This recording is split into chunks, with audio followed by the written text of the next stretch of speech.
You must have a whole bunch of questions after our last conversation with Nahida. Paimon was ready to ask her a million more questions, but didn't want to seem too pushy. Like, about these descenders.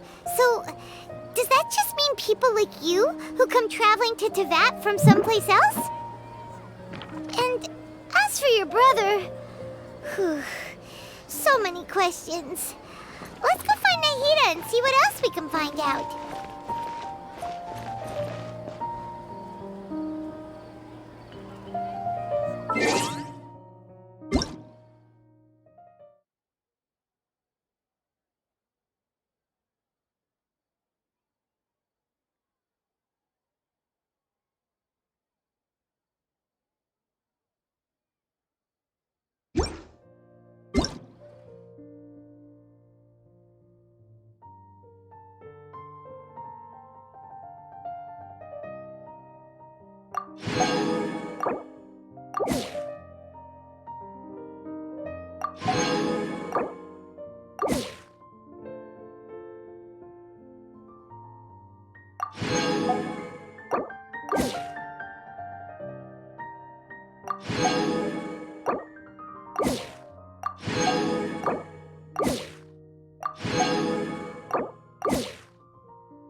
following me. The moon rises.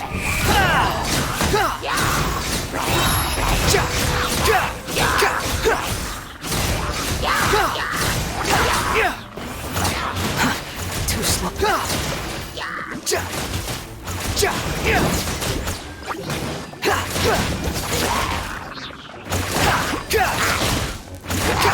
Behold!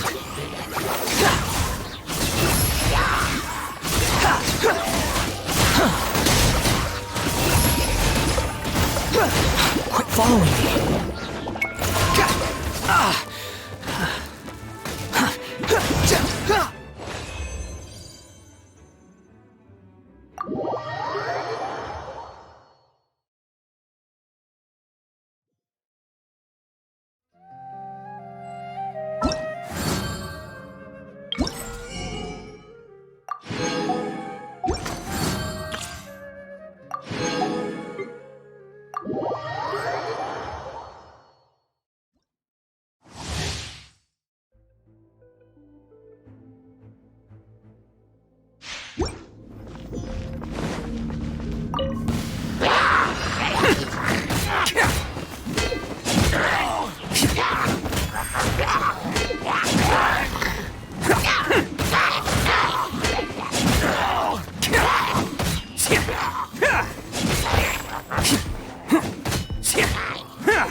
Attaboy!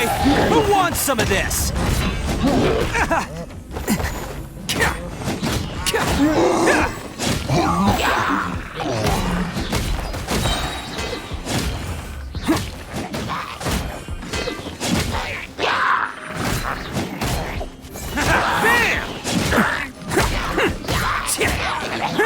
Oni coming through! Can't catch me!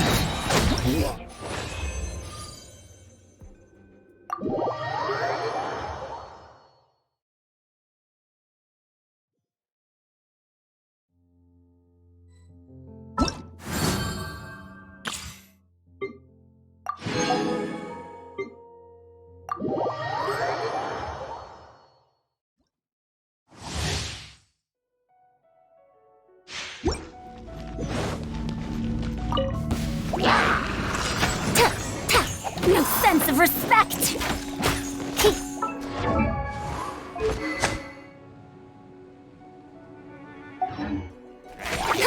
Too late for regrets!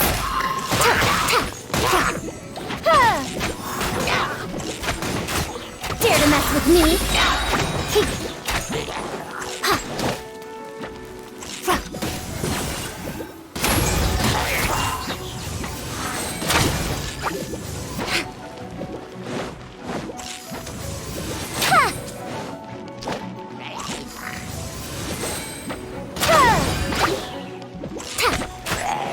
Too late for regrets!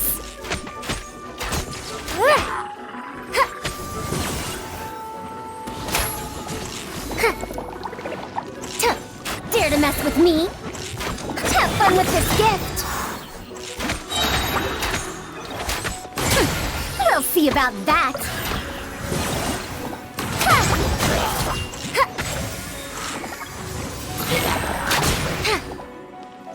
Dare to mess with me?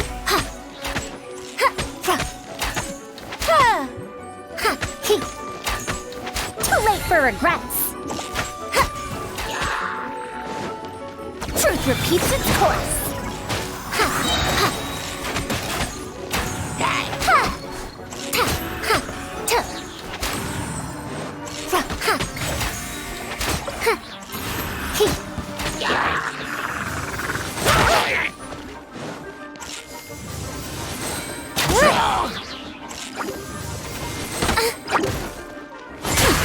We'll see about that!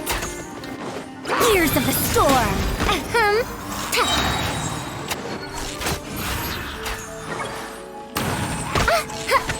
Too late for regrets!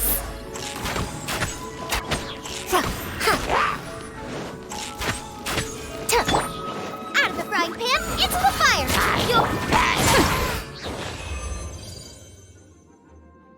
We'll see about that!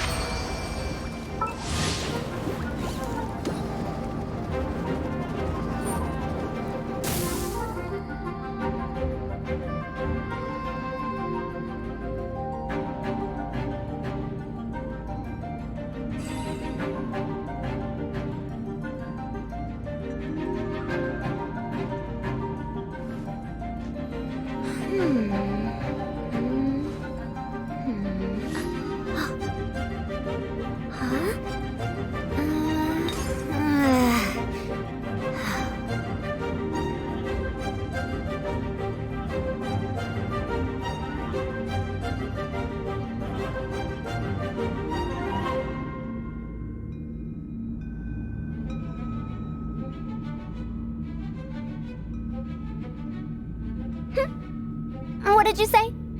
Oh, I'm old now, so every other phrase escapes my ears. Try calling me Madam, Farozan. Then I'll see if I can pick that up.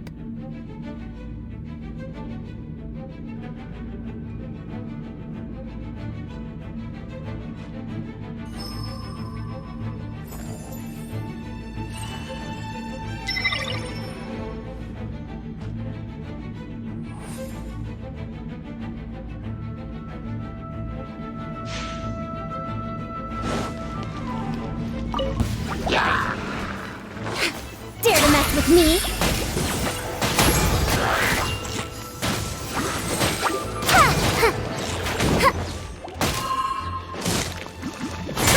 We'll see about that. Have fun with this gift. Too late for regrets.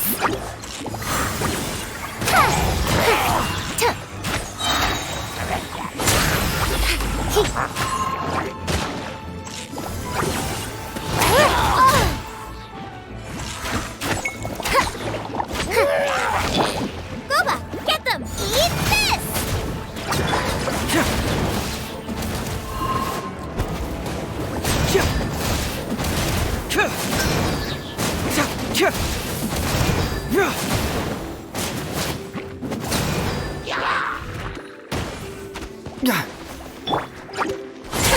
We'll see about that. Gears of the storm.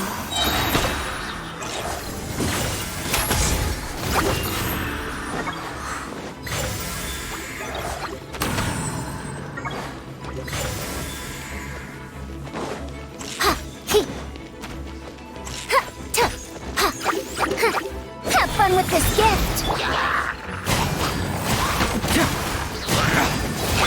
Nice and spicy!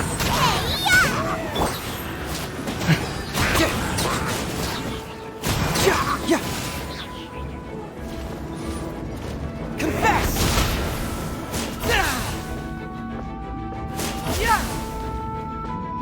Truth hurts!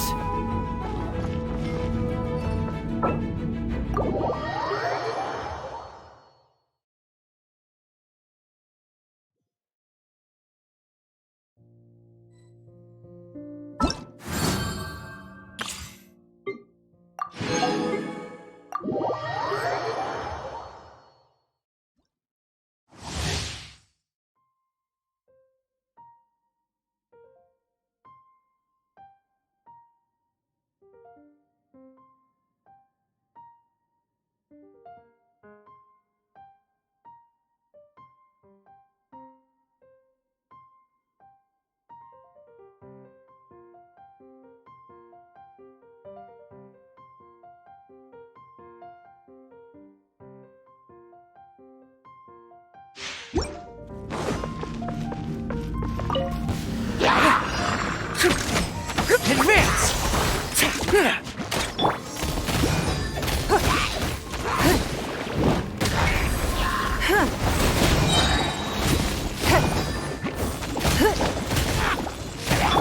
Charge!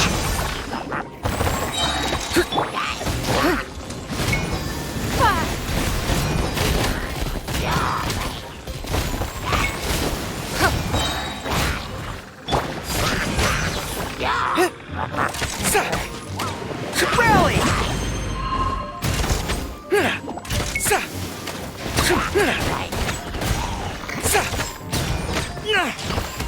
Pull in!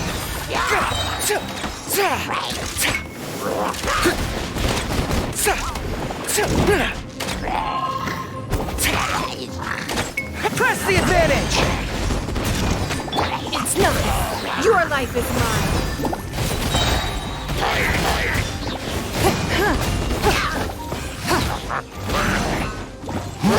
Advance!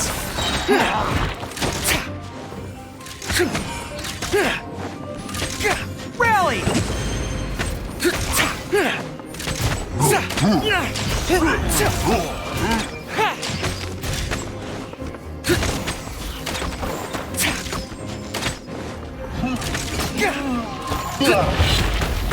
Charge!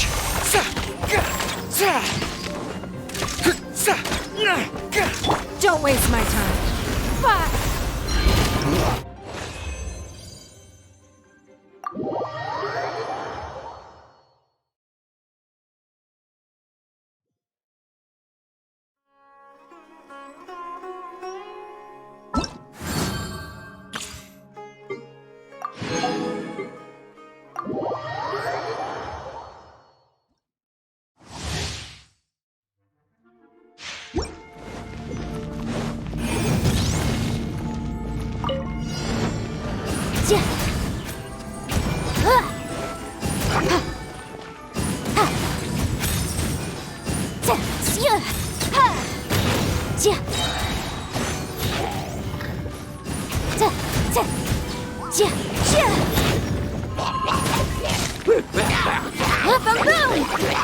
Incinerate!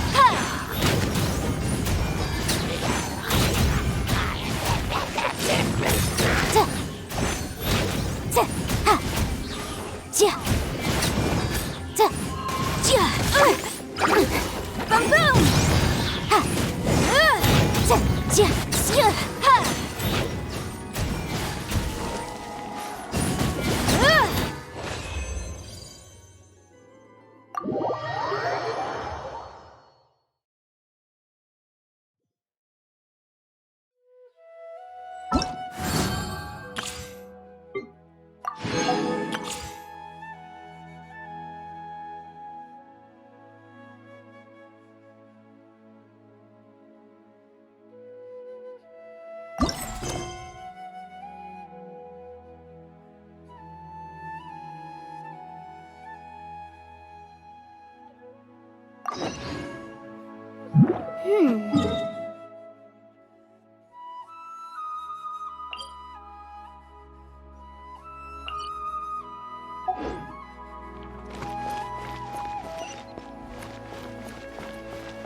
Come on, serious suggestions, please. I'm not trying to write a thriller here.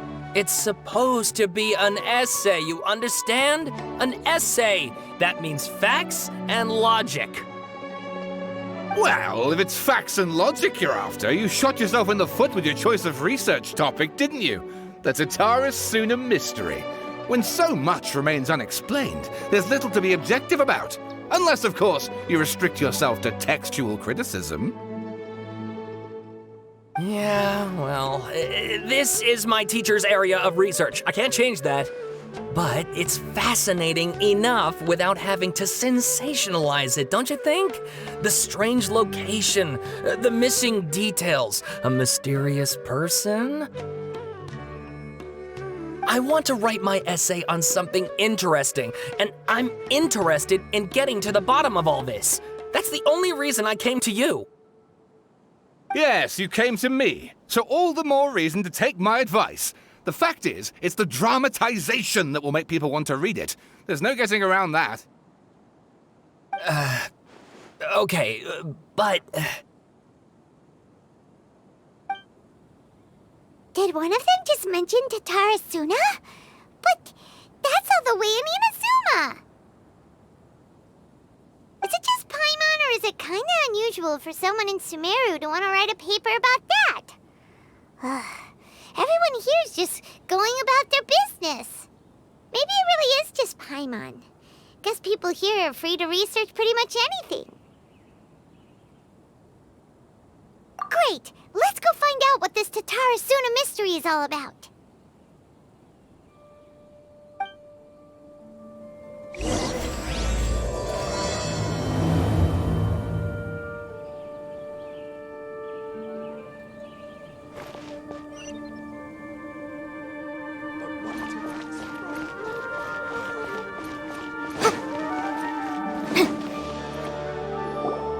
All right, I guess I'll go with my textual criticism and your editorial direction for the first draft.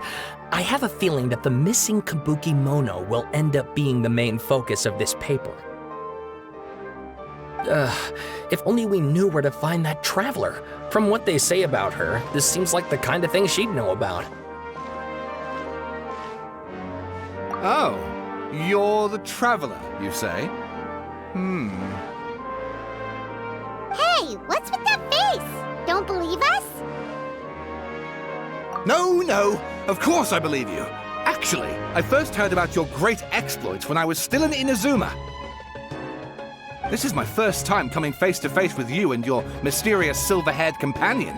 I couldn't believe my luck, and out of force of habit, I started, examining the evidence. Sorry. Oh, Sawada, for the love of... Sorry, we don't get out much, so our social skills are kind of lacking. Traveler, I hear you've helped many people a great deal and been to many places. Would you be able to tell us about Tatarasuna? Actually, we don't know much about that place either. In fact, we only came over here because we heard you talking about it and wanted to learn more.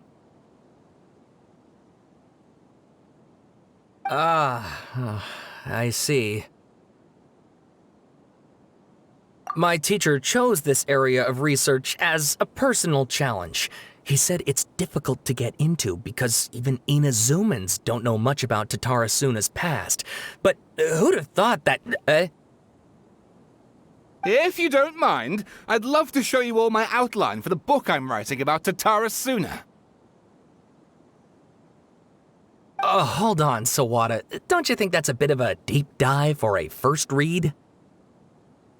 Well, fair point. In that case, please ease yourselves in gently by taking a look at Akaba's latest essay draft. Let me give you some background. This all started with the discovery of some records in Tatarasuna. The writings mentioned someone by the name of Mikoshi Nagamasa, who crafted a fine blade. But in the end, he threw it into a fire to destroy it and killed his servant Katsuragi. Why? Well, no one knows. Apart from the swordmaker, his servant, and the one who wrote this all down, the records also mention a kabuki mono. This seems to be an Inazuman word for an eccentric stranger, someone who dresses funny or acts in an unusual way. That's right. Akaba's teacher has spent quite some time researching these events on the ground. This kabuki mono lived in Tatarasuna for a while before disappearing without a trace. And shortly afterwards, as Akaba mentioned, things got pretty ugly. So first the the strange person goes missing, then a murder happens? Seems kinda fishy to Paimon. Yes, my thoughts exactly. So I helped out too. I asked everyone I could think of if they knew anything about what happened back then. And wow! Did I get lucky! Stop shouting! This part's important. I just wanted to make it stand out. It just so happens that a friend of mine works at the Government Records Office. He looked into it for me, and I can now confirm that all the aforementioned individuals did, in fact, live in Inazuma over 400 years ago. Even back then, Tatara Suna was already at the center of Inazuma's smelting industry. The man in charge was a government official named Niwa. Curiously enough, it seems like he went missing too. Wait, so there are 2 missing people in this story now? That's right! What's more, Niwa is a name with a lot of history to it. Have you ever heard of the great swordsmith clans of Inazuma? Oh, the swordsmiths? Yeah, like Ishin art and so on? Wow, yes. You really know your stuff. That makes things easier. So basically, this Niwa was a distant relative of the Kaidahara clan, the last practitioners of Ishin art. Something then seems to have happened in the Kaidahara clan, leading to their downfall. I don't know the details, but taken in light of everything else going on around that time, it makes you wonder whether it's all connected somehow. The Kaidahara clan? Sawada, you left out the biggest detail of all. Oh, yes, of course. How could I forget? Brace your minds, ladies and gents, for they are about to be blown. Or maybe you won't believe your ears.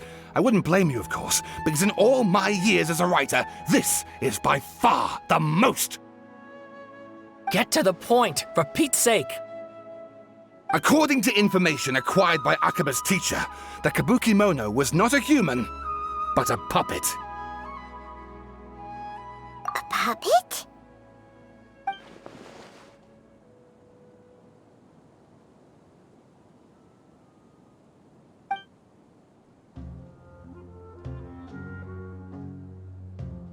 Aha!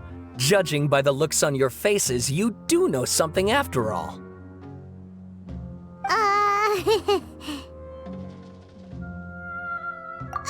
No! Paimon just meant, how creepy! The way you described it makes it sound like a ghost story. I agree, it does. But considering that non-human races in Inazuma are by no means uncommon, spooky events are to be expected. And that's exactly what my book is about. Please, take a look.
Oh, and please read my essay draft as well.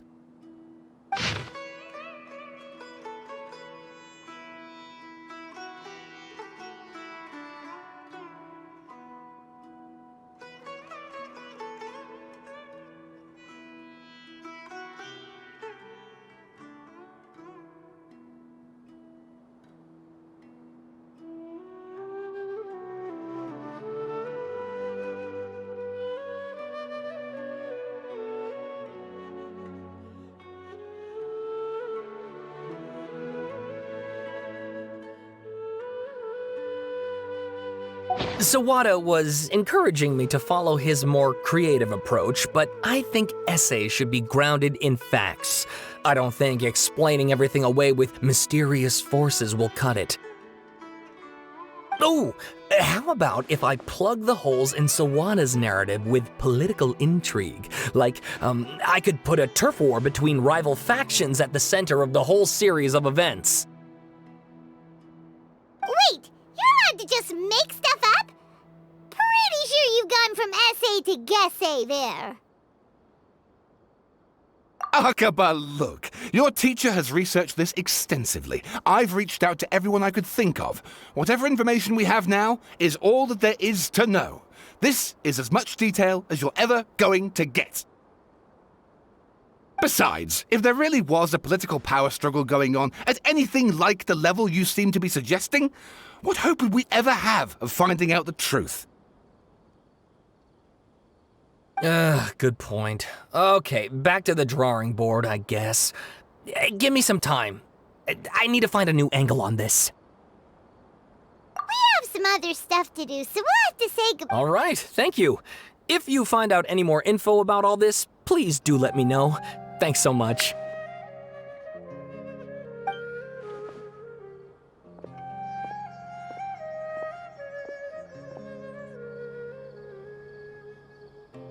Hey, so that thing they were talking about, it has to do with the balladeer, doesn't it? Okay, then even if we did know something about it, we probably couldn't share it with them, huh? After all, we kicked his butt and got him locked up. Information about people like that is usually super confidential, isn't it? If you ask Paimon, Akaba should just pick a different topic. There must be as many essay topics as there are trees in the forest. There's no point in...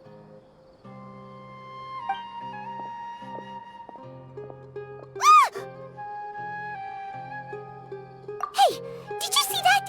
He literally just went by, over there. It looked like... the balladeer! No, it can't have been. He got locked up. Oh, quick, let's catch up and see.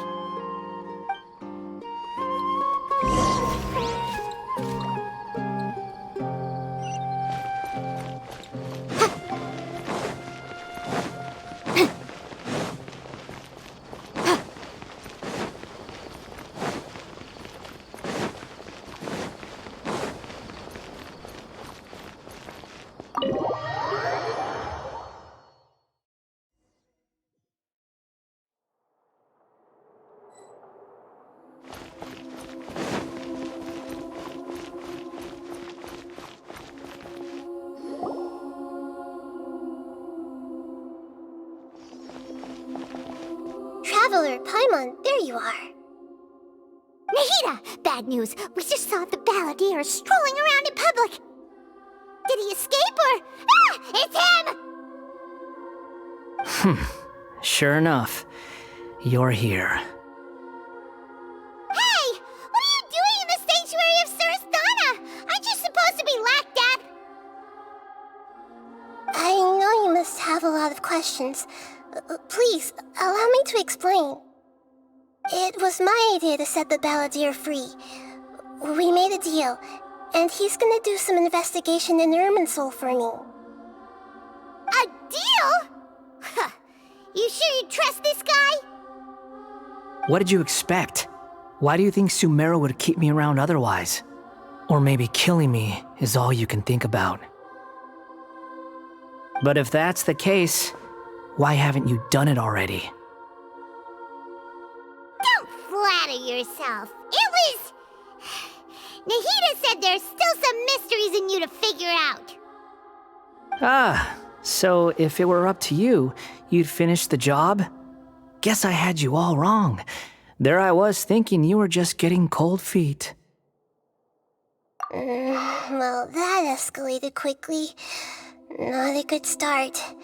Could I ask you all to please calm down? But Paimon's worried about you, Nahida. Don't let him trick you. It's not every day you see people questioning the God of Wisdom's judgment. Just when you think you've seen it all. Here, try to drive a wedge between us! As long as the terms are reasonable, I don't think there's a problem in making a deal, even with the balladeer. Well, I, for one, have no reason to doubt you, considering you even struck a deal with the doctor.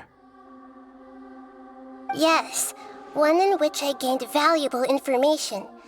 You'll come to understand more about that in the fullness of time.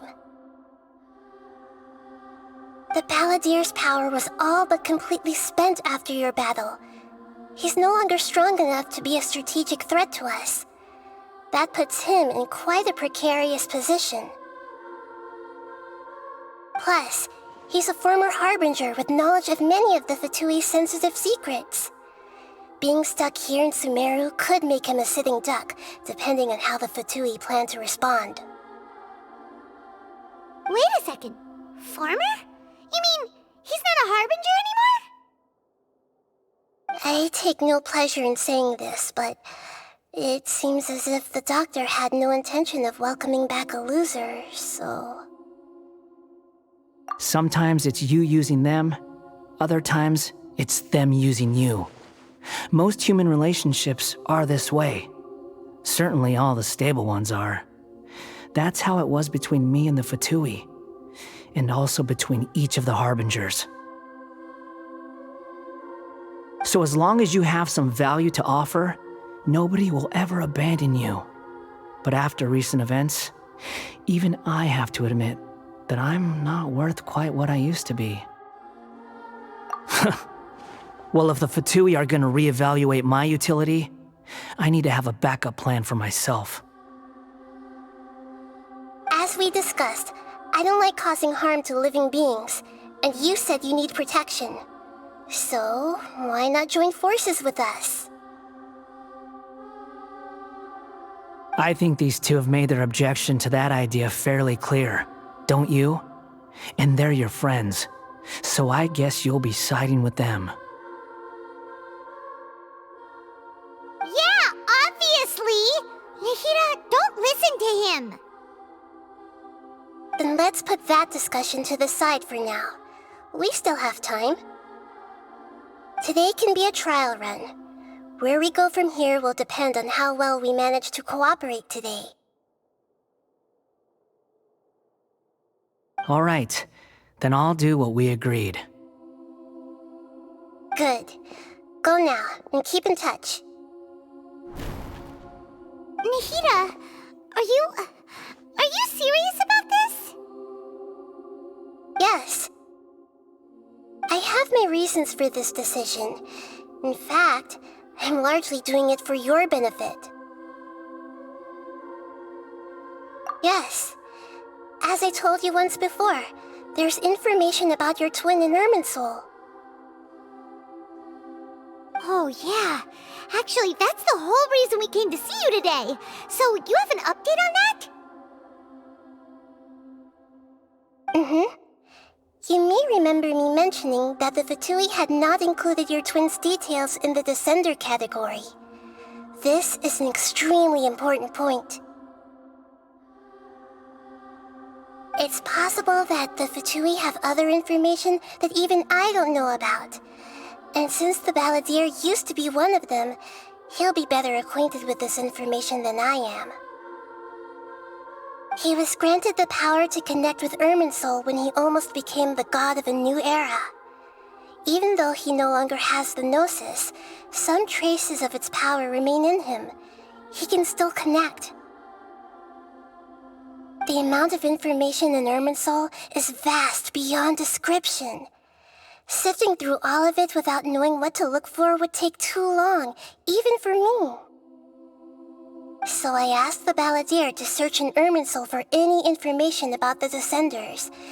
He's more familiar with this kind of information, and should be able to find it more quickly. Exactly! Or what if... Paimon just doesn't trust him! He's treated us as enemies every time we've run into him! I understand. But sometimes, everything is dictated by which side you're on. How things will go in the future depends on what information he brings back. And Traveler, I know what your heart desires most of all. Our minds have connected several times before. There is a corner of your heart reserved for an intense longing, a feeling of being all alone in the dark, searching for the one candle whose light still burns. As Sumeru's deity, it is my responsibility to be on guard against the Balladeer. But as someone who counts you as a friend, I want to do something for you. If this deal with the Balladeer can give you the answers you've been longing to find, then it's worth it. It's my pleasure, really. You're Sumeru's hero. You've more than earned it. Paimon's still worried about this idea. Is there anything we can do to help? I was going to contact you about that, but then you suddenly showed up on your own accord. Seems like we have a telepathic connection. In fact, I was going to ask you to supervise the Balladeer on my behalf while he carries out the task I assigned. Even though he only has a fraction of his full power left, that's still a fraction of a former Harbinger. If you could accompany him, it would put my mind at ease. Of course, I'll be there to help guide you through Irminsul from the outside. Great, thank you. Prepare yourselves. I'm going to transport you into Irminsul.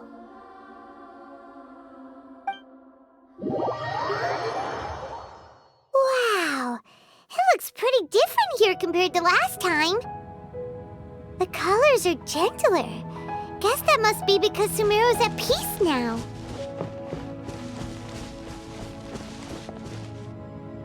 Look at that. Hot on my heels. You know, you didn't have to cut your catch-up short just to keep me company. Oh, but I guess you panicked when you realized that I might enter Irminsul ahead of you. Shut your beak, jailbird! No way a prisoner gets to be so smug! I understand that prisoners have to put up with harassment from the guards, but right now, I'm on temporary release. So maybe you should think about backing off a little. Sounds like a successful rendezvous. I need to be quite clear about something. In a few moments, you'll be entering into the innermost region of Irminsul. It is an environment like no other, and the most important place in all of Sumeru. Unlike anywhere else, Irminsul's inner region consists exclusively of torrents of information. You must put aside your differences and be extremely careful as you navigate your way through. I know there are many grievances between you on both sides, but it is essential that you remain calm after entry. This is as much for your own safety as anything else. Fine, let's call it truce. But only until this mission's over. Let's cut each other a little slack, shall we? We are going to be traveling together after all. Per my agreement with Lesser Lord Kusanali, I'll be at the front.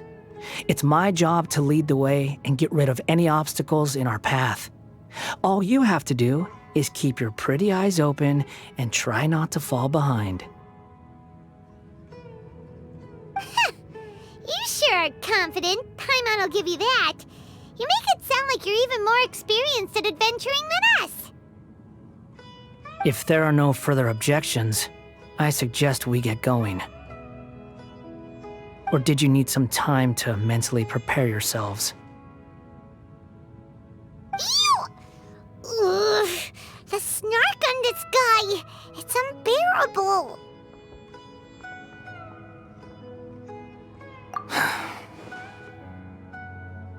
We can start now. Irminsul access granted. Initiating connection procedure.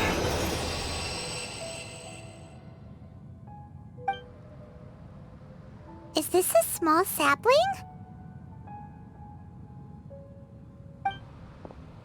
Oh, darn it! Come on, let's catch up with him.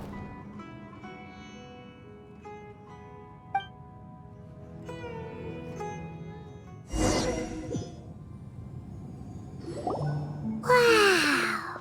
So this is the inside of Irminsul. Ooh! Paimon's never seen anything like this. And it feels like a sacred place. Irminsul is closely intertwined with the entirety of Teyvat. Every bit of information flowing here means something. Pick your jaws up off the floor. It's time to go. Why is it that Paimon just wants to do the opposite of everything he says?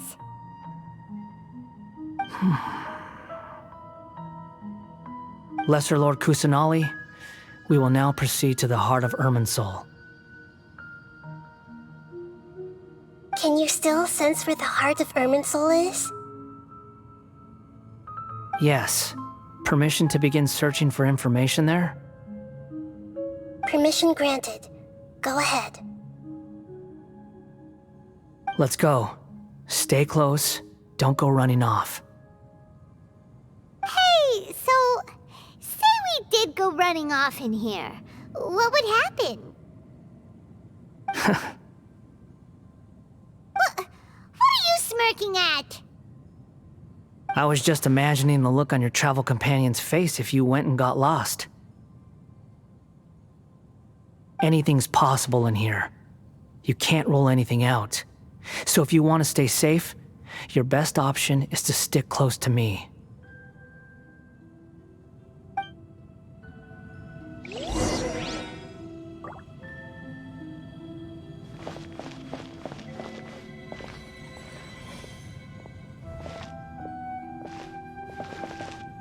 These sapling things have spread out.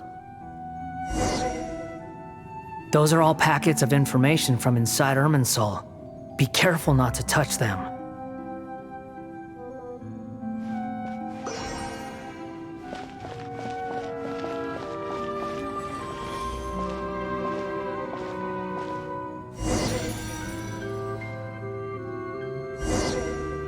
It looks the same in every direction.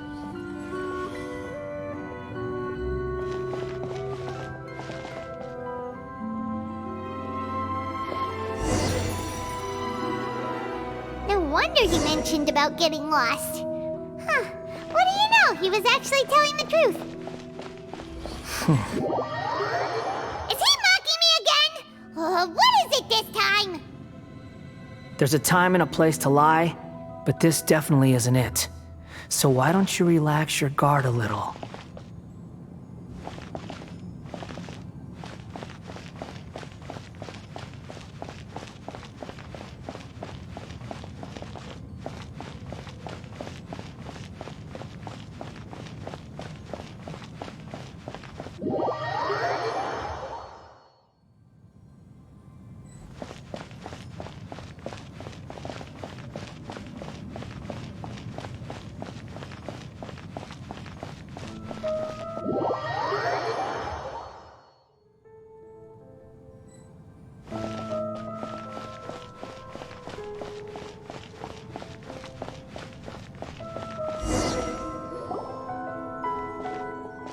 We're here.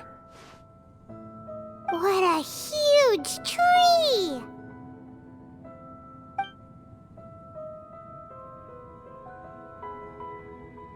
Lesser Lord Kusanali. Good, you made it. Are you ready? Ready when you are. Then please begin.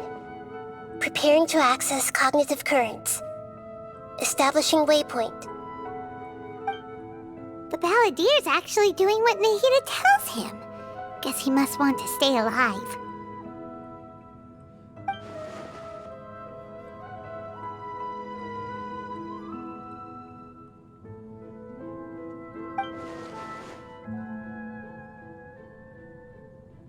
The rest is up to you.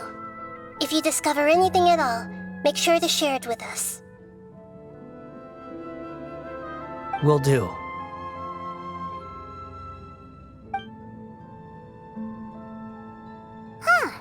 For once, we're the ones with nothing to do. Traveler, Paimon, would you like to talk? Yes, I've also invited Paimon to join. Huh? What the? We can talk to each other inside our heads?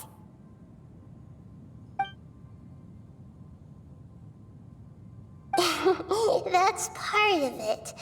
Plus, we're all friends. There's nothing wrong with us talking like this once in a while.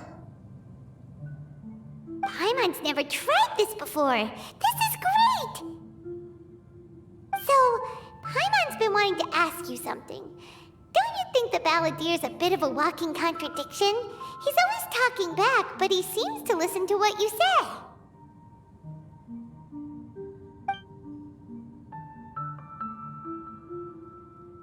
As I've told you before, there are still some mysteries for him to resolve. Things that are clear as day to me, but that he has yet to understand. Perhaps today will be the day that he finds some answers. Well done. Smart and attentive as always.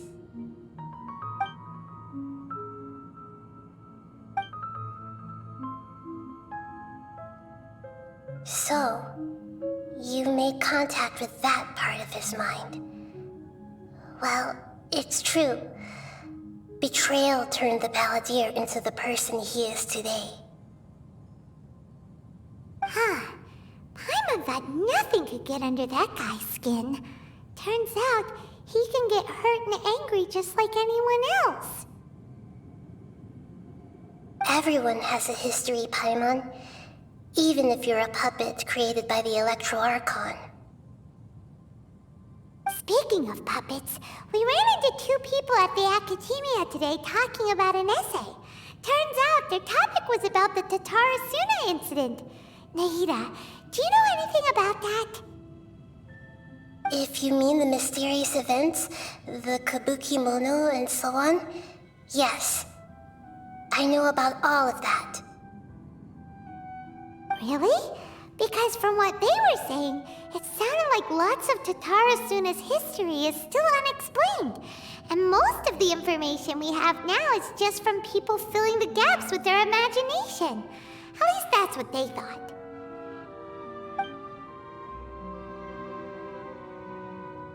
Oh?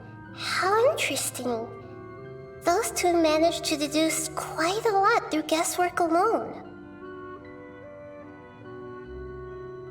So the Gese got it right? Well, they guessed right about one thing. Tatarasuna was sabotaged. Must be a riveting conversation you three are having. Funny how all the good ones happen when I'm not involved.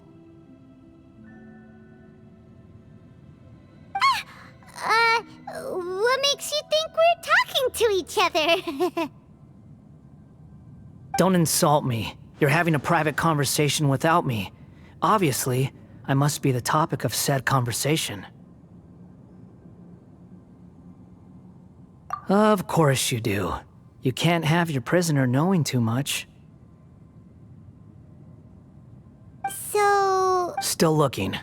Don't get your hopes up, though. You and your twin come from outside this world. It wouldn't surprise me if there was nothing on either of you in Irminsul at all. Wait! How did you know about that? Did Nahida tell you? It's not like we've never met before.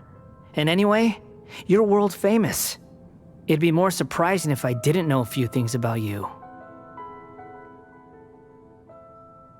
Right now, we have to keep the peace. I'm not interested in creating more misery for myself, and making cordial conversation is something I can manage. Huh? Wait.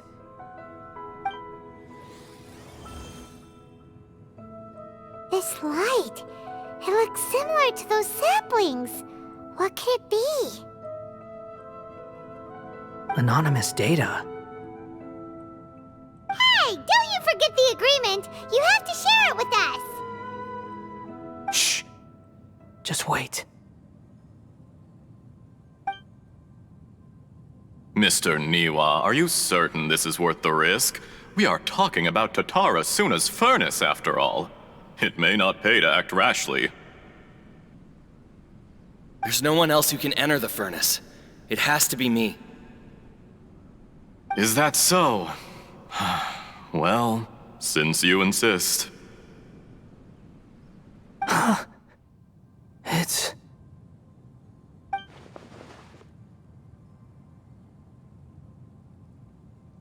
Whoa!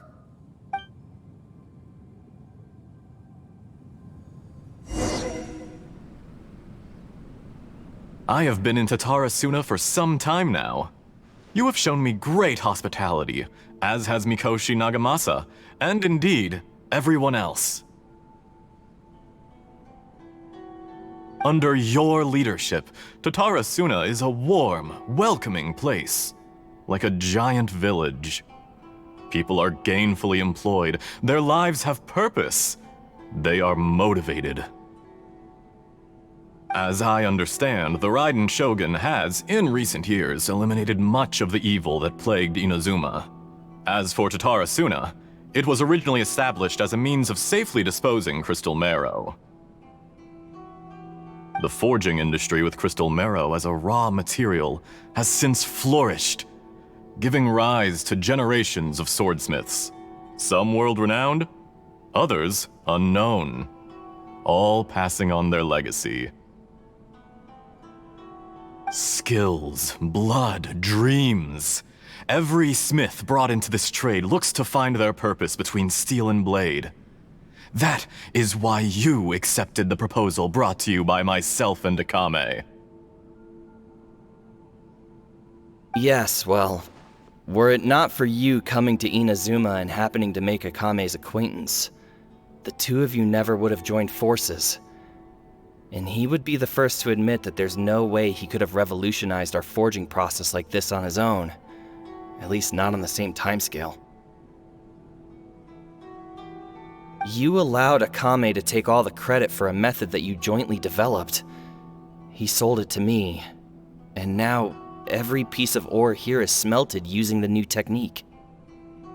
Even now, you remain one of Tatara Suna's key consultants, working right here alongside us. I believe it is you, sir, who are truly responsible for the changes in our manufacturing and forging methods.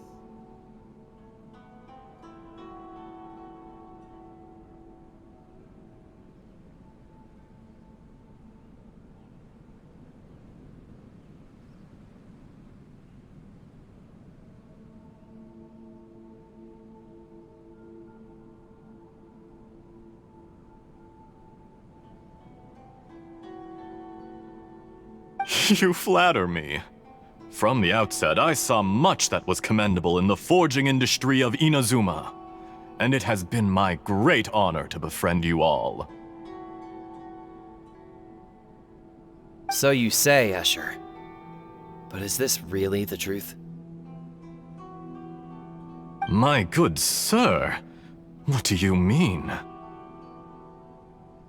I tried to resist thinking it was all connected, because I didn't want to speculate, and I didn't want to believe that things could turn out this way. What have we gained from adopting your new technology? Ominous black smoke? Mounting production problems? Worker fatigue and casualties are up and continuing to rise at an alarming rate. And recently, as you well know, someone died because of that strange filth inside the furnace. We've kept the truth from spreading outside, but still, I suspect you understand it better than I do. None of the people who went out to get help have come back. Now, our mutual friend, the Kabuki Mono, is taking the Golden Feather to Narukami Island to seek an audience with Shogun. This is our last hope. But that doesn't faze you, does it, Escher? Nothing does. Otherwise, why would you still be standing there with that smile on your face?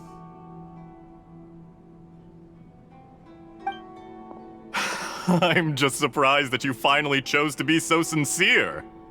I'm sure you've been harboring these suspicions for quite some time.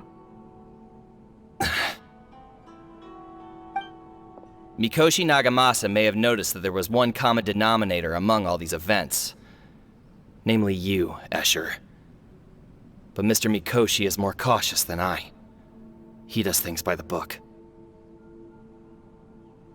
After all, Nagamasa is the adopted son of Mikoshi Torichio, the yokai struck down by the Shogun's own hand. If he truly seeks to redeem his family's honor, an abundance of caution is well advised. You're well informed on the subtleties of his situation for a mechanic all the way from Fontaine. Are you sure you're not a little overqualified? Why, Mr. Niwa, are you suggesting I find a job as a diplomat? Sadly, I am so very attached to my craft. Enough, Escher. I'm here because an evil force is raging inside the furnace. And someone needs to take your new device inside the high-risk zone so we can absorb it and put an end to the problem. I'm in charge here. And I'm about to take some responsibility and head inside. Probably to my death. But what about you? What are you still doing here? Judging from the look in your eyes, you don't seem to trust me. Drop the act! We're past that now. Whoever you are, it looks like your plan to destroy Tatarasuna has worked. I just want to know what you're still doing here. What's left? Don't you have all your answers by now? Honestly, I'm just waiting for the right moment.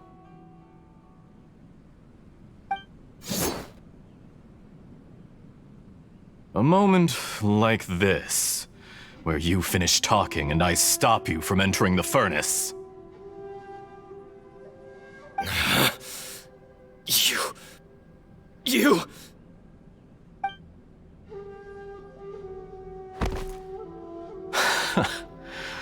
You're a little smarter than I initially gave you credit for. I thought I'd disguised myself exceptionally well, at least for the first few days. But to my surprise, you had your people look into my background right from the start. It's a long journey from Inazuma to Fontaine, but that didn't stop them. Eventually, they managed to confirm that Escher was an alias, and that I was not from Fontaine at all.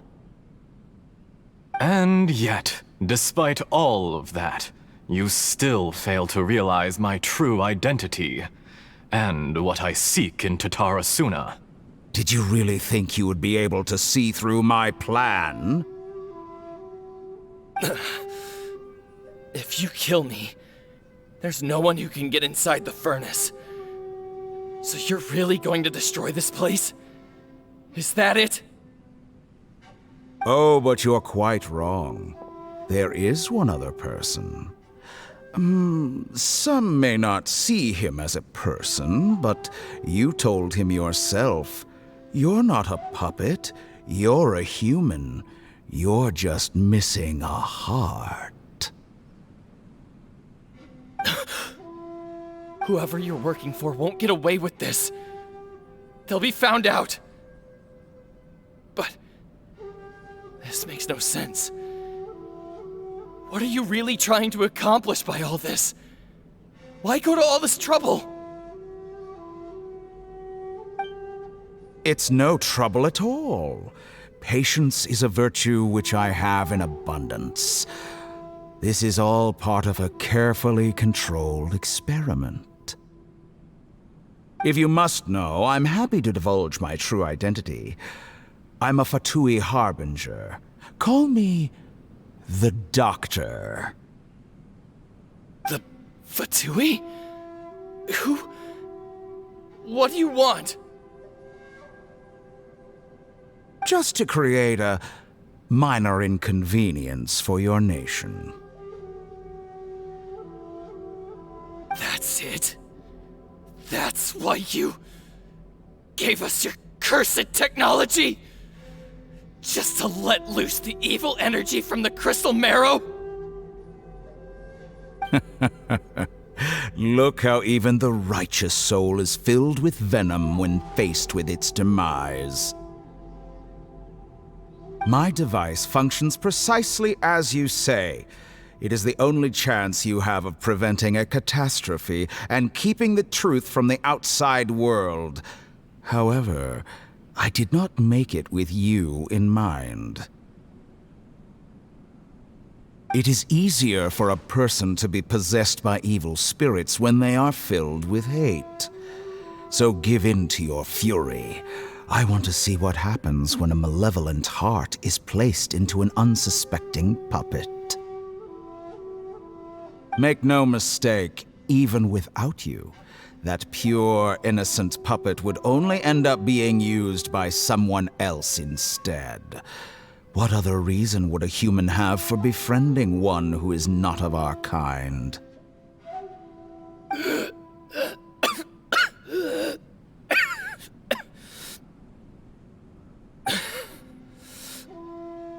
If you give him my heart, tell him that both Nagamasa and I see him as one of us. He has nothing to prove to anyone. Because not everyone just wants to use other people. The only ones who think like that are people like you. What a beautiful way to see the world. It almost makes me feel a little guilty. Then out of respect for you, I shall redefine myself. Think of me as a monster or a demon, if you wish. At least this way your death is not a consequence of your own folly turning you into an easy target. You simply lost to something more powerful than you could ever hope to defeat. I say, Mr. Niwa, let's see what happens. Will your puppet friend become a human? No, that will prove quite impossible. Mr. Niwa? Already dead. What a pity.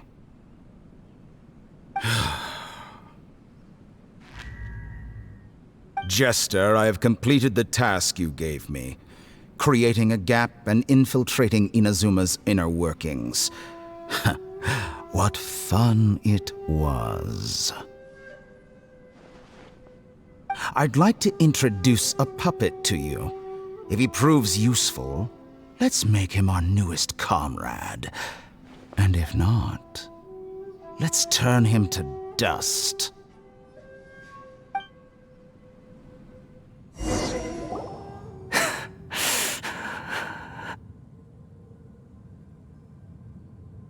Hey, are you alright? Dottore.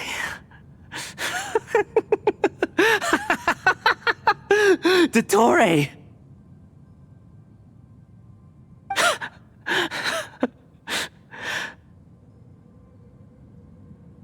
Good. Good. Was that the doctor? Did he turn into a mechanic from Fontaine? But why did we see things from his perspective? When I touched the doctor to confirm whether he'd eliminated all his segments, I read this memory in his mind. You have to admit, it must be the truth. Maybe so, but it means nothing. Does it? But this memory shows that Niwa didn't betray you. He never meant for you to be the one to take the device into the furnace. You know very well what that means. even more so than I.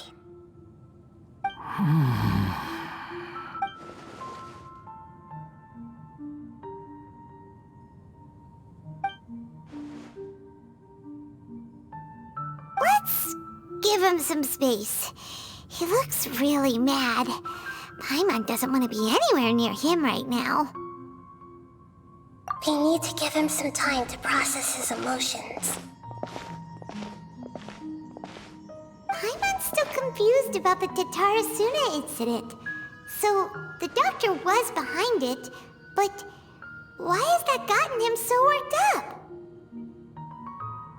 Nobody has ever deceived you like that, Paimon. It's natural that you find it difficult to understand. Perhaps he needed to learn this someday. So now you have the complete picture. Katsuragi took the kabuki mono to live with the people of Tatarasuna. Later, the doctor showed up, disguised as the mechanic from Fontaine. And that's when the trouble began. It was all a horrific experiment planned by the doctor. Everything he did was just to plant seeds of disaster in Inazuma that would bear fruit in the future. Of all the unwitting participants in the doctor's experiment, the balladeer became the main test subject. After the events you just saw in that memory, the doctor put Niwa's heart into the device and handed it to the balladeer. Then, he instructed him to enter the furnace and absorb all the filth caused by the smelting process. The load was far beyond what he expected, but the balladeer survived. He left the furnace in sheer exhaustion and said to the mechanic, "This device seems to have protected me. What's in it?" The mechanic answered, "Niwa fled this place for fear of punishment, but he left you a gift. He said it's the one thing that you've been looking for." He took it straight from the chest of one of his innocent servants. The mechanic removed the withered heart from the device as he spoke. The balladeer was stunned that such unthinkable cruelty had brought him the thing he'd been longing for his entire life. A heart acquired through cold-blooded murder is a cursed thing, but it has protected him from the filth. He thought Niwa had completely betrayed him, and yet this very betrayal had ensured his survival. Overwhelmed with anger and sorrow, the balladeer threw the heart to the ground and left Tatarasuna without looking back. Holy moly! So the doctor killed an innocent man and pinned everything on the victim? That's terrible!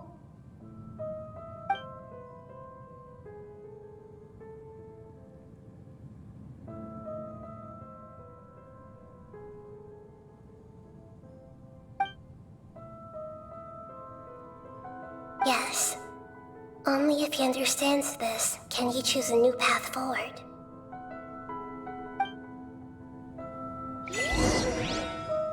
Tottori, you brazen-faced... Niwa didn't run from justice. You killed him!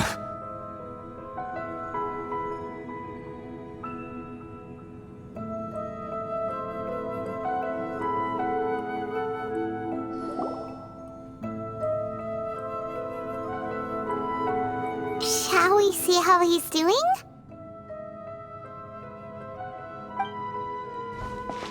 Hey, you alright?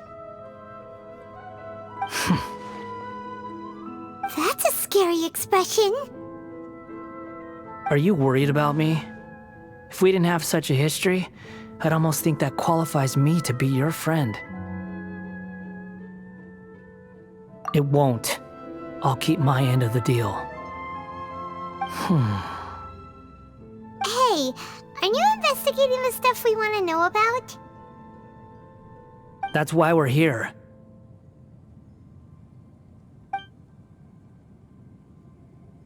But unfortunately, there's no information about the Descenders in Irminsul.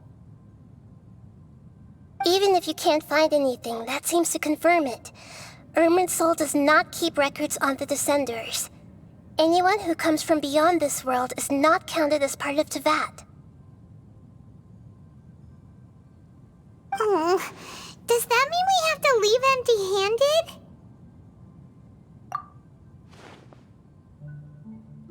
Don't thank me just yet.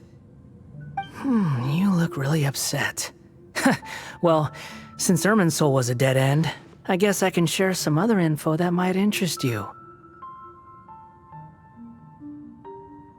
Huh?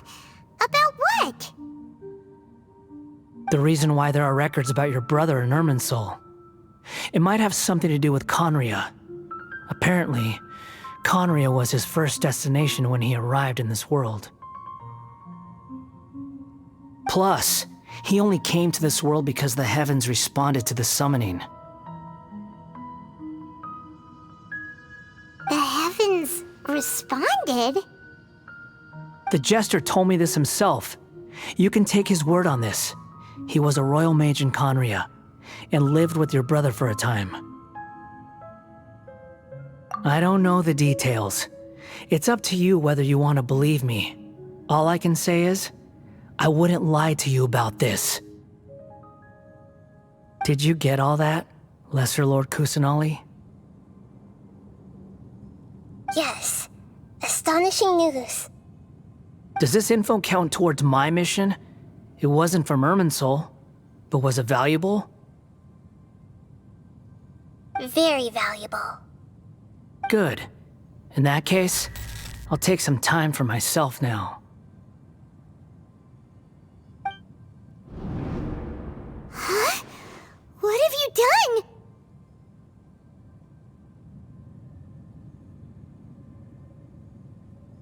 Lesser Lord Kusanali was right. My power's all but completely spent. Even if I use all of the divine power left in me, I can't sustain this shield for very long. I shared a secret with you, and now you owe me. So in return, I'd like you to answer a question for me. Give me your hand.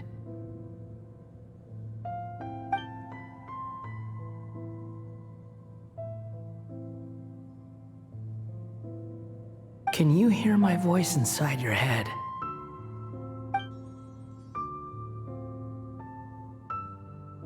No, I can't do anything like that anymore. At most, all I can do is exchange a few words with you. So tell me, in this world, is it possible to change the past?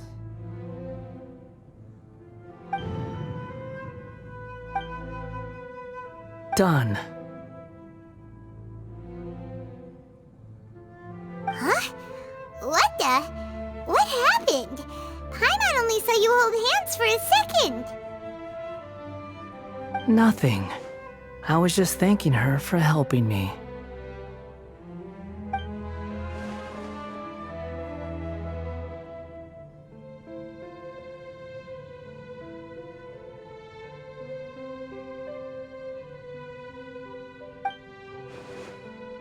So long. I suggest you get yourselves out of here quickly. Where are you going? Hey, wait up! Didn't you say not to go running off? Fast reaction time. But I don't think we'll be seeing each other again.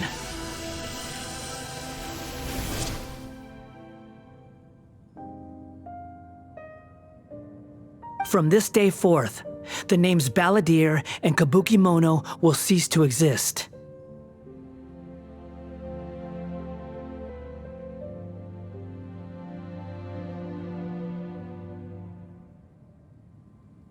Those who died in Tatarasuna because of me deserve another chance at life. Hey, Balladeer! Don't do anything stupid! You know, I never did like insects. Hordes of the puny things swarming together can be a real nuisance. And I enjoy nothing more than to stamp them out like the pests they are. But if a colony of harmless ants isn't threatening anyone, I guess they deserve to be left alone. Luckily, everything can be set right. It's time to solve this once and for all. Balladeer! Balladeer! Uh-oh, he disappeared. Come on, we gotta find him somehow.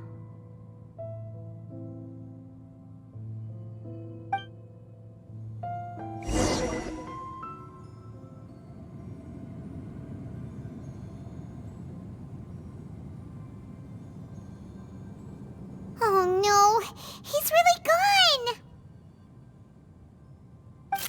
Oh, can you hear me? Nahida! Traveler, Paimon, Balladeer, what happened just now? I was suddenly cut off by some kind of power. It was the Balladeer's fault.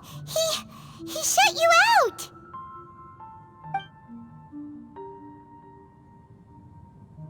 I didn't think he'd be capable of something like that with so little power left. Did he keep some of his power hidden when he was defeated? Or did he achieve something beyond his abilities, and it took everything he had? Where the heck did he go? Ugh, it's all our fault. We were supposed to keep an eye on him. Sorry, Nahida. Don't be. It's not your fault. Please, let me handle this from here, even though I'm not sure I can solve it. We're running out of time. Follow my lead and get out of Irminsul as soon as possible.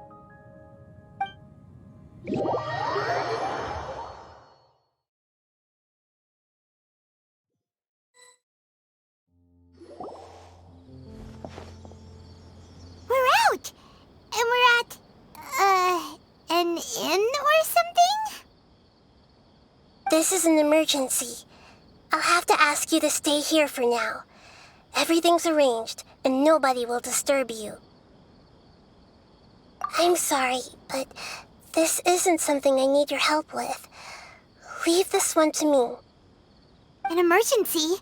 How bad is it? Nahida, will you be okay? Don't worry.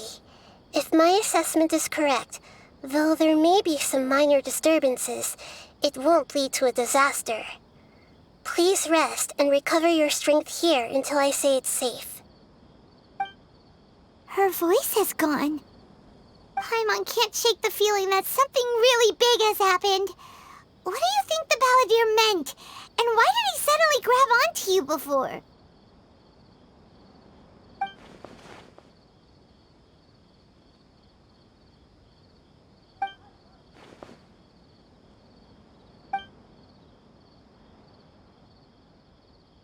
He wants to change the past? But surely that's impossible! Right! You can't just rewrite history! All that stuff happened already in real life! It's like, imagine Paimon drank all the water in this inn. Even if no one was there to see it, Paimon would sure as heck remember drinking it! So, why does Paimon still have a bad feeling about this? Paimon can't help but feel scared about what he might do. Oh, Paimon's so confused. Huh? Ah! Sorry, Paimon accidentally... It's the Balladeer's fault for causing Paimon all this mental stress. But erasing yourself from history? It's unthinkable. Is that really possible in Irminsul? Uh-oh. Paimon's head is overheating from trying to understand what he's up to. And it's still not working.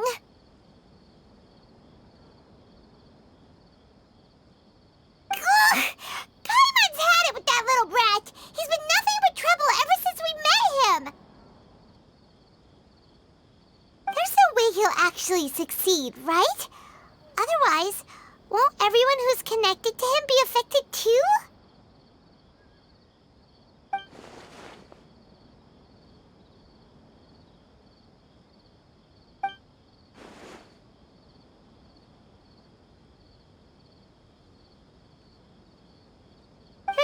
we can do about it at this point. Hey, have you got any ideas on what we should do next?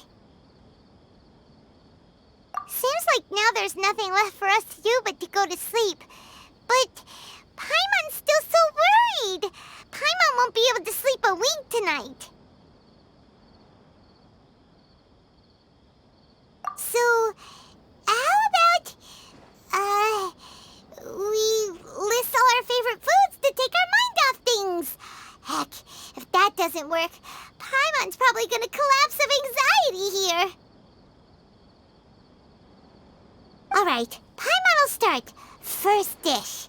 Munstack grilled fish. Oh, and chicken mushroom skewers. Tea break pancakes. Cream stew. Sauteed matsutake. And Dragon chili chicken. Almond tofu. Satisfying salad. Oh, also Adeptus Temptation. Golden shrimp balls. Triple layered consomme. Lotus seed and bird egg soup. And...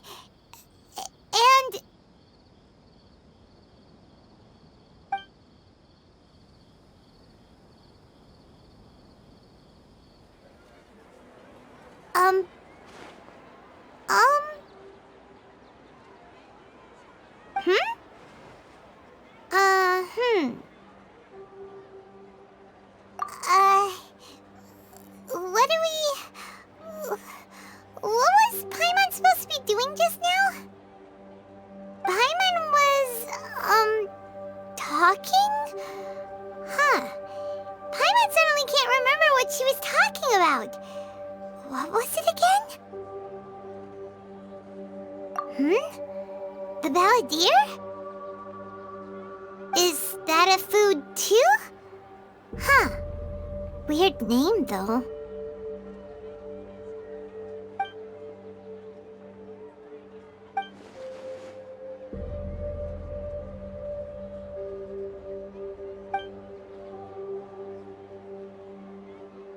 What's wrong?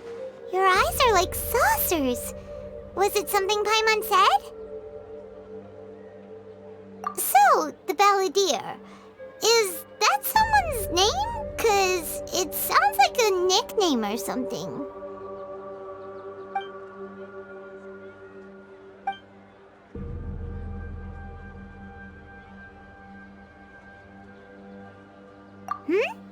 Okay, sure. Where are we going? Huh? Fine by Paimon, but is everything okay? You're acting like this is an emergency.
Ah, it's been a while.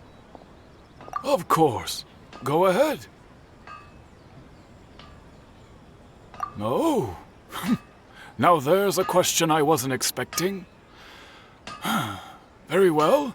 I'll tell you what I know once more. The once renowned Raiden Gokuden, comprised of 5 branches. Aminoma, Futsu, Ishin, Hyakume, and Senju. The art of forging practiced by these 5 clans was first taught to them personally by the almighty Shogun. Over time, the 5 branches diverged from one another as generations of bladesmiths honed and perfected their craft until they became 5 distinct traditions.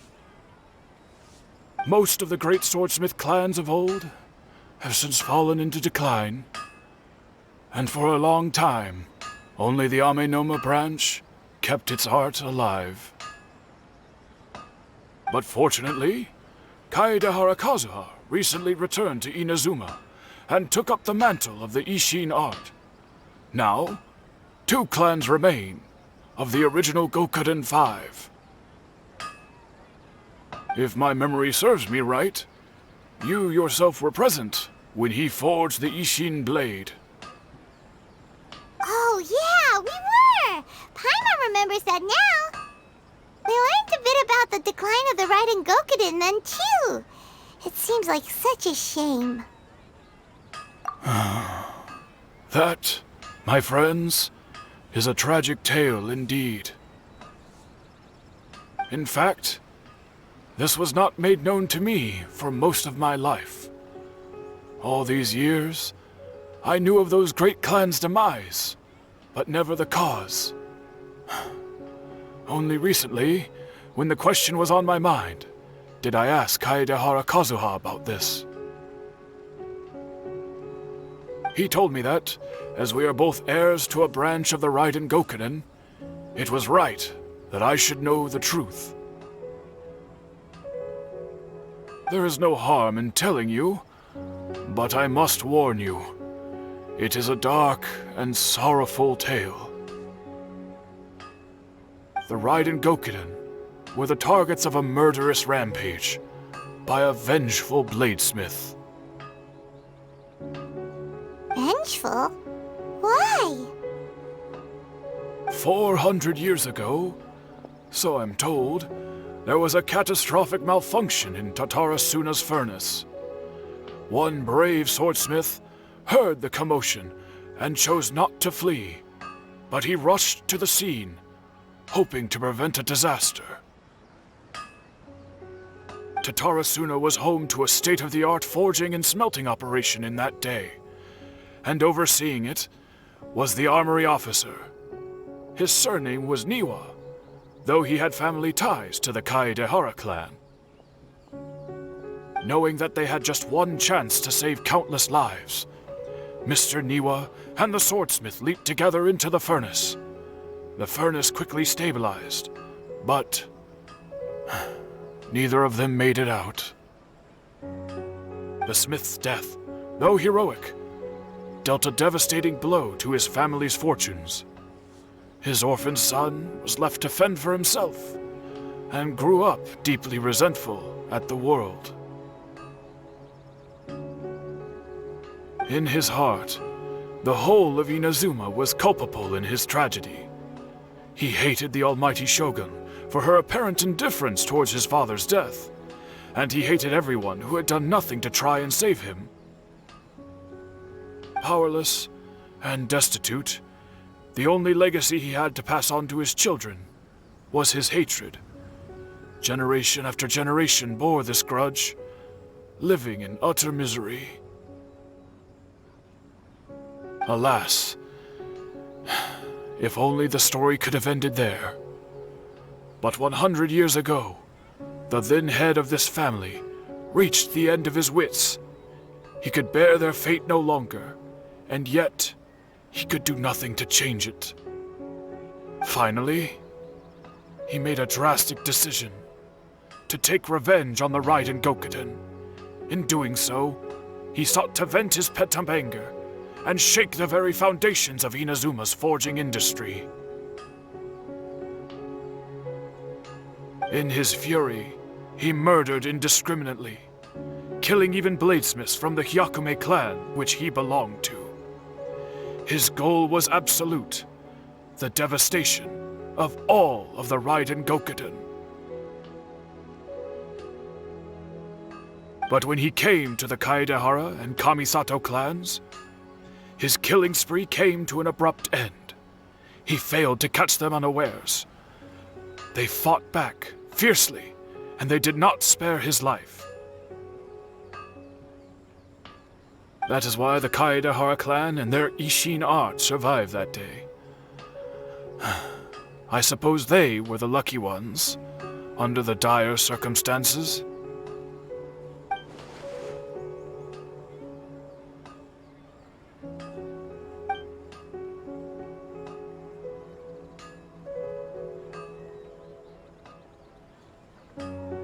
Was there anything else you wanted to ask? Kazuha? Why, yes. Just yesterday, in fact. We spoke for a while over some tea. He seemed well.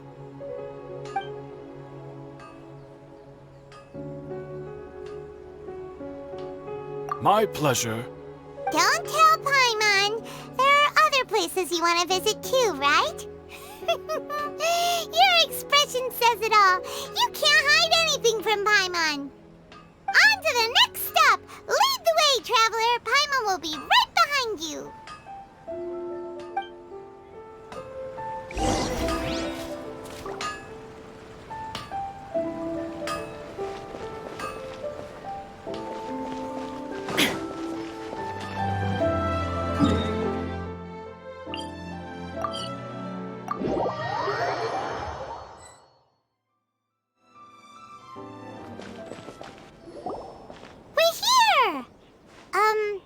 This is the Yashiro Commission's headquarters, so...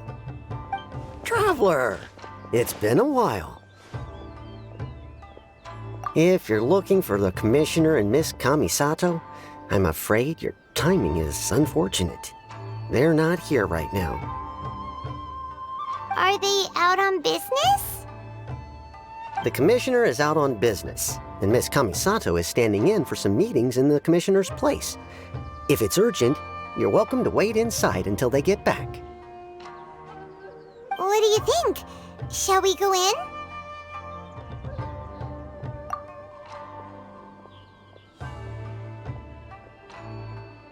If it were anyone else, I couldn't allow it. But seeing as you're so close with the Commissioner and Miss Kamisato, I think it should be okay. We'll be heading in then. Thanks!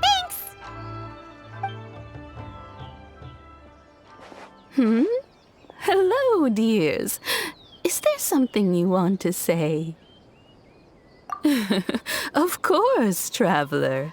Yes, I know who you are. Miss Kamisato has told me about you. What would you like to know? Oh, they're both very well indeed. Lately, Miss Kamisato has been rather busy attending all kinds of meetings and occasionally paying visits to some local organizations on the Commissioner's behalf. As for the Commissioner himself, well, you know, busy as ever. That much hasn't changed. Although he does seem to be in a rather good mood these days. So pretty much business as usual in the Yashiro Commission, huh? Very much so.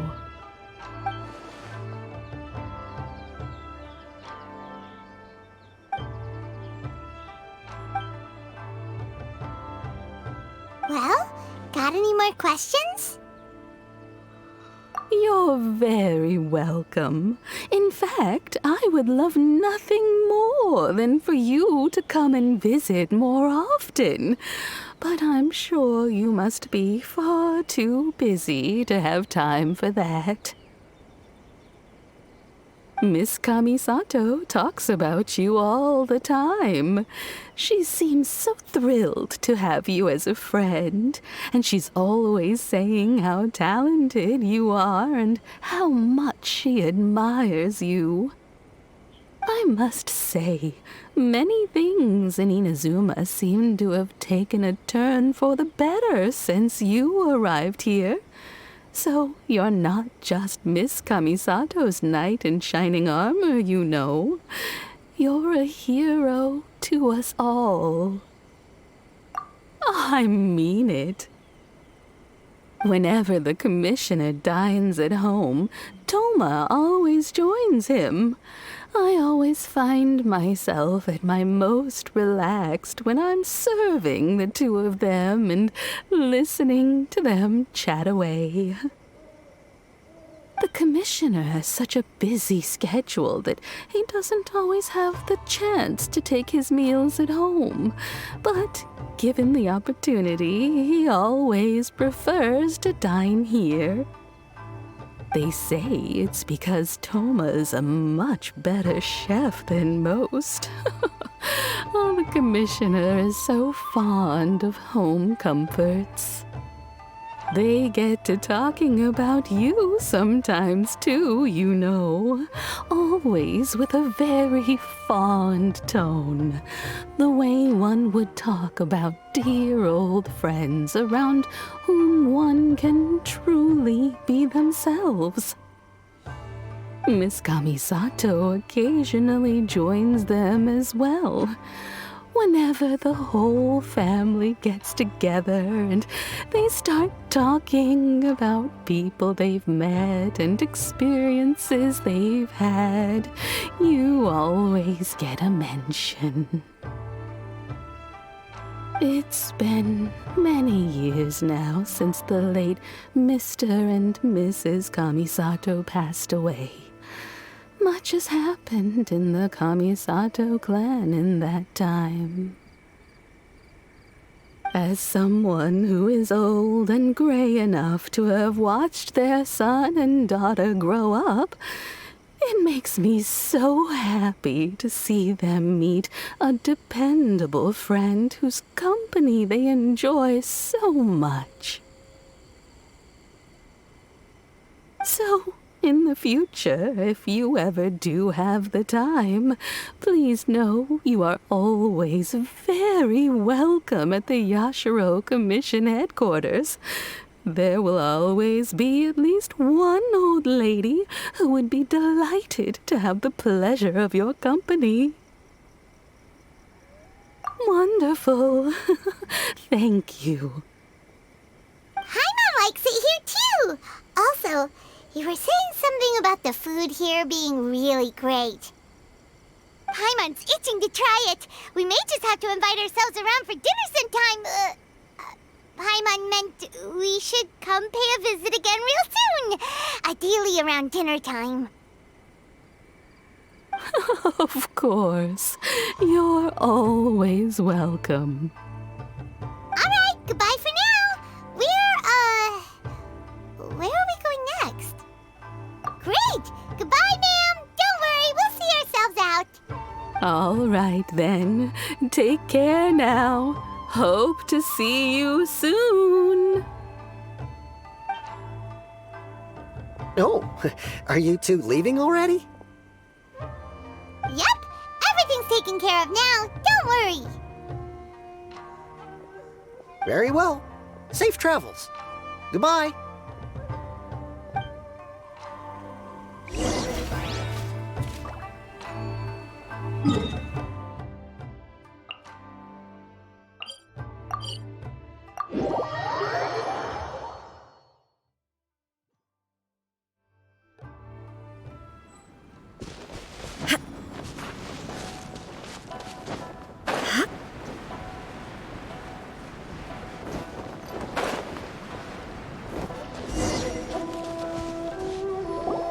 Well, here we are.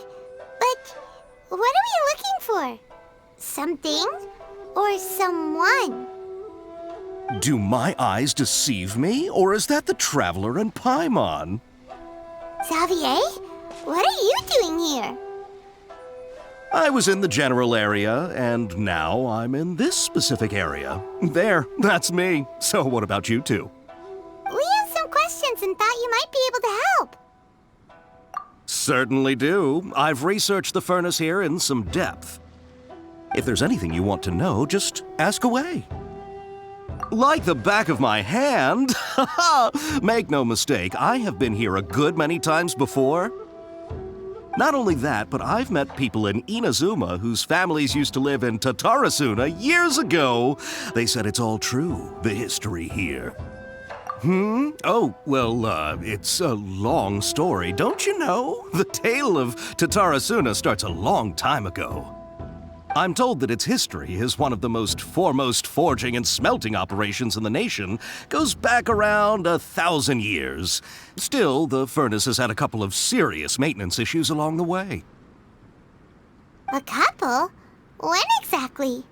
One was just in the last few years, the other was several hundred years ago. A fun fact, I'm not the first Fontaine tech guy to come and work on it either. There was a guy back then, too. They say he was a mechanic who consulted on a technology upgrade. It seems like the technological collaboration between our two nations goes back a long way. How about that?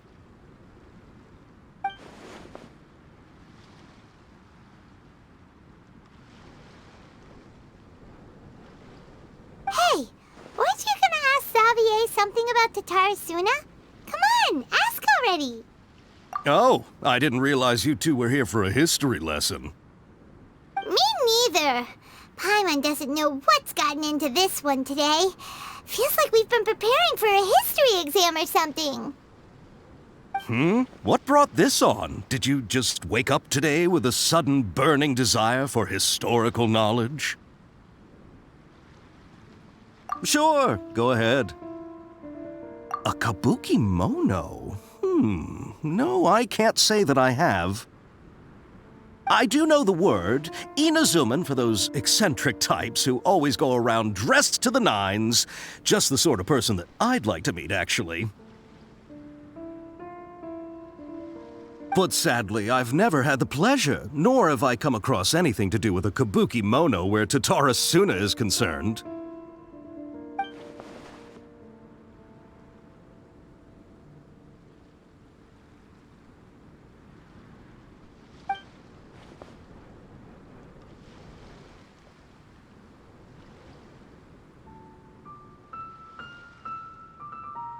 Of course! Don't mention it. Oh, we're leaving? Okay, bye, Xavier. Oh, you're most welcome. More than happy to help. Farewell. Looks like you got all the information you're looking for. Sure, but what's up with you today? Whatever it is, it seems like it's really troubling you. Keep your smile, Spinal Crocodile. No matter what happens, Paimon will always be there for you. Hey, don't mention it. Alright, let's head off and go meet Nahida.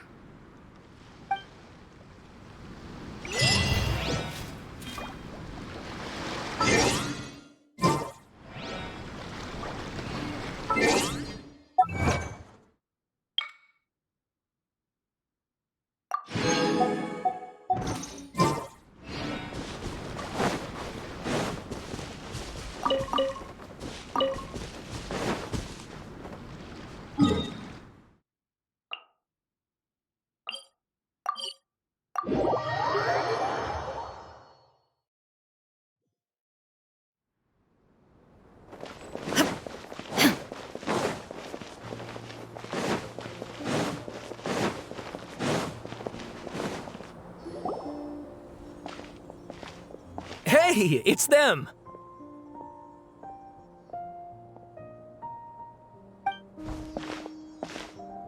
Akaba, Sawada, you're still here?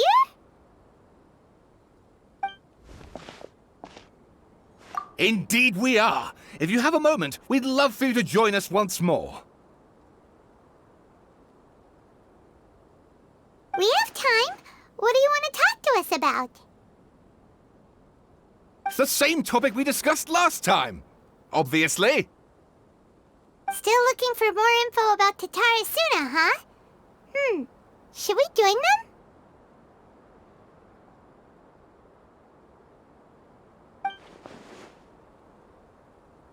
Unfortunately, we haven't made any real progress. Huh? Oh, of course.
I presume you'll want to read mine as well.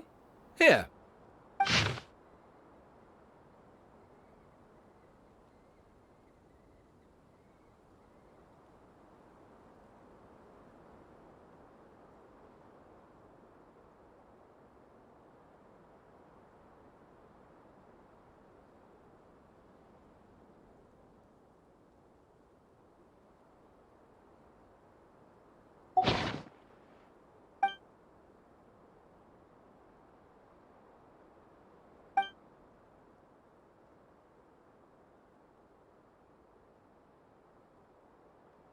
Well, what do you think?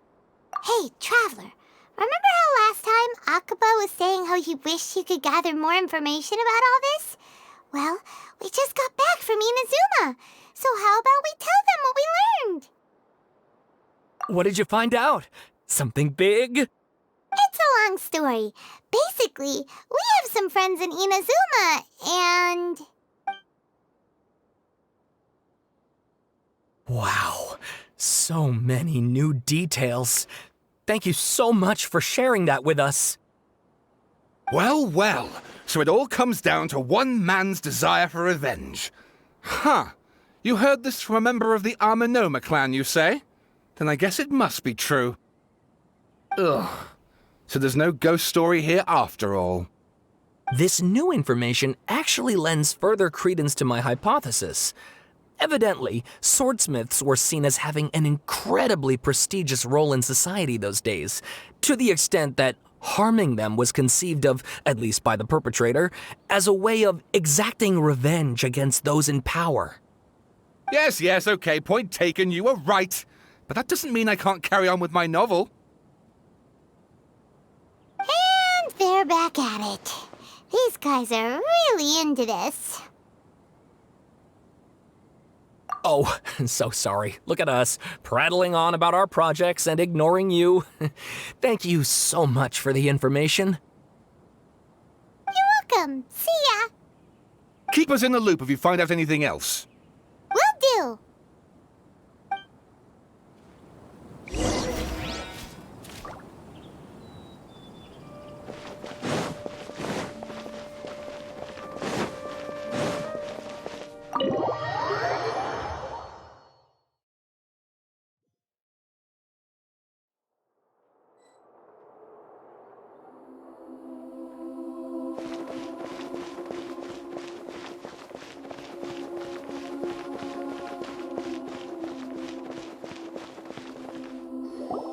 Nahida, we're here!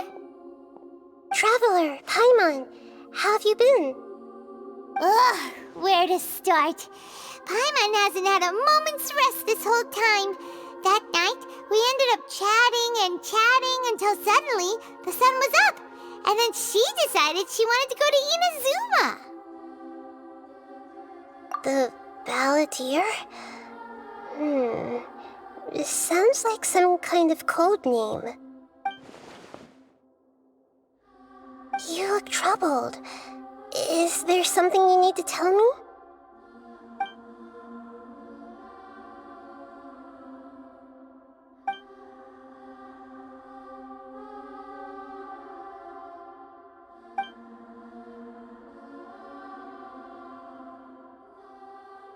Traveler? Hey, what's wrong? You look so upset.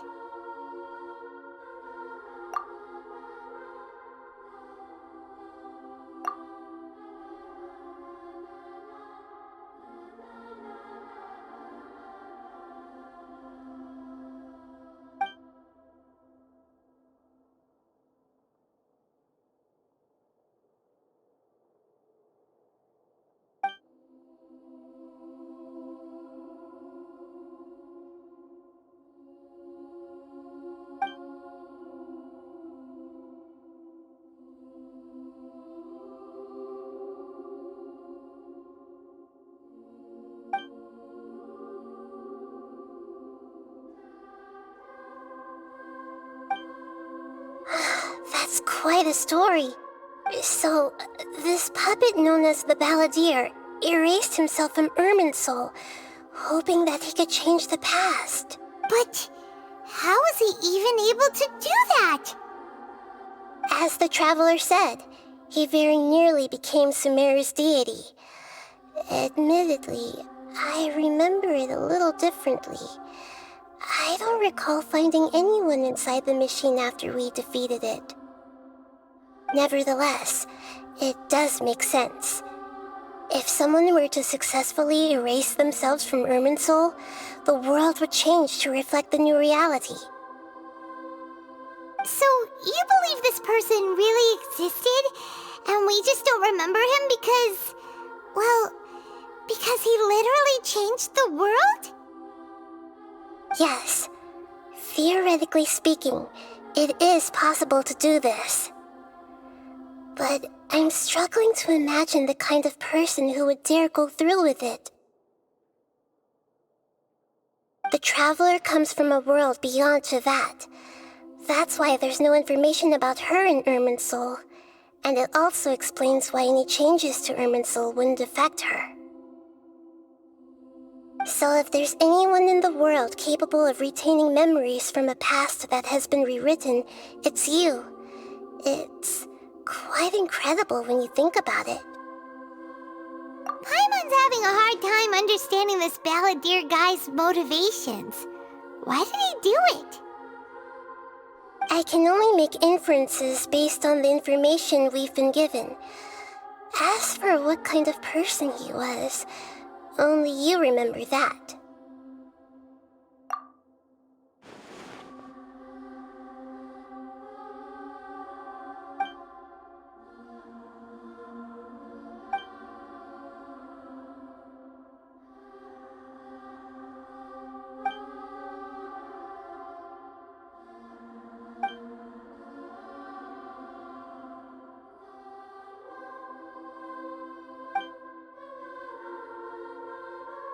Something else worrying you?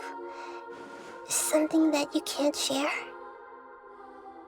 It couldn't change the fate of the ones who had died, right? Once the balladeer realized he hadn't been betrayed after all, it must have completely changed his view of the people of Tatarasuna. Now he saw them as friends again. He couldn't keep hating humans after that, and if he thought there was a chance he could save his old friends, it would be hard not to try. The story makes sense, every part of it. The balladeer tried to achieve godhood with the doctor's help. He was unsuccessful, but retained the power to connect with Irminsul. That power then enabled him to change what was recorded in Irminsul and erase himself, even though he didn't have much strength left. Yeah, it does make sense, but it still ended in tragedy for his friends. It just feels so hopeless. He gave everything to do this, but it seems like he got nothing in return.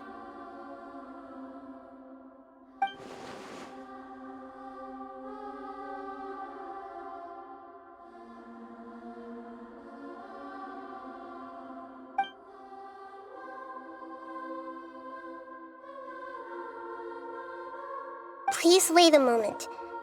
I want to check something. Found it. This should be the one. It turns out that I have a strange way of confirming everything she has told us. What is it? A record from a personal collection. It was tucked away in a corner. You should take a look.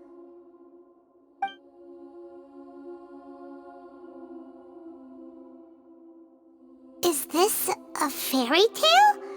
Who wrote it? I authored this record myself. Huh? You wrote a fairy tale that somehow has something to do with the balladeer? When combined with the traveler's narrative, it's clear that this story is an allegory. Everything in it is a symbol for something else. Hold on. So this record survived from the past? Yes. Any information about the balladeer or the kabuki-mono and other records will have been changed. But I wrote this story in a way that means it was left intact. Changing the information in Irminsul changes to that. But Irminsul can't change information that was well hidden in advance. I guess I must have written this story as a backup before the balladeer entered Irminsul. That's incredible! What a great idea! And sending the traveler into Irminsul with the balladeer must have been a further precaution. I knew she'd remember everything. This story is abstract enough that it still resonates with the present information recorded in Irminsul.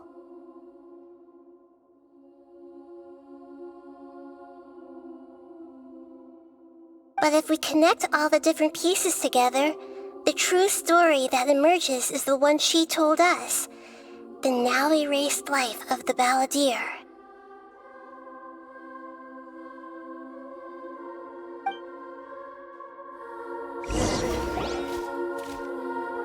There was once a lone monster draped in fox fur. The monster found a family of foxes, joined them, and they became friends. The monster lived with the family day and night, and everyone treated it as one of their own. Once in a while, the monster would take off its fox fur at night and lament to itself as it gazed at its reflection in the water. I am a monstrosity, yet they are too foolish to see it. I pity them. But the monster soon found solace when another came to live among the foxes who was not their kin. A kitten, carved from the wood of a white tree who had been abandoned by the humans. The kitten too wished to become a fox, but its tail was too slender and it could not grow a coat of richly colored fur. Yet when the other foxes saw this, they spoke words of comfort to the kitten. Even without a tail and fur like ours, you are still one of us. Furious at this happy resolution, the monster lit a fire on the mountain. The terrified animals panicked as the fire spread. The only way to extinguish the flames was to make a sacrifice. A gray fox stood up and addressed the monster. It said, "You are the cleverest among us. Surely you can help us find a way to solve this." The monster smiled, led the fox toward the fire, and murdered it. The gray fox's heart was turned into a beautiful drop of water, clear, spotless, and pure. The monster gave the heart of water to the kitten, telling him, "The foxes have decided. You are the one who must be sacrificed. Take this, quench the flames, and die for your fox kin." The fire was extinguished, but the kitten lived. It left that side of the mountain and found a little bird who had a broken wing. The two promised they would spend their whole lives together, but the little bird did not have long left to live. It passed away soon after. After burying the bird, the kitten left the mountain for good. Never again would it cherish a single creature nor a single blade of grass that stood on that mountain. The kitten spent the nights wandering aimlessly, gnashing its teeth at the moon. How it wished to swallow the moon and devour the moonlight. If the world could only return to darkness, then it would finally be peaceful and content. I will become the new moon, the answer to everything. Then, no one will know that there were once birds, foxes, and cats in this world. And no one can know that they were different.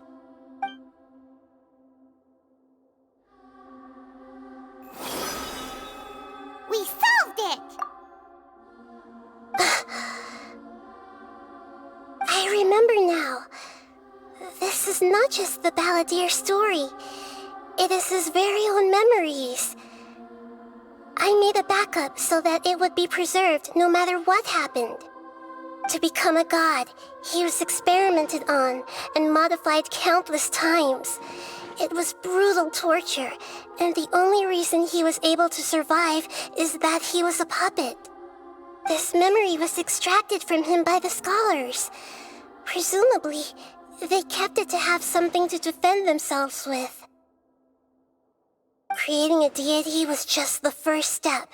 Some of them wanted to be able to control it. That's why they backed up his memory for later use. I buried it deep inside one of my own dreams, and then hid it inside an allegorical story so that it wouldn't be altered. It's hard to believe that this person really existed, let alone that he tried to get rid of us on more than one occasion. Paimon has no memory of him at all. He completely vanished like a puff of smoke. The balladeer agreed to help me look for information about the Descenders, and although he was unsuccessful, he still helped you. Before he vanished, he confirmed an important detail, that Conria was where your twin first came into this world. We still don't know how the change to Irminsul will affect the senior ranks of the Fatui, but in all likelihood, they won't even remember their own Harbinger. It sounds like Paimon wouldn't like this guy a whole lot if he was still around. But still, Paimon doesn't like the way it all ended that much better. This is why wisdom alone cannot answer all our questions. We look, we see, and we comprehend, but the question still troubles us. So the answer is not everything.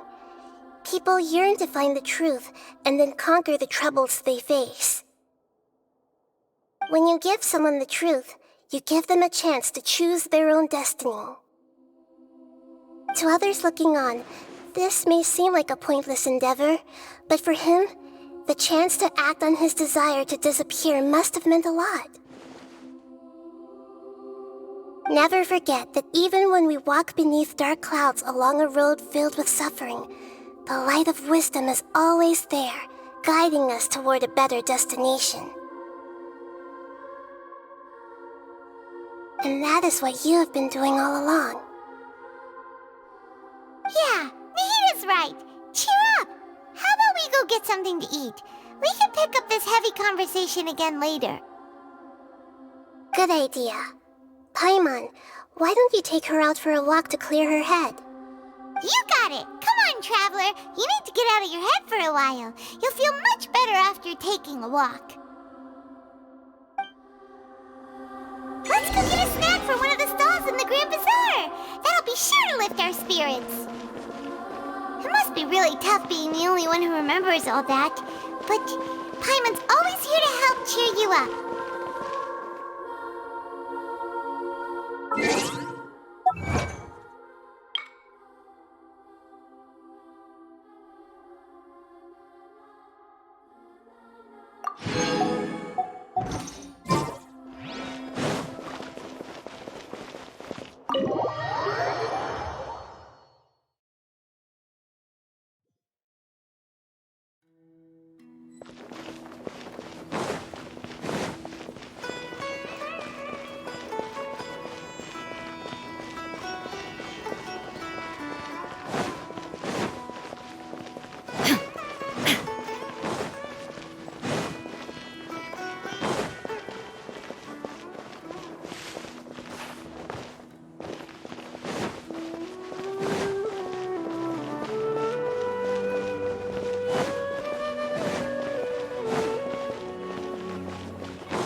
What should we eat first?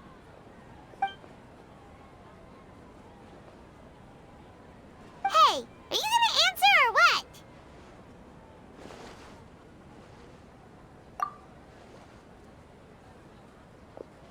Alright, whatever you want. Well, Paimon will be right here when you figured stuff out. Then we can get something to eat.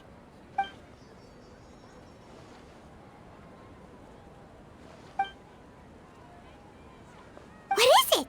Have you figured it all out?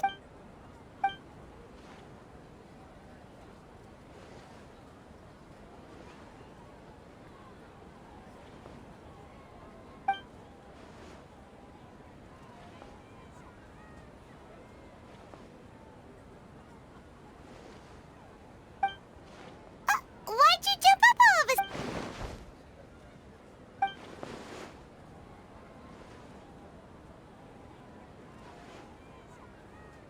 Excuse me, boss. There seems to be a small problem with the last bill. Look, here.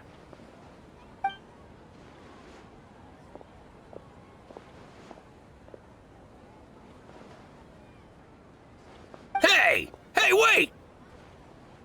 Hmm? You mean me? No, not you. That kid! Didn't you see? Little rascal grabbed my last 2 fresh Sunsettias and ran off. Look, if you're gonna help out here, you can't keep spacing out, okay? What is it? Work's too boring for you? Or has the big city got too many distractions? I wasn't paying close enough attention. Sorry, boss. I think you're right. Maybe it's the city. It's so exciting. It can be hard to focus. Who's that guy? You know him or something? He's who? You're a strange one, kiddo. You say you don't want any money for helping out here, and then when I actually give you some work to do, you keep letting yourself get distracted. I don't want to take advantage, so I'm happy to pay you what I'd pay anyone else. But if you keep acting like this, pretty soon I won't be able to afford to. No, please. I mean it. You don't need to pay me anything. I'm just so thankful you agreed to take on an outsider like me. You're welcome, I guess. But I got bigger things to worry about. Look, we're all out of Sunsettias, and I promised the lady down the street I'd deliver a fruit bowl this evening. Leave it to me. I'll find some more. Just a moment. I'll be right back. Stop. I'm gonna level with you, kiddo. I've never met a worker who said they didn't want a wage before. And at first, I got greedy. Couldn't believe my luck. But I figured you'd start asking for something in return eventually. You don't want money. You don't take days off. And in your free time, all I see you do is wander around, taking in the sights. Are you a drifter or something? That's right, I am. We can talk more about that later. First, let me get those fruits you needed. Sunsettias, was it? I'll be right back. Hey, what do we do now? Okay, stay out of sight. Don't... Welcome. Get your spices here. We've got all kinds.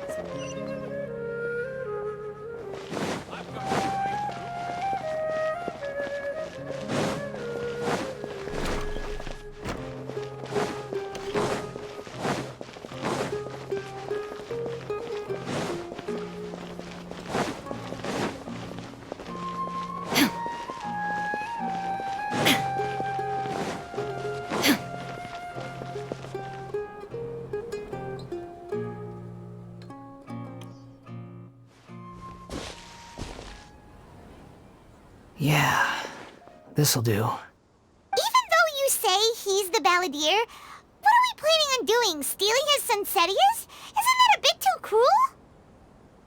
Oh, all right. This should be enough. Guess I should wash them before I take them back. Huh? You two over there. Is there something I can help you with? He spotted us! You've been following me all the way from the city. I'd have to be blind not to notice. Have we met before? No, we haven't met.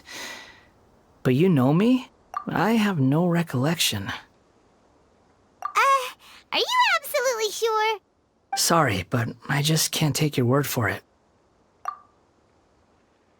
A puppet? What makes you think that? Huh? You were right! The look on his face! I guess you do know me after all. That is not something I share with a lot of people. Look, I'm just a wanderer. But seeing as you've gone through all this trouble to track me down, I'm sure whatever it is must be important. Okay, but please let me deliver these goods to my boss first. Are you really working for that guy? He said you don't want any more for it. Is that true?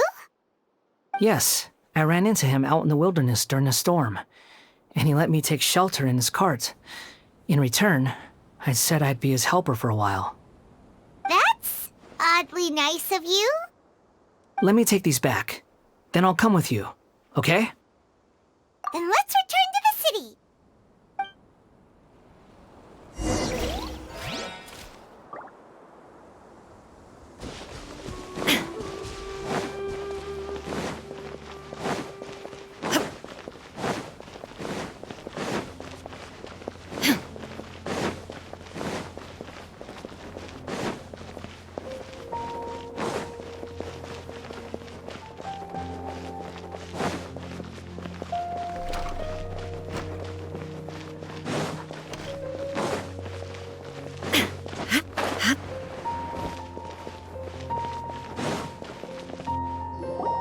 Here you go, boss. I'll leave them right here. Oh, you really went and picked some more. Who are these two? Something's come up, and they need to borrow me. Sorry, boss. I'm afraid I'll be away from the stall for a while. I was just about to pay you anyway. Go wherever you want, kid. Don't waste your time here. What? I get it, okay? You just wanted to help me out, to thank me for giving you shelter from the rain that day. Even then, I don't understand why you're so adamant that you don't want any pay for it. But look, it was pouring down, and there you were, sauntering along without a care in the world, like you had nowhere to be and didn't even care that it was raining. Imagine you were me for a second. It's a little weird, right? Why is this guy traveling during a rainstorm if he's not trying to get somewhere? And why is he taking a shortcut through the open country if he's not even in a hurry? But anyway, taking you in didn't put me out even slightly. You don't owe me a thing for it. Certainly not all this. Your time is valuable. You know, you should go live your life. But I don't...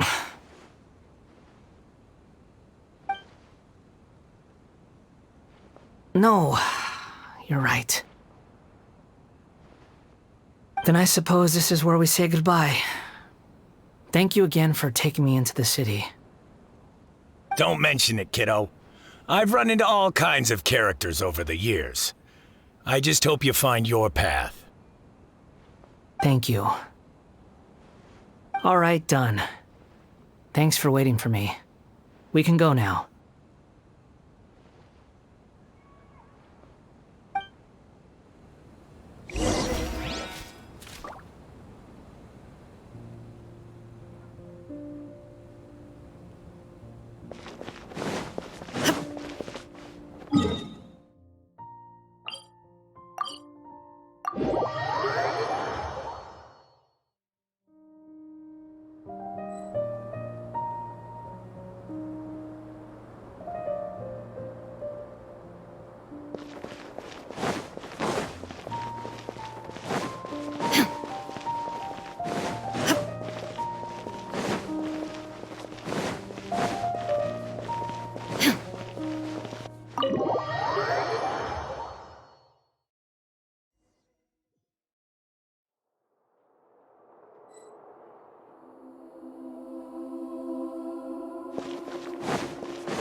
What's wrong?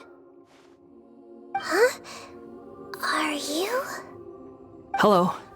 I do apologize for the sudden intrusion. We found this guy in the street, but he doesn't seem to remember anything. So, yeah, quite an eventful walk.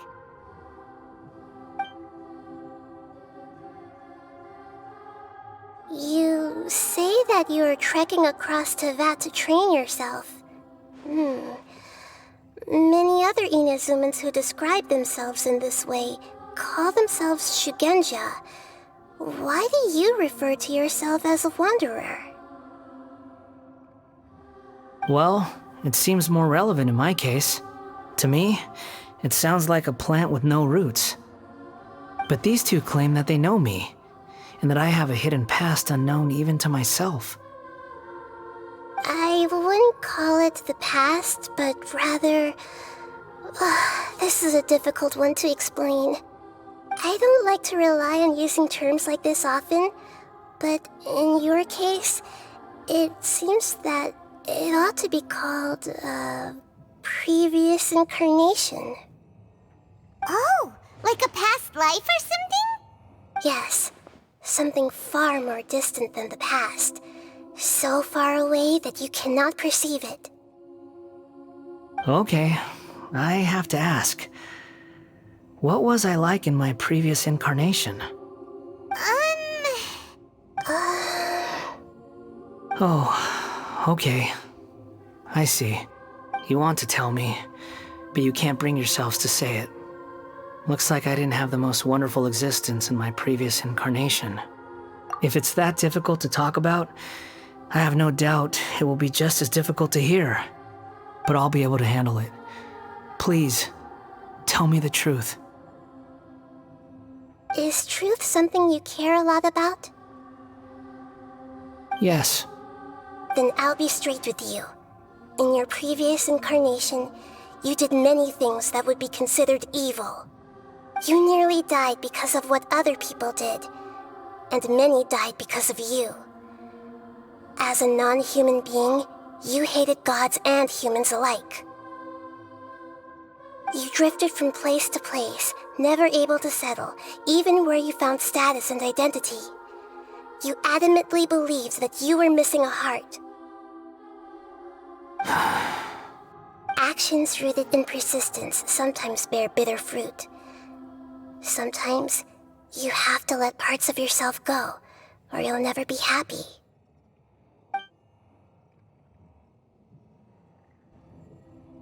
I gave everything I had, but it barely changed history at all. In terms of the outcome alone, that's true. I don't think I can judge everything I've heard purely in terms of right and wrong. Each choice a person makes belongs to a specific place and time, a chain of cause and effect, a cycle of karma and consequence. That is the nature of truth. If one thing is right, its opposite must be wrong. And yet, dichotomies like this are not enough to explain the world in all of its complexity. It seems like my previous incarnation wasn't the most likable individual. We're not trying to hurt your feelings or anything, but yeah, we weren't your biggest fans. If we were enemies, why are you trying to help me find the truth? This is so frustrating! This guy's supposed to be our arch enemy, but now he's just some random stranger we met on the street!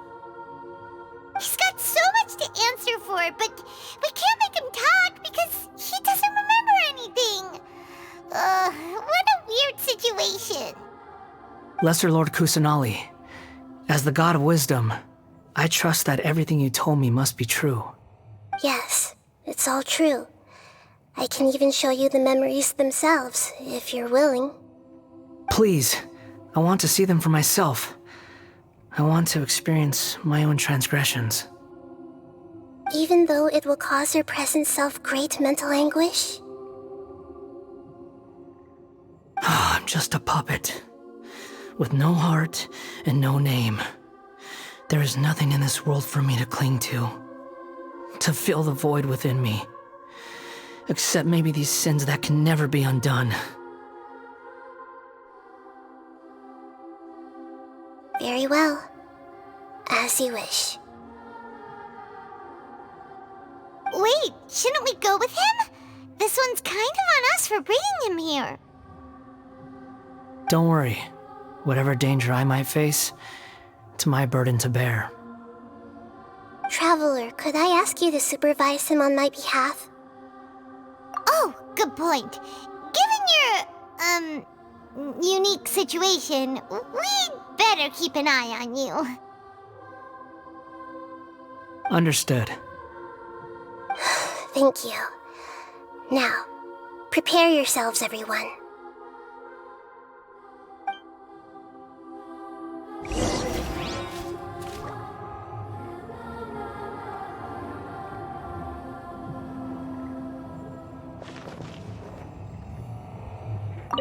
No matter what lies ahead, I'll face it. Whatever it takes. I'm just sorry that you have to join me for the whole thing.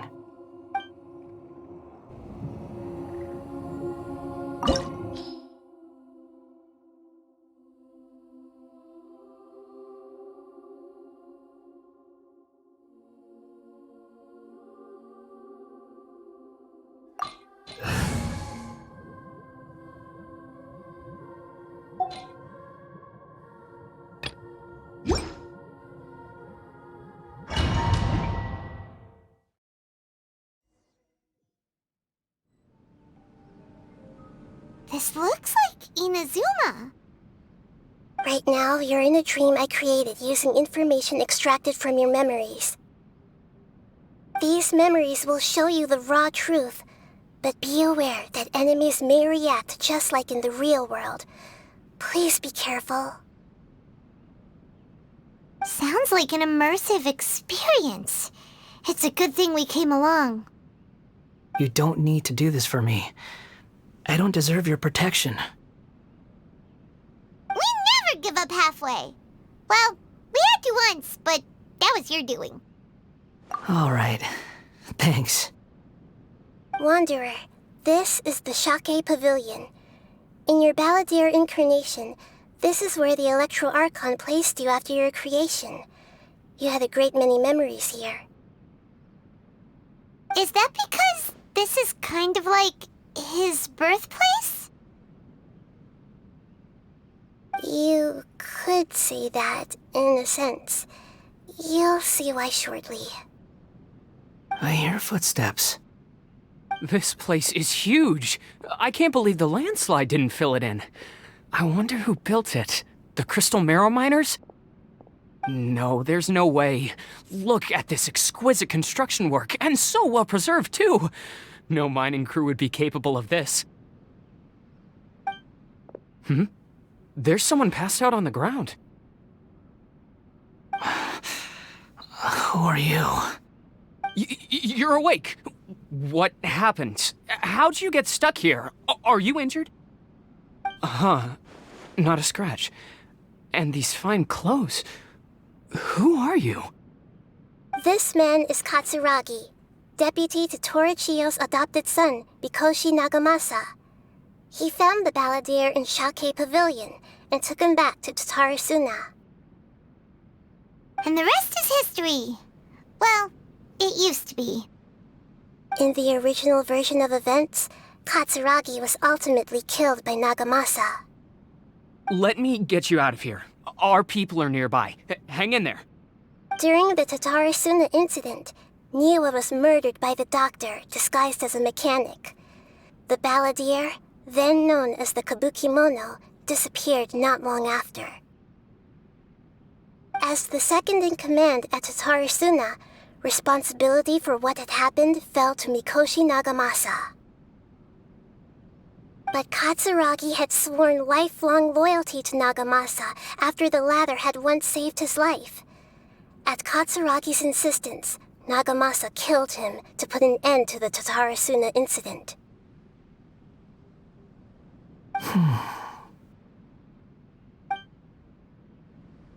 Katsuragi seems like he was a good guy.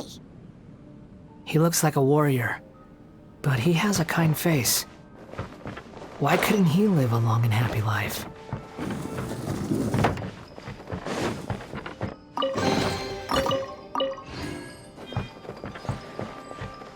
Nagamasa, I found this young guy in a cave sealed off by a landslide.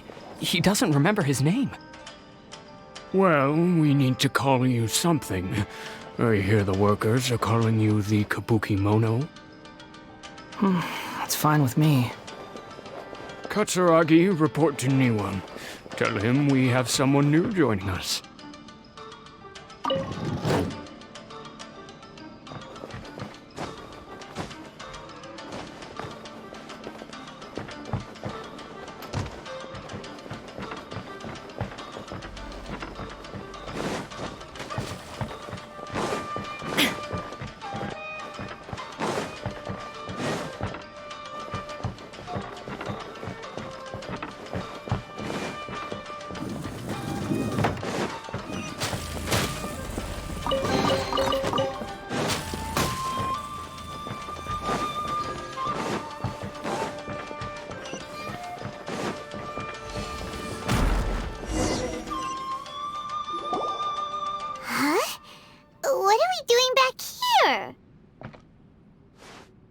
Whoa, this is where you were born?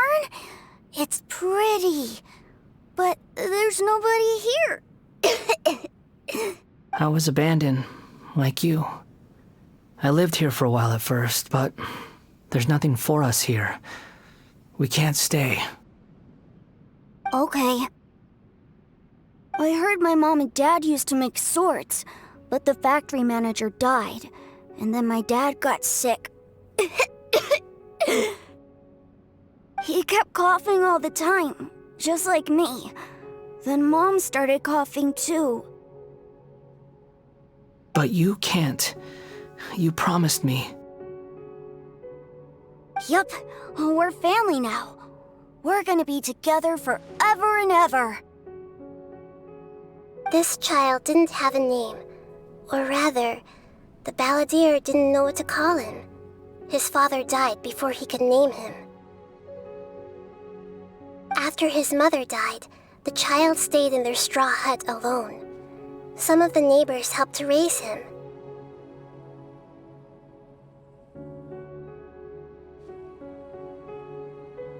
After leaving Tatarasuna, the balladeer ran into this child who didn't have a name, just like him. They made a promise to live together. What happened to the child then? He died from his illness while he was still very young. The balladeer came home one day and found that he had stopped breathing. Hey! What's wrong? Say something! You promised me we could be family! You're no different from Niwa and all the others. You betrayed me too.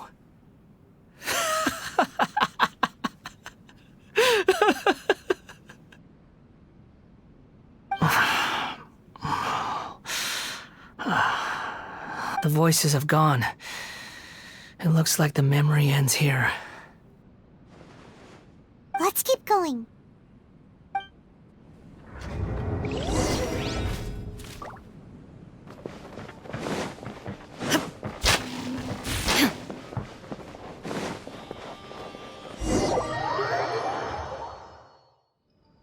You do realize you're blocking my path. I come not to obstruct you. I've been waiting. What you are truly is a weapon.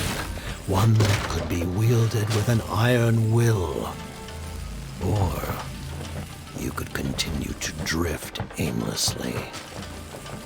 Are you trying to win me over? The long-fated rebellion has begun. Why not take your place at the banquet and join those who shall feast?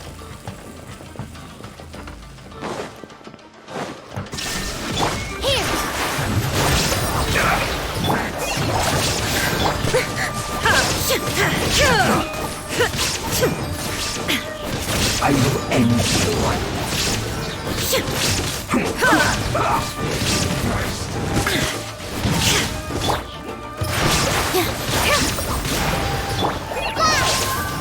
Let the show begin.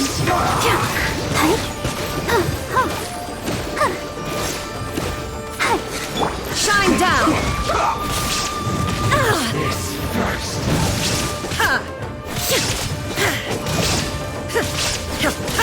With all my strength. Let's end this quickly.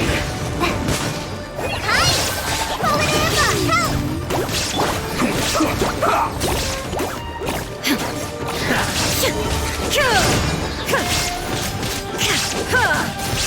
Use this first. Positions. There is no escape! That seemed to work. What an idiot.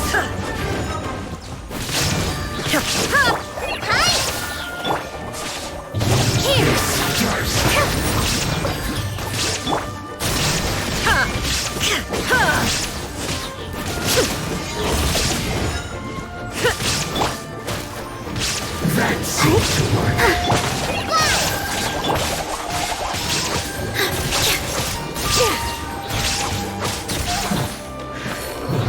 Yes.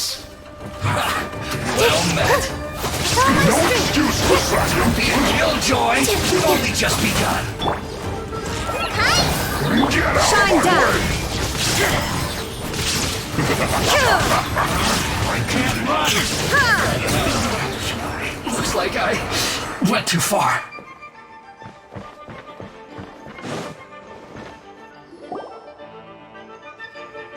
This place is dark. Paimon knows this place. It's the Delusion Factory in Inazuma. In the original version of events, the Traveler once encountered the Balladeer here. Such a creepy atmosphere. And so familiar.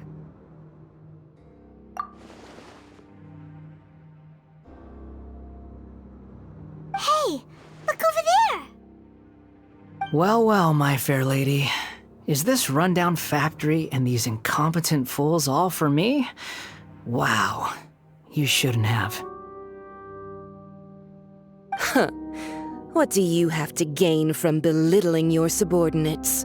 You might not want to admit it, but you are a part of this plan. Perhaps you find fighting in the Abyss to be a more meaningful use of your time? Oh, but of course, even this pales in comparison to being experimented on by the Doctor. What a funny how negotiating never seems to be your strong suit. For the task ahead, I suggest you keep your true feelings to yourself. Save your breath. I know what I have to do. I'm sure you think so, but I still think you need to hear it. Don't start thinking you're invincible, and don't let your emotions get in the way. Surely you're not. I just can't have you getting in my way. You and Child never failed to find ways to complicate things. I'm merely lighting a little fire in this chaotic nation. But you, being tossed out like trash, must make you want to destroy it completely. Do you remember the last time you were here? That was a lot of swordsmiths you killed. I'm sure the descendants of the Raiden Gokaden are still suffering the consequences now. Look at you. Oh, don't get so sentimental. Now, give that poor little tongue of yours a rest and stop pretending like you're above everyone else. Bye then. See you at the victory feast. Poor little tongue? She's playing with fire talking to me like that. Who does she think she is? Forget it. Someone might find me here any minute now. I should prepare to give them a warm welcome.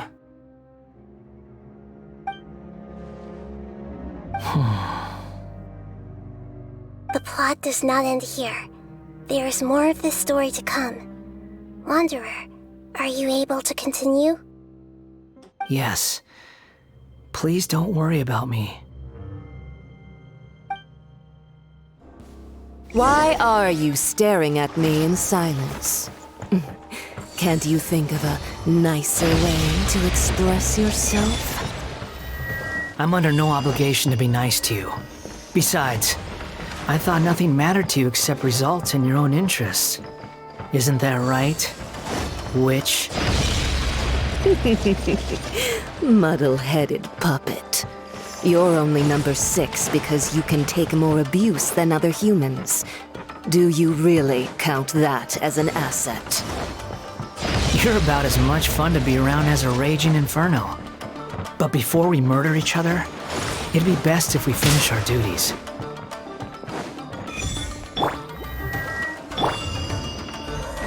There is no escape! Here! Impertinent fool! Be gone!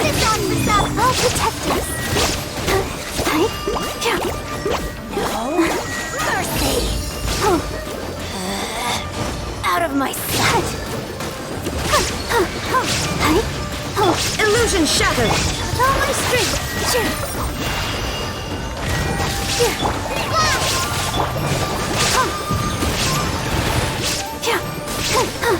This body belongs to ice. The more, the merrier! Blink! Go, Barbara! Shine down! So soon! Go, Barbara! Let me amuse myself a little.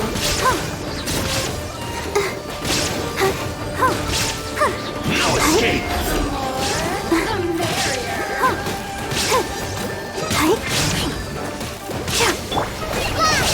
You really know how to get me Illusion going. shattered!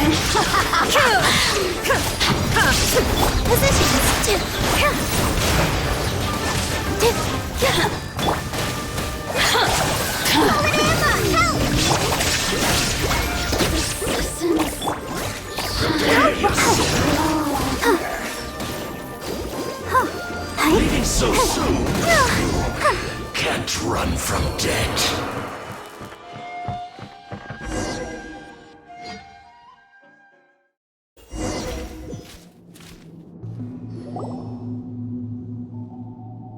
Looks like we've arrived in Sumeru. Is that? Considering that Amorta's sage, Nafis, refused to join this project, I'll take part in the experiment in his place. Welcome. I look forward to a fruitful collaboration. When do we start? You seem impatient. You should know that becoming a god is far from a trivial affair. The biological transformation is a lengthy process. As such, I too would recommend that we commence as soon as possible.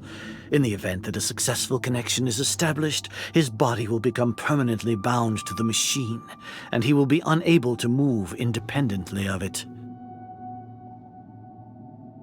Nothing worse than what I've been through before then, Doctor. You were the most resilient test subject I ever came across. Thanks to you, I was able to garner a great deal of information. Alas, after that, you were under orders to remain in the abyss. We barely saw each other, and it became difficult to further refine the knowledge I had gained. That was gracefully worded. Ever wonder what they'd think if they knew that nothing matters to you, apart from your crazy experiments?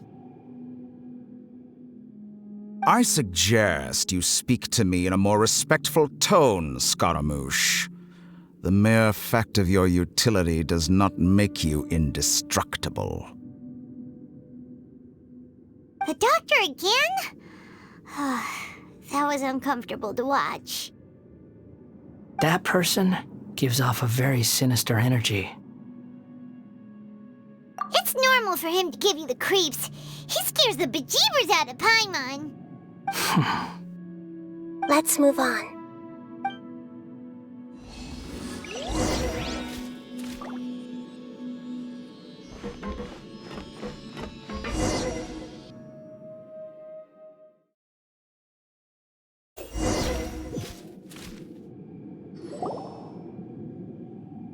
You're a god.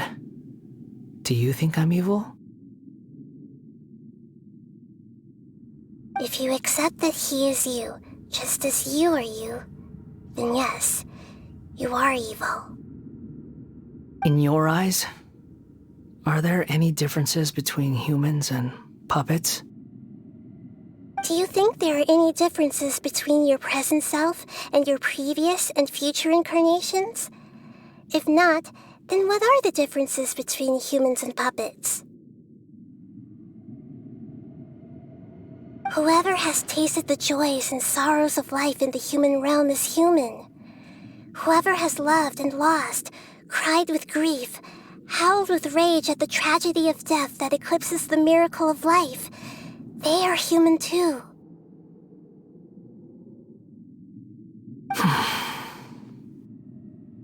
I've seen enough of my past. If possible, I'd like to reclaim the sins that are mine to bear. No matter the consequences, I won't run from blame or punishment. Whatever I am due, let it come to pass. Can you return my memories to me? Huh? But won't that mean you'll lose your current identity? I've always believed that human lives follow a set of rules, with each person being a collection of past experiences. As a puppet living in a human world, my life is subject to the same rules. Regaining your memories means reverting completely to your previous incarnation. All the emotions that you discarded will return to you.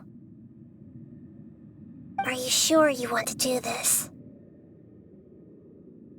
I've lived with the void in my chest my whole life. My creator didn't need me. And ever since I awoke, I've just drifted from one place to the next. But then I met you, and I finally realized that reclaiming my missing sins might be my one opportunity to become my true self.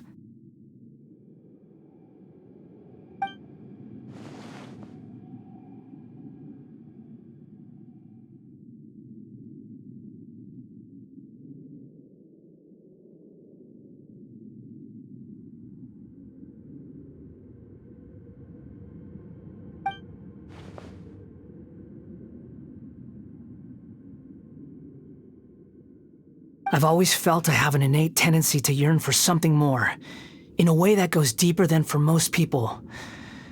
But for all my soul-searching as a Shugenja, I've never fully understood it. Looking at it now, it seems that I brought this curse upon myself.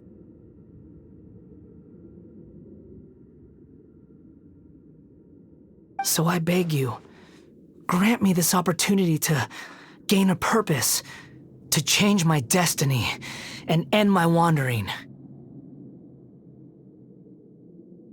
Very well. Since your mind is made up, I will return to you that which is yours.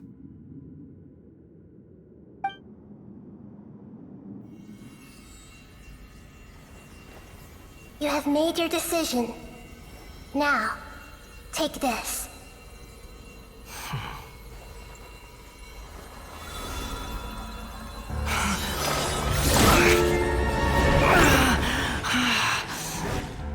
Set him free. A puppet? What's he doing here? You're a human as far as I'm concerned. Everyone's here. Wonderful. What a fine blade. Nagamasa will be thrilled.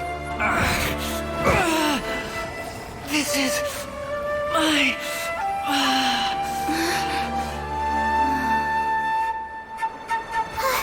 Is he alright?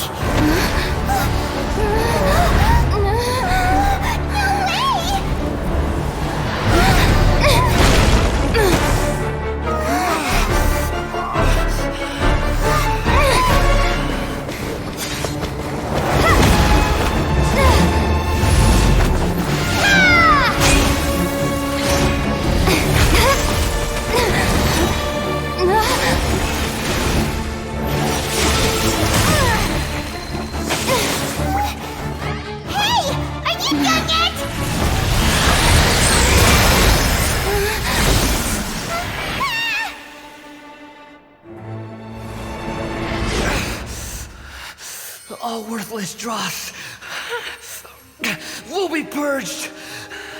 That's why this won't be the end.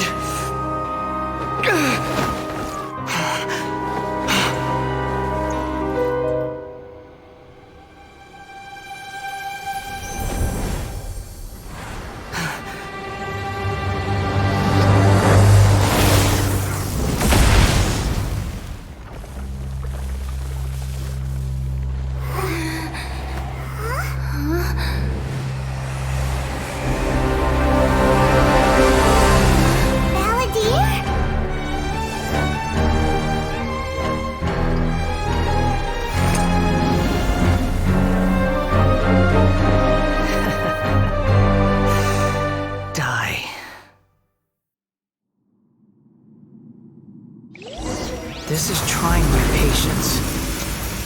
Have you got all your memories back now? You got any more stupid questions? Insignificant pest!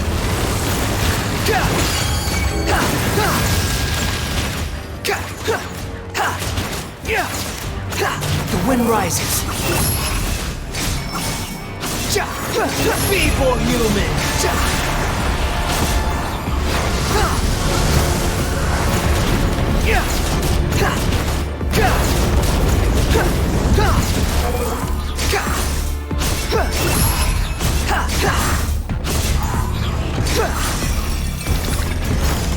At my command, you shall fall. Squall and Fury.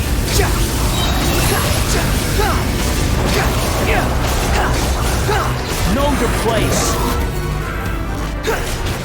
Insignificant pest!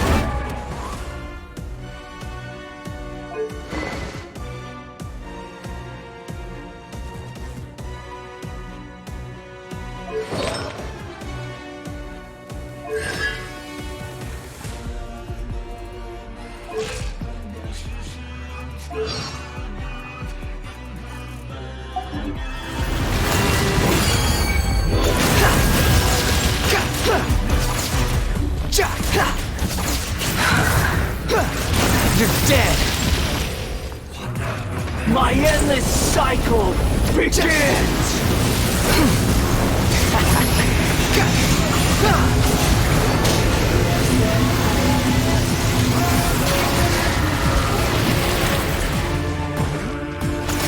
Behold, insignificant pest!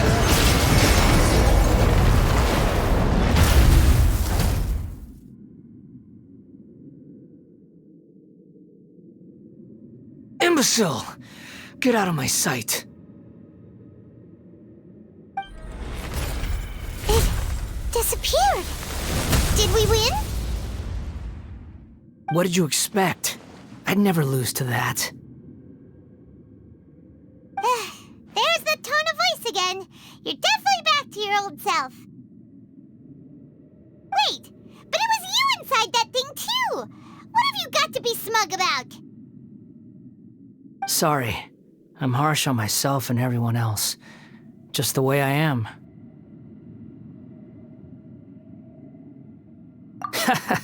You sound like you're concerned about me. But don't worry. Thanks to you, even if I didn't change a thing, at least I now know the truth. The memory recovery seems to have been a success. This dream has served its purpose. Come on. Let's continue this outside.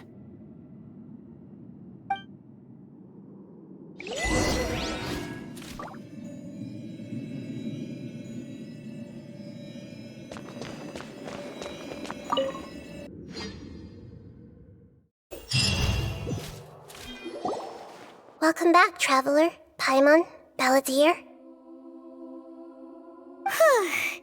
It feels like we just went on a really long journey. Paimon's exhausted.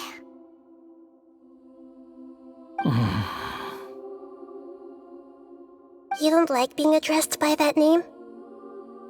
It's fine. But I was just thinking, I should probably change it. After learning about everything the doctor did, there's no way I can carry on using a name connected to him. I'm not planning on returning to the Fatui, and they wouldn't take me back anyway. Recent events will have affected a lot of people, and they might not even remember who the sixth is. So, you're quitting the Fatui for good? It's like you said, Lesser Lord Kusanali. Everything may look futile, but it wasn't completely meaningless. At least I made a lot of people forget about me. But that doesn't mean your own past has disappeared. Of course. And your main goal, for which you gave up everything you had, you weren't able to achieve it. I hope you can see and understand that.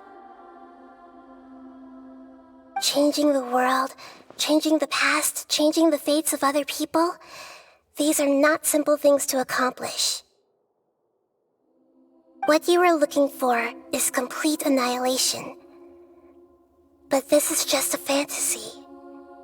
Even if the Balladeer is removed from existence, the world will not heed your will. Indeed. How ridiculous. Do you regret doing all that when you've gotten so little in return? Even if I'm completely worthless, there's nothing in the world worth regretting. Lesser Lord Kusanali, you purposely left that information in Irminsul, didn't you?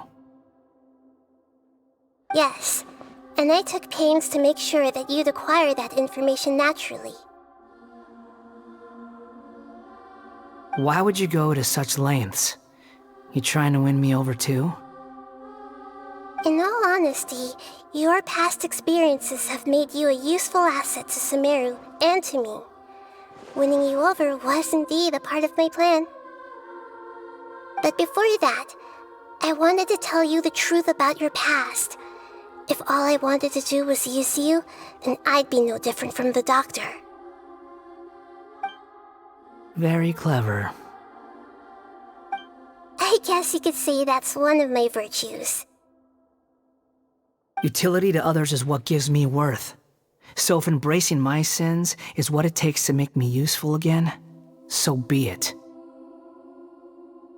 Oh right, I almost forgot. You're the good guys. You're into justice and all that. Sorry if I have a slightly different perspective on things, but I don't feel like I've been duped. The wisest leaders are fated to end up with the best helpers.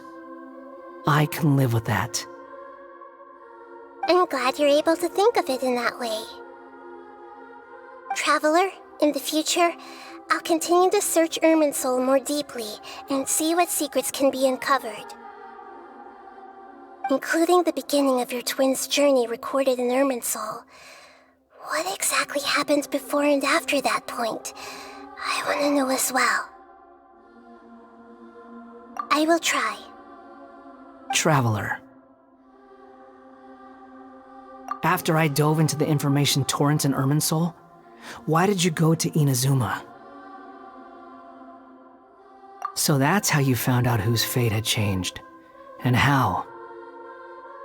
Well, whatever your reasons, you did me a favor, and I'll do everything I can to pay it back. Borrowing and returning are the only real relationships between individuals. I'll balance the books one day.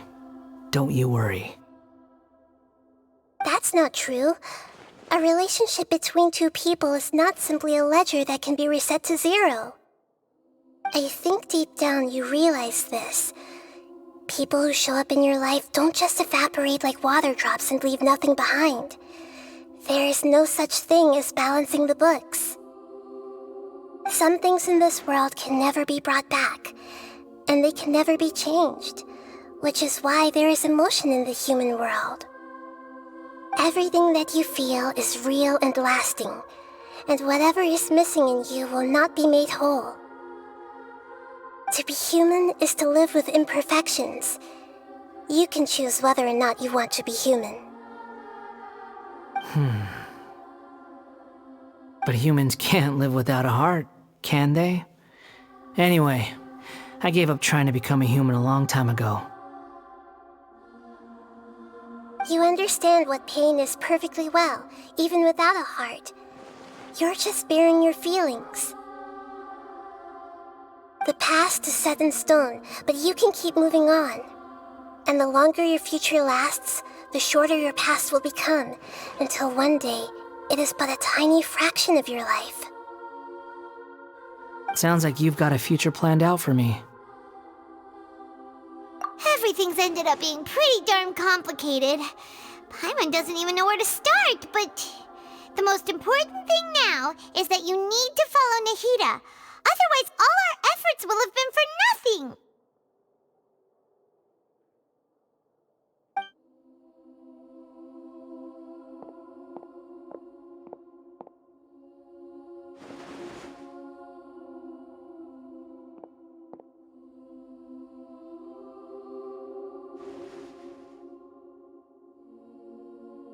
Then I guess I'll be helping you from behind the scenes from now on.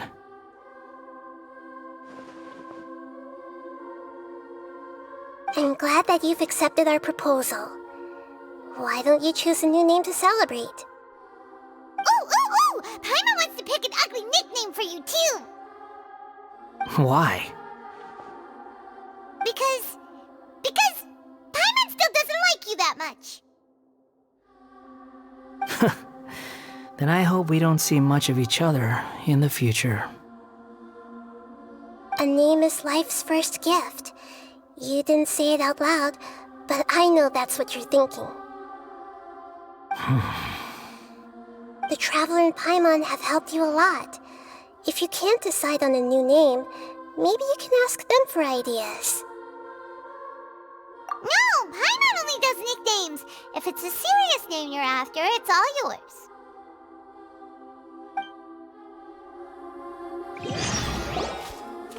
Have you got anything?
Are you sure?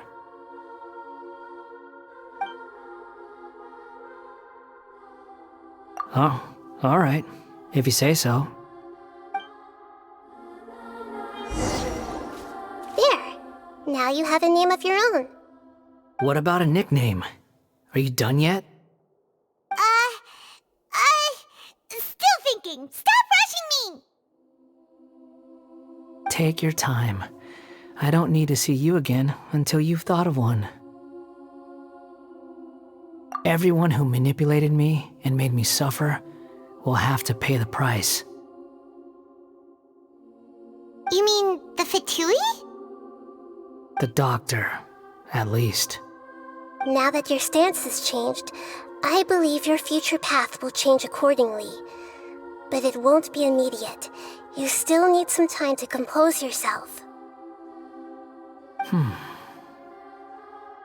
One more thing. There are still some descendants of the Raiden Gokuden living in Inazuma. Some of them know. Well, they ought to know about the connection between Raiden Gokuden and myself. I don't plan to leave Sumeru for the time being. If you see them in Inazuma, please tell them that I was the one responsible for the Raiden Gokuden's downfall. Even though the events have been erased from the world, they still deserve to know the truth. I see. That is up to you. Huh? But if we do that, then... It's fine. Let them stab their blades into my chest if they so desire. Maybe that's how it always should have been. No nonsense. I like it. All right, let's call it a day. Goodbye, wise deity. And you too. He's gone. What he went through today would have been like living an entire lifetime in an instant. He'll need some time to calm down. Yeah, true. But even so, after everything that's happened, he doesn't seem quite as fierce anymore. So we can finally go eat? Paimon is starving. Thank you both. I hope you will find somewhere nice to go and relax for a while.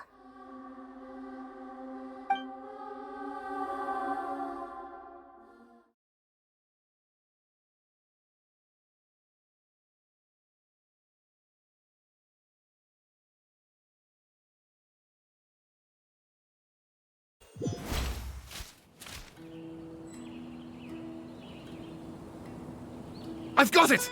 I can end my novel with some words from Mikoshi Nagamasa. You mean because everyone else in the story is dead? Yeah, I heard that Mikoshi Nagamasa died at a ripe old age. He's the perfect fit to be the narrator of the epilogue. The dark clouds had dissipated, but they continued to cast their shadow in Mikoshi Nagamasa's mind for decades to come. Then, one night, as an old man, he had a dream. On the night when that prized blade, the Daitatara Nagamasa, was forged, the people rejoiced, and there was painting, dancing, and drinking. All these expressions of joy melted down in the furnace fire and turned into red clouds that rallied around the final sunrise that Mikoshi Nagamasa saw in his lifetime. Life is a story too long to be told, a journey that you must walk to behold.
It's about time we had a break.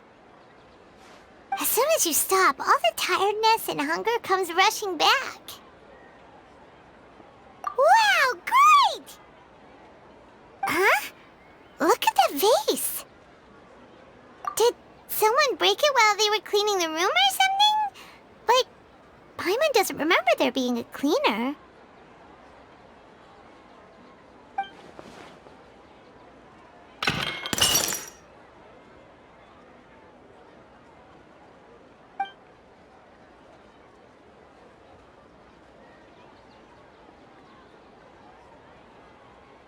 You sound lost and confused.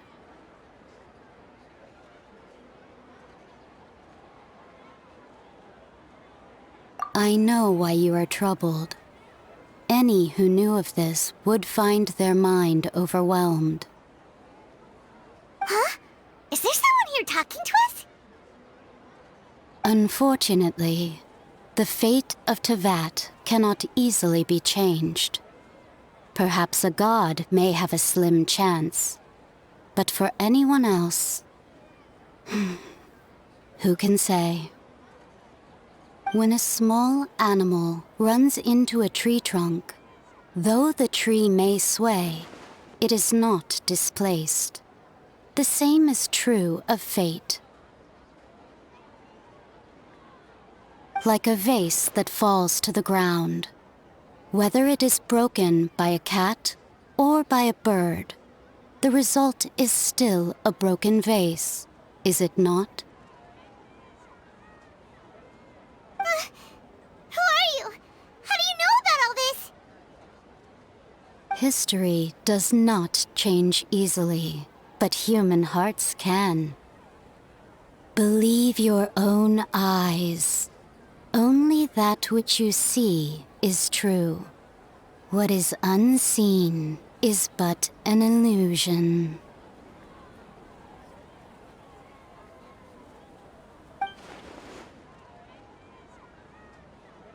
The voice has disappeared. And who the heck was that? And what were they doing coming out of nowhere and saying all that scary stuff?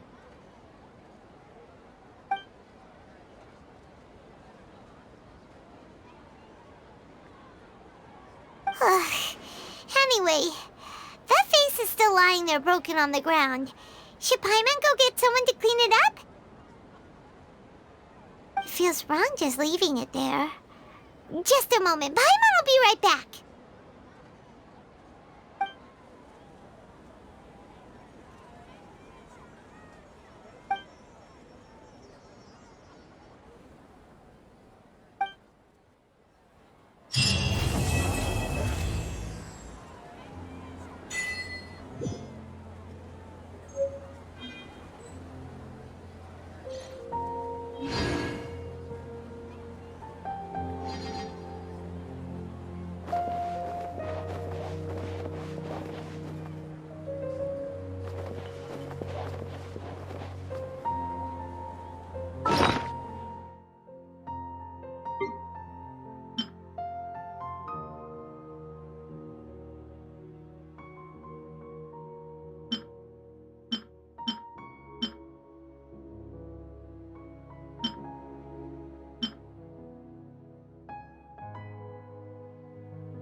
So, Sucrose, the package you mentioned that you received before, it's not dangerous, is it?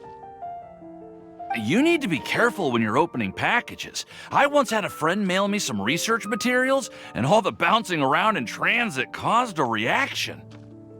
Once I opened it, it let out a stench that could wake the dead. If your package contains anything like that, then maybe you should check with Albedo first and see what he thinks. No, this package didn't contain any hazardous materials. Timaeus! Sucrose! What are you two chatting about? Oh, hey, you two.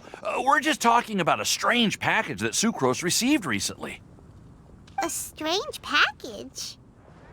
Yes. I believe it's from a Sumeru scholar who came here to study in Mondstadt. It's most likely a thank you gift for collaborating on some research together. Huh? A package from an academia scholar? Oh, then there could be anything inside.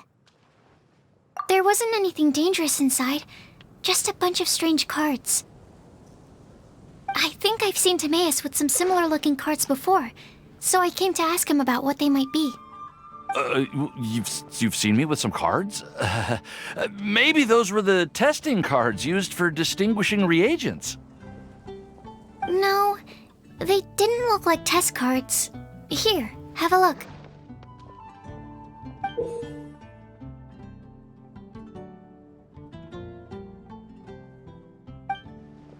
Oh, you meant these? Huh. Sucrose, have you really never seen these before? No, never. Recently, I've been spending all my time up in the mountains working on cultivating pentatonic sweet flowers. Why? Is this an area of research that has started trending in the alchemical community during my absence? You could definitely say that it's trending, but not as an area of research. It's a card game that's been getting really popular these days. It's called Genius Invocation TCG. Genius Invocation TCG! Yeah, we've been hearing about this game all over the place, but this is the first time we've ever actually seen any of the cards. We didn't know it had made it all the way to Mondstadt. Must be pretty popular, huh? That's right. The game's been catching on lately. The Yae publishing house in Inazuma has even published a series of light novels based on the game. The story is really good. It starts with a young guy in Sumeru who finds an ancient casket of tomes in the attic. He opens it and discovers that the soul of an ancient TCG player called the Crocodile King has been captured inside. It turns out that the Crocodile King was King Deshret's viceroy, who battled an opponent named the Ibis King. During the match, the Crocodile King fell prey to his opponent's scheme and was sealed away in the casket of tomes. After being unexpectedly released by the kid, the Crocodile King possesses him and helps him to gradually climb the ranks and become a legendary TCG player. Timaeus. Huh? What's wrong, Sucrose? If you're interested in how the story plays out, I can lend you the novels. No. I was just thinking about that time you requested an extension on your progress report deadline, citing personal reasons for the delay. Well, I did go through a phase recently where I wasn't putting enough focus on my work, but it's under control now. I've committed to not even touch Genius Invocation TCG until I've made enough progress in my research. Well, that's unfortunate. Oh? Why's that? Well, since it's a gift from a researcher I've collaborated with, I thought that I should at least try to learn the rules. That way, I could say that I at least tried to appreciate his gift. Oh, right! And since it's a game from Sumeru, who knows? Playing it might even make you smarter. Okay, fine. Paimon's curious and would like to give it a try. Please? Although, it seems like we can't learn how to play it anytime soon, 'cause Timaeus has given up Well, research is my priority, you know. But if you'd like to learn the rules of Genius Invocation TCG, then I'd actually suggest you go to the Cat's Tail. Yep, that's the place. It's where everyone in the community goes to play when they have time. They gather there, trade cards, and they're very welcoming to new players. Trying to learn the rules can be intimidating at first, but it's a lot of fun once you get the hang of it. Understood. Traveler, Paimon, let's go to the Cat's Tail and try asking around. To be honest, hearing Timaeus talking about the game has also piqued my curiosity. Well, what are we waiting for? Let's get going!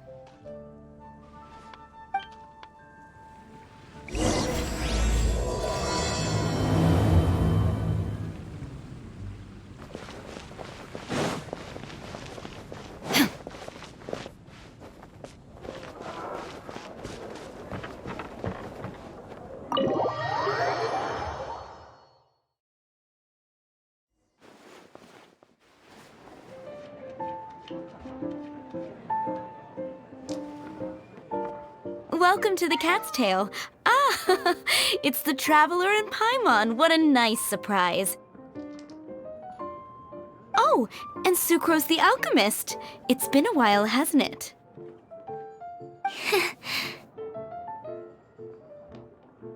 I'm afraid I've already told you before. Fur from the Cat's Tail staff is not for sale, no matter how much Mora you offer. Don't worry, Margaret. We're not here for that research project I told you about last time. Sucrose, what kind of experiment were you trying to do with the Cat's Tail?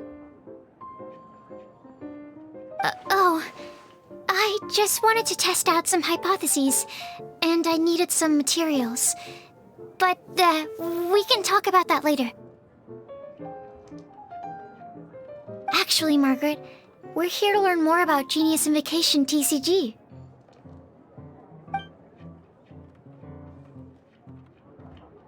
Ah, Genius Invocation TCG. We were just talking about that game. You see, more and more people have been gathering at the Cat's Tail to play, so I thought, why not have a dedicated staff to serve the new customers? Speaking of which, I believe you've already met. Met who? You know Prince. This is the Cat's Tail after all, so I thought having a cat take care of our new customers would be quite a nice touch.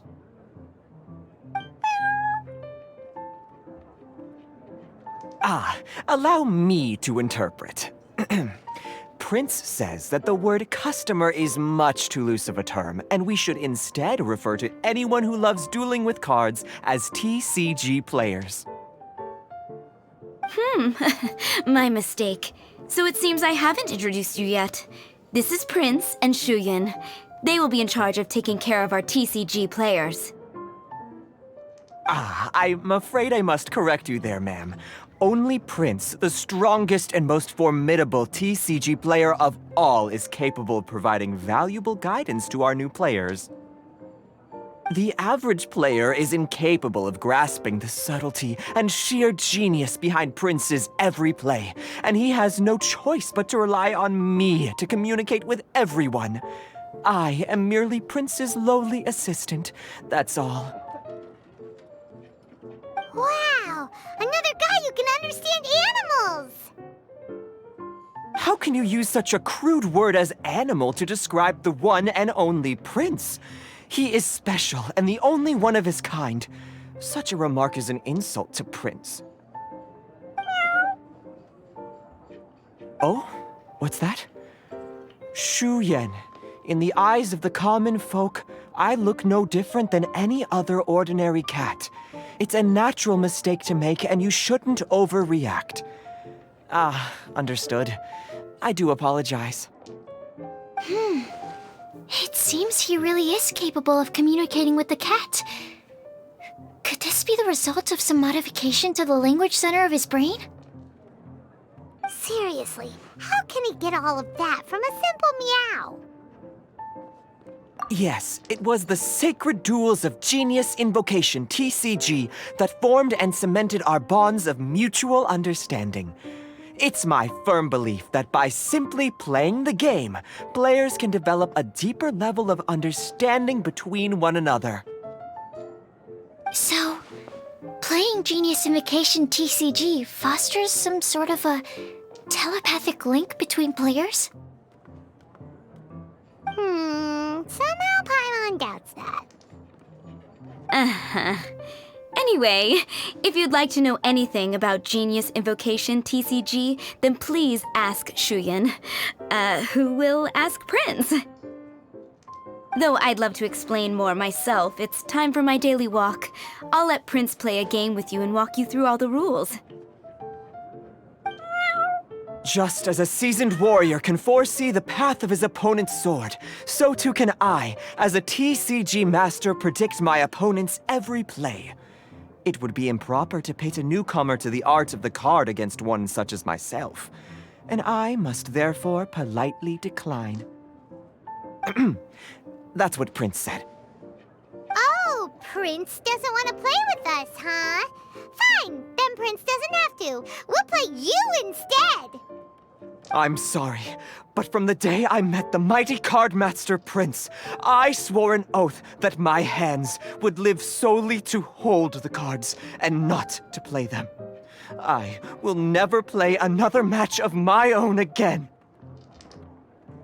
If Prince is unwilling to play, then I guess we should look for an alternative. How about this? Diona!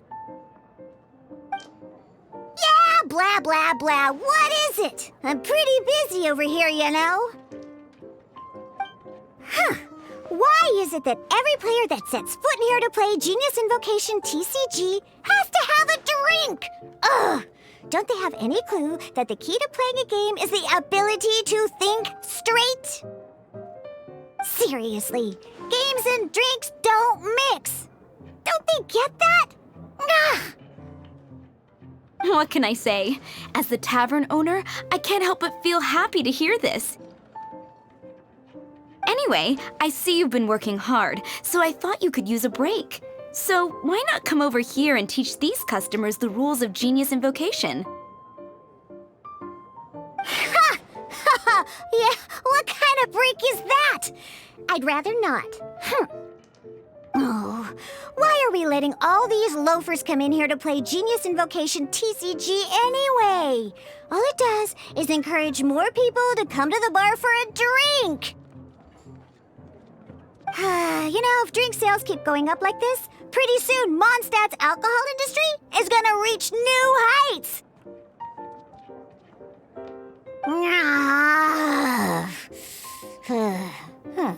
Looks like my first step in destroying Mondstadt's alcohol industry should be stamping out the spread of Genius Invocation TCG. My dear, you are quite mistaken. You said it yourself, a clear mind is necessary to win.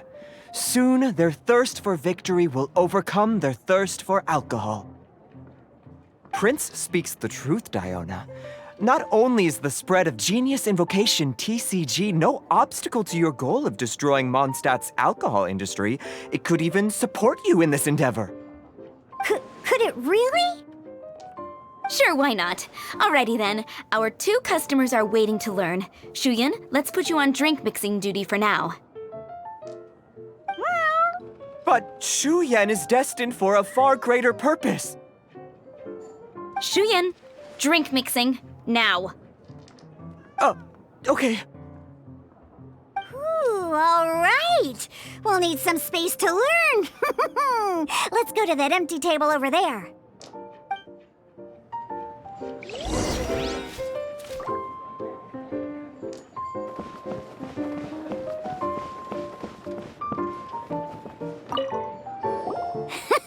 Okay, let's go through the rules. First things first. You'll be needing your deck, so place that on the table. Deck? Yes. You should have built a deck. You know, A set of cards that meets the bare minimum requirement to play the game? What's with the blank stares? Come on! Don't tell me you came to learn Genius Invocation TCG without bringing any cards! That's right. We have some cards that I received from a friend. Yeah. You're gonna need a few more cards than that. Okay, let me think. To learn the game, you'll need at least 2 character cards to switch between. Oh, that reminds me! A few days ago, when I was closing up for the night, I noticed a customer had left a couple of character cards on the bar counter. Maybe you could use those for now. Are you sure that's okay? It's already been a few days and he still hasn't come back to claim them. Who knows? Maybe he left them here on purpose. Oh, okay, yeah, I got them here with me. You know, just in case the customer came looking for them. Yeah, not because I like to play the game or anything. Please. Alright, so now we have 2 character cards. That's everything we need, right? Yep. So, are you ready to start? Alright, then let's begin.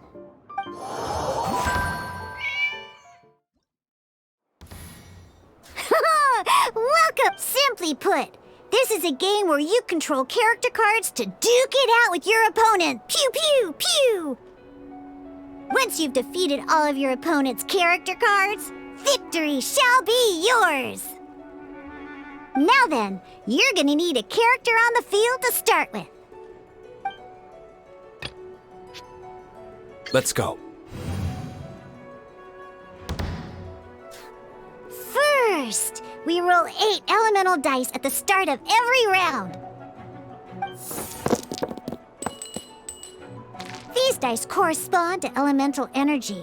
We'll be spending these dice to perform actions.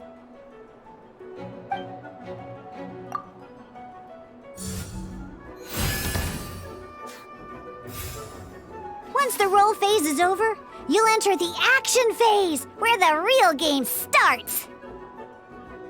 During the action phase, you can spend elemental dice to perform various actions. Of course, the most common action is to use character skills.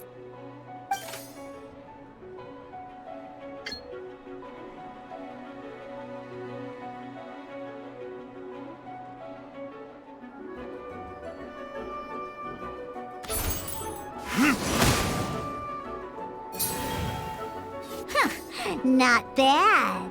You just made your first attack.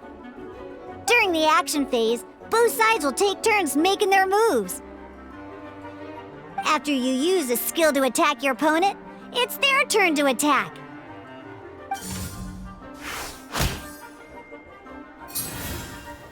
And as you can see, once the enemy finishes their move, it's our turn again.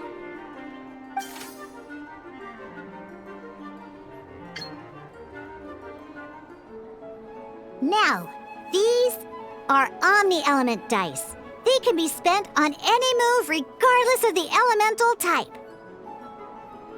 So, we're gonna use them to pay for the pyro dice needed for this skill. Go on, give it a try.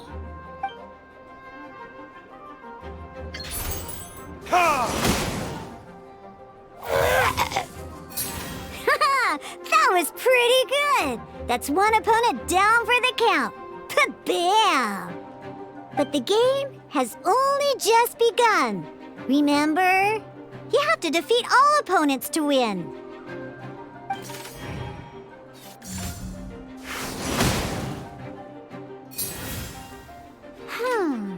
As much as we'd like to attack again, seems like we've run out of usable dice. In that case, let's end this round. After you end round, you won't be able to do anything else this round. And once everyone chooses end round, we can move on to the next round.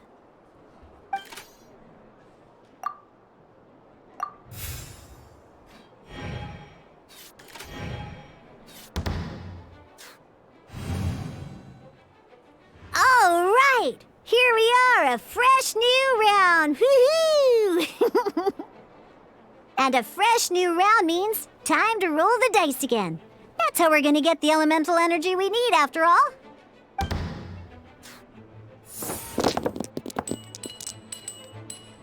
Ooh, that's some terrible luck. Well, there's no way we'll be able to use Diluc's skill now. But don't worry, situations like these are why we have the option to reroll. Once per round, you can select all the dice that you don't like and reroll them.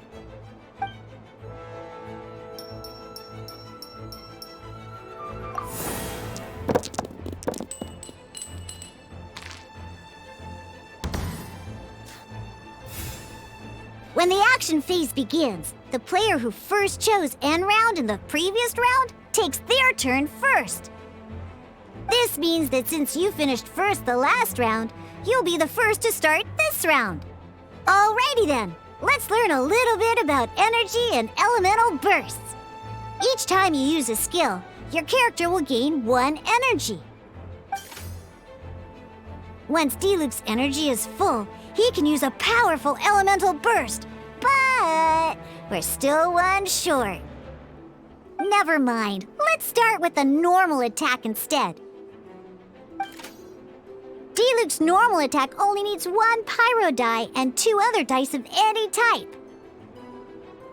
In any case, your normal attack needs fewer pyro dice than your elemental skill.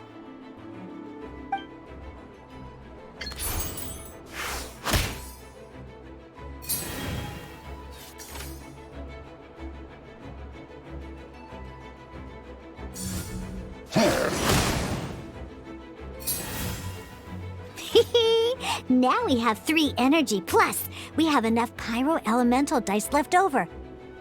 It's time to use your powerful elemental burst!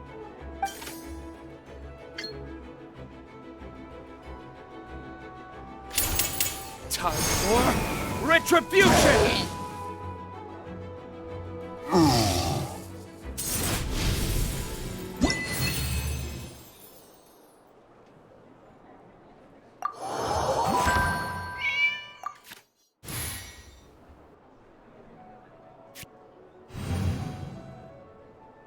In an actual game of Genius Invocation TCG, you need to use multiple character cards to form a party. Next up, it's time for your second character card, Kaya, to take the stage.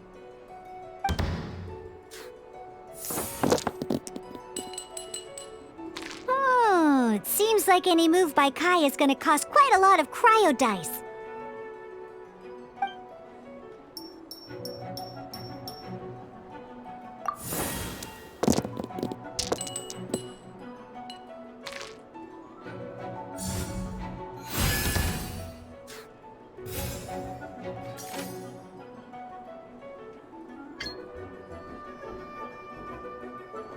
When you deal cryo damage, you'll cause your target to be affected by cryo. Dodge this!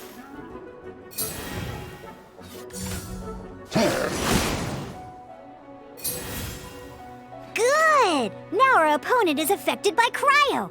This is a good time to learn about elemental reactions. Different types of elemental damage affect enemies with different elements. When a character is affected by certain elemental combos, an elemental reaction will be triggered. At the moment, your opponent is affected by cryo, so we should try and use a pyro skill on them. Looks like we have to switch active characters, though.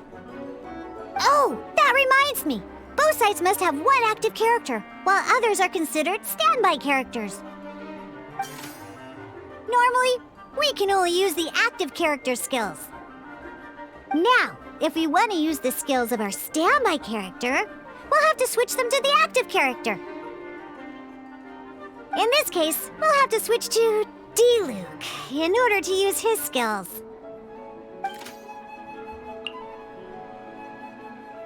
You can spend 1 elemental die of any kind to switch a standby character to the active character. Let's finish this, swiftly. switching characters is an action, just like using a skill. So once it's done, it's your opponent's turn.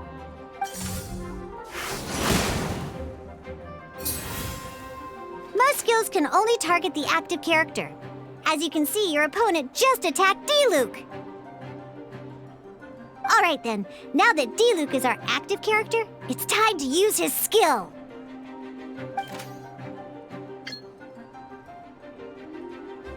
Because the opponent is already affected by cryo, dealing pyro damage triggers the Melt Elemental reaction. When triggered, Melt increases damage dealt by 2. This will allow you to deal loads of damage in one go! Haha! Genius Invocation's elemental reaction system is pretty cool, huh?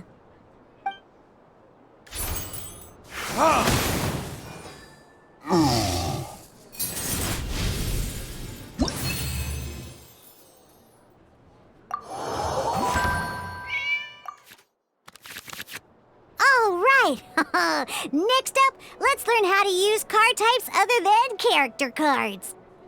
These cards are all known as action cards.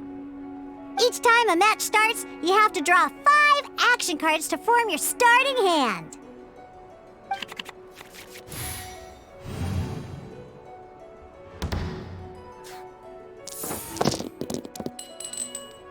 Uh-oh. Looks like we don't have any elemental dice we can spend to make an attack.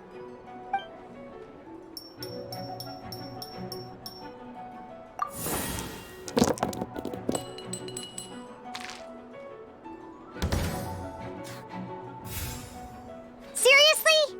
We still don't have any usable dice even after that reroll? Well, never mind. Even in cases like this, we can still attack. We just need to put the action cards in our hand to good use.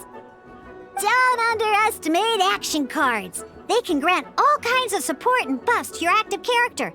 Take this one, for example. So playing this action card will require 2 of these. See the symbol? Yeah, that means you'll need to play elemental dice of the same type. Some other cards will cost you these instead. The cost requirements for these are much more lenient. You can spend any kind of elemental dice. We'll cross that bridge when we get there, though. For now, just play this action card.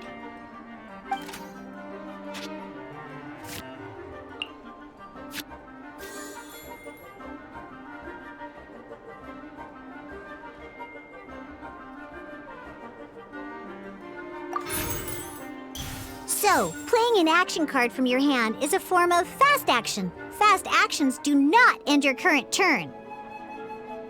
Simply put, you can continue to act even after playing an action card. Well then, you have your blade. Time to test it out. But wait, D-Luke's elemental skill costs 3 pyro dice, and right now, we don't even have 1. Well, not a problem. This is where we can use a more advanced mechanic known as elemental tuning. By discarding 1 card from your hand, you can convert 1 elemental die into the element of your current active character. And this card isn't useful right now, so we might as well use it for elemental tuning.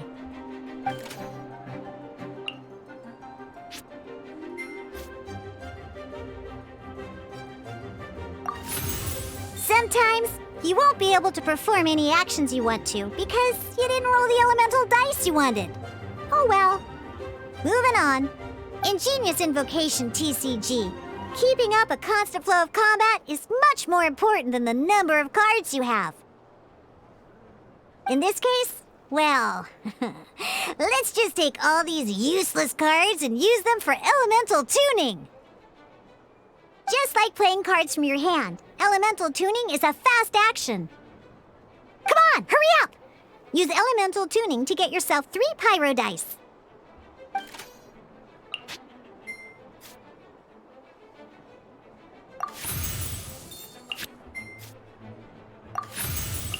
Well, would you look at that? finally, we now have enough elemental dice to use Searing Onslaught. Because you have the White Iron Greatsword equipped, Searing Onslaught will deal 1 extra damage! What?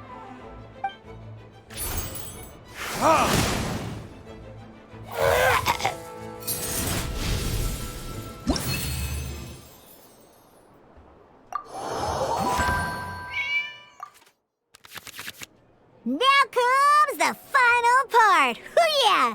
In a real match, you can make adjustments to your initial hand.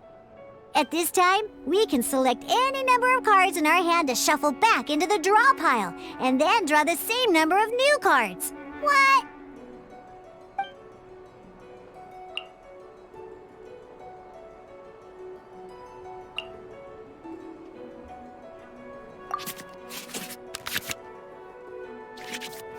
Once you have confirmed any adjustments you wish to make to your starting hand, both players have to select their starting active character at the same time.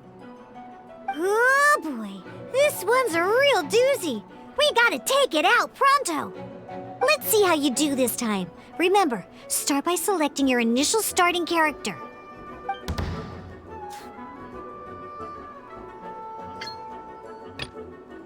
Let's finish this swiftly.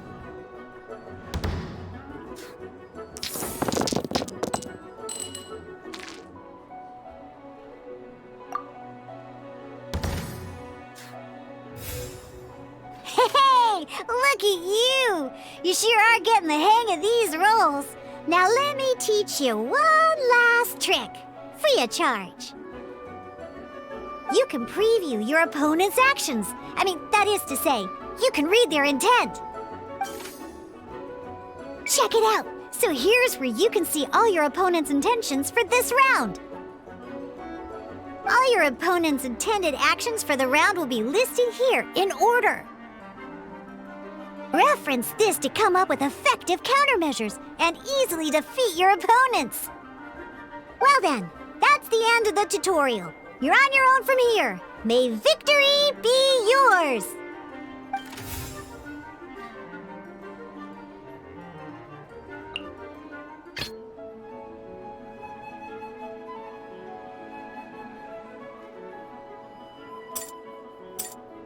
This will be interesting.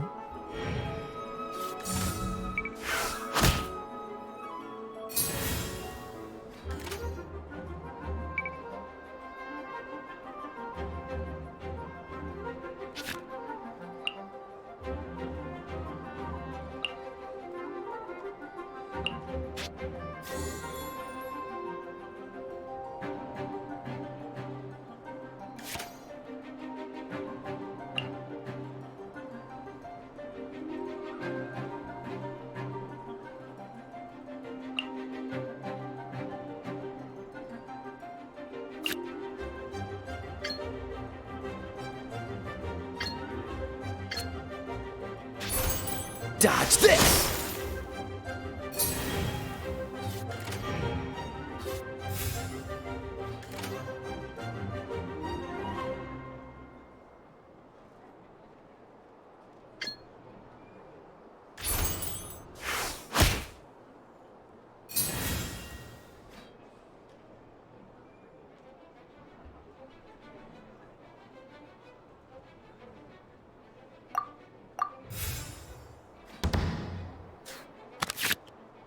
Wait. There's one more thing I almost forgot.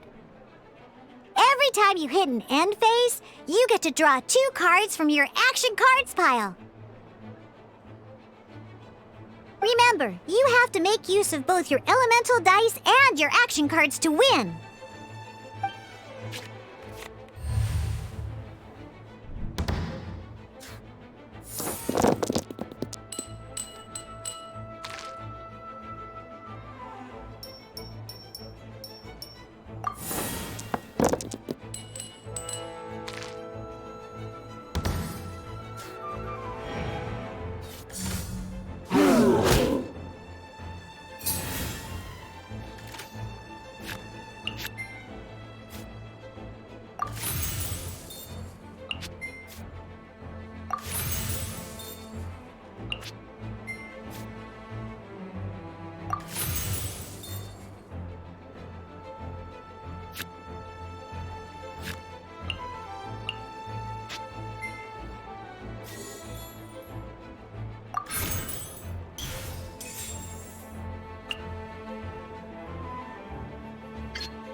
This moment will be frozen in time.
Freeze!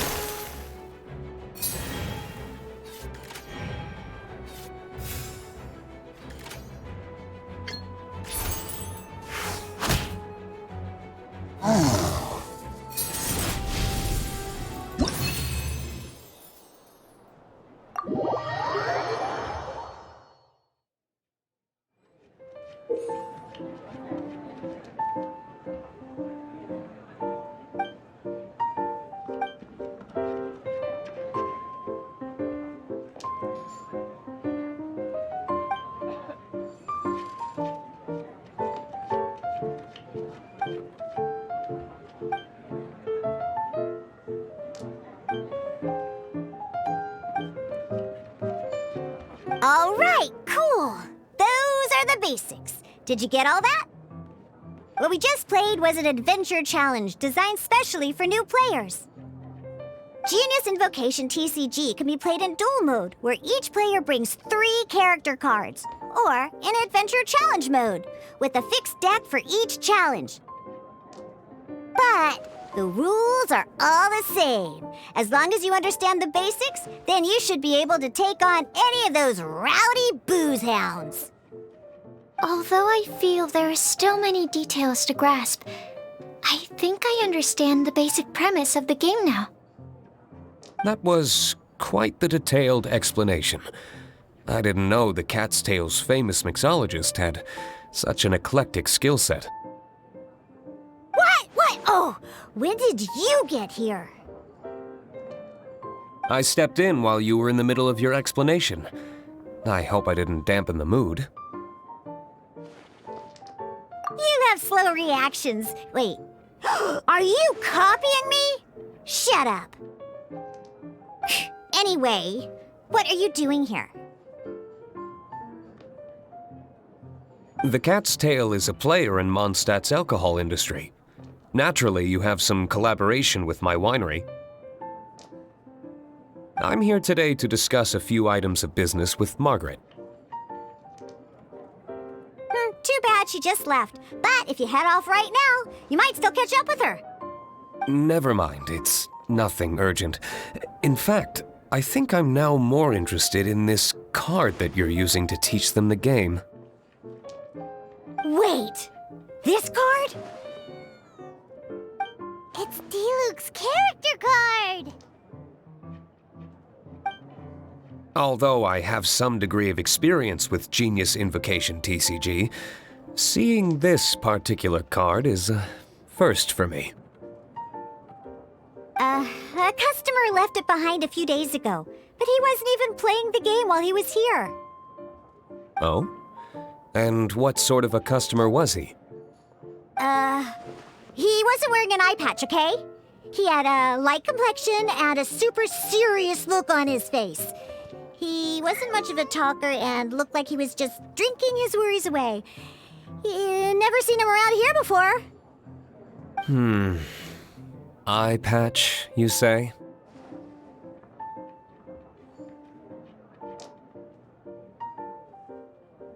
Gah! I was trying to give the opposite description, but I just ended up giving it away. Sorry, guard captain.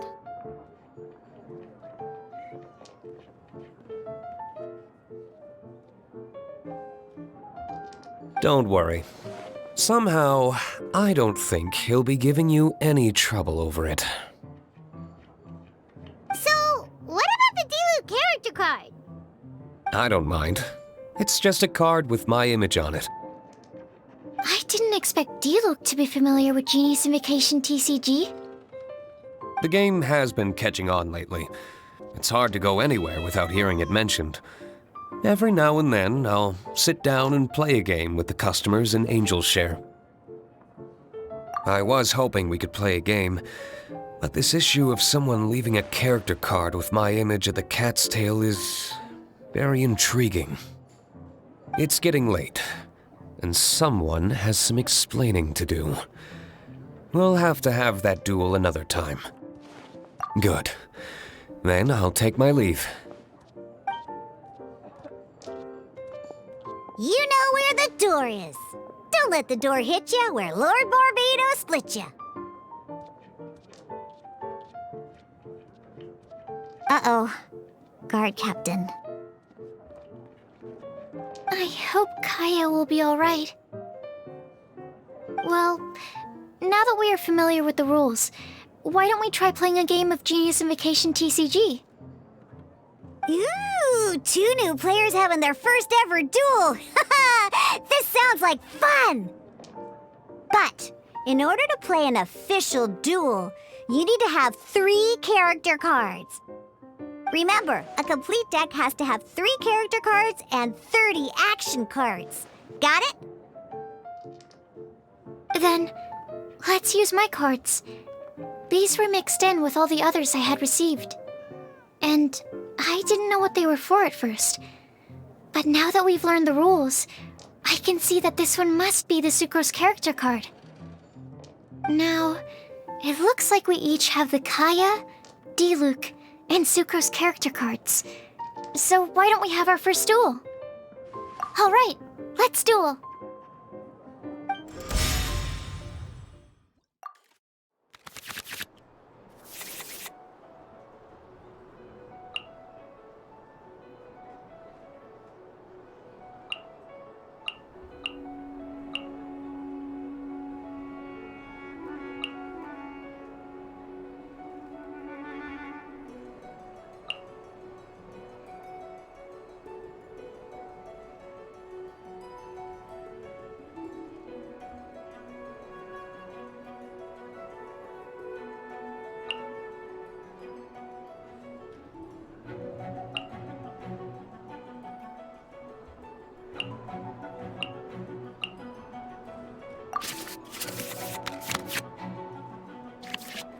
Unlike the adventure challenge you tried previously, duels are true tests of strength between 2 players.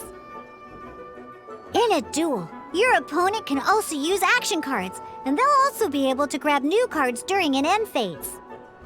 At the same time, your opponent must also spend elemental dice to take actions, so you'll be unable to view their intent.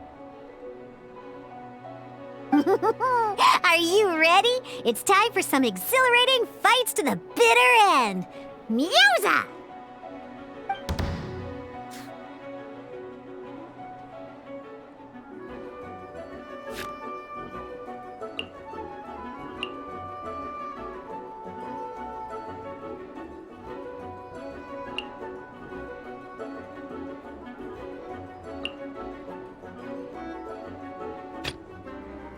I want to help.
Absorption test.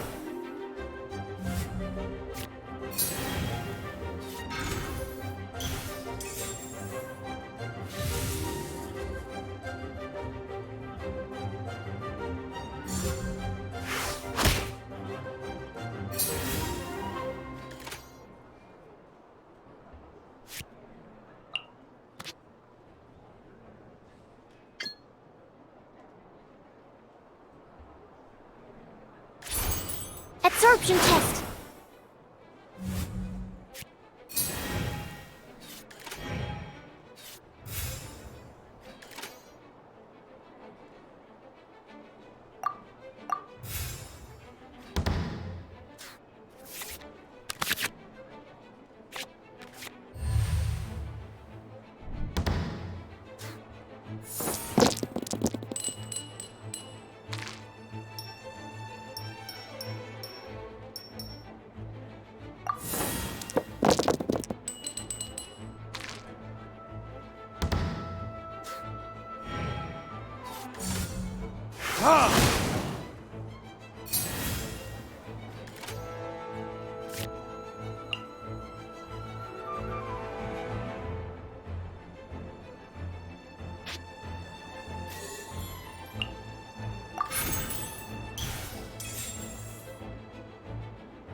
Swirl, Mark II!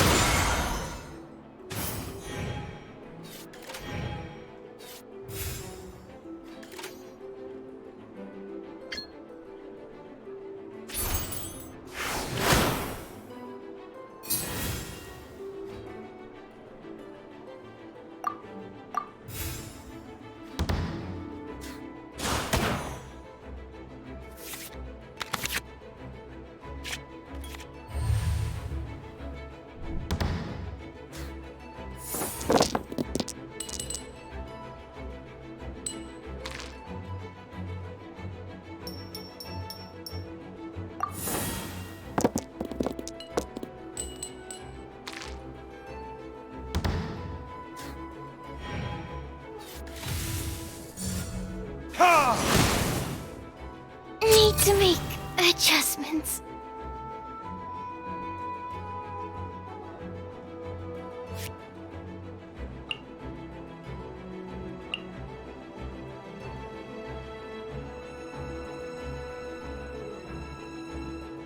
Let's finish Okay. One character card defeated.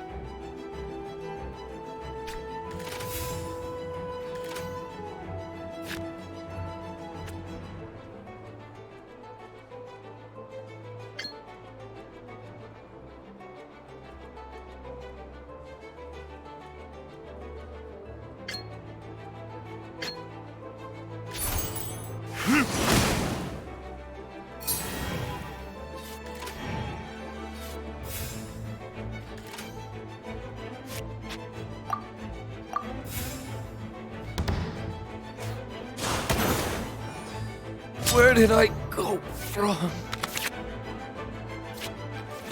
Darn. I didn't factor that into the equation.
I'm not done.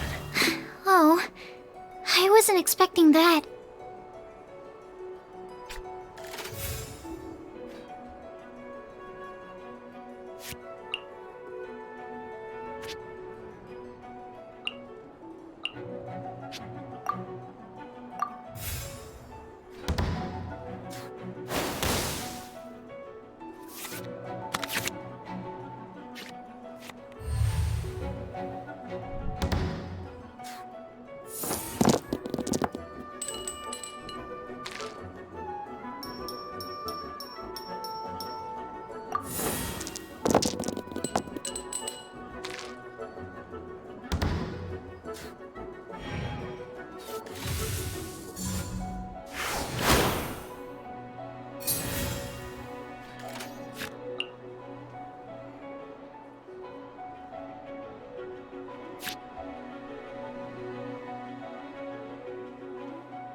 My research has failed.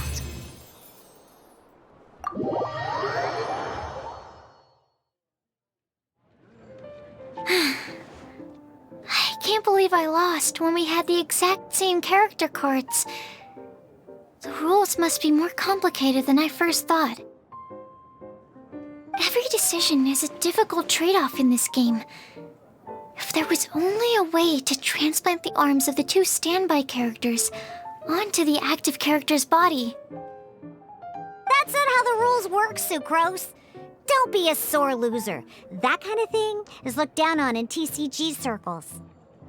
Oh, I am sorry. I was beaten fair and square. I know that. I just can't stand losing. But it was a fun match. Paimon didn't know you could get so competitive, Sucrose. I always get a little upset when I lose. It's like that with my research, too. It always gets to me when my experiments don't go as planned. Especially when there's an alchemy genius like Albedo around to compare myself to. You lost me at alchemy and experiments. But I'm pretty sure it's normal to feel that way. Playing cards is no different. Each game you lose makes you want to win the next one to settle the score. And the desire to win pushes you to improve your strategy and build a better deck. Seizing victory through a winning combination of luck, skill, and experience is where all the fun of Genius Invocation lies. But what if you keep trying and never win a single game? A losing streak, yeah. That'll definitely get you down. But it's way better to keep trying until you win than to just accept you're a plain old loser and give up. You make a good point, Diona. Besides, Sucrose, you're already making great progress. It'd take at least 8 of our regular booze hounds to match your level. You played well this last match. Thank you. I'm just a little disappointed to lose, that's all. But Genius Invocation TCG is a really fun game. Good! Having fun is the main thing. If you ever want to play again in the future, feel free to come by the Cat's Tail. But don't expect me to play with you. I just mean, this place probably has the right atmosphere. I'll definitely be back. All right. I think you should have all the basics down by now. I need to get back to bartending. Shiyan's likely been busy making his tavern more popular with his delicious cocktails. Pui, pui, pui. And we can't have that. Huh. Burning Mondstadt's wine industry to the ground keeps me pretty busy, you know. So if you need any more help, go bother Shiyan.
I see. So you have now grasped the rules of Genius Invocation TCG. That's right! The Traveler, Sucrose, and Paimon are TCG players now! Paimon picked it up from watching you and Sucrose. Becoming a TCG player is not as simple as that. You cannot call yourselves true TCG players until you have passed the test.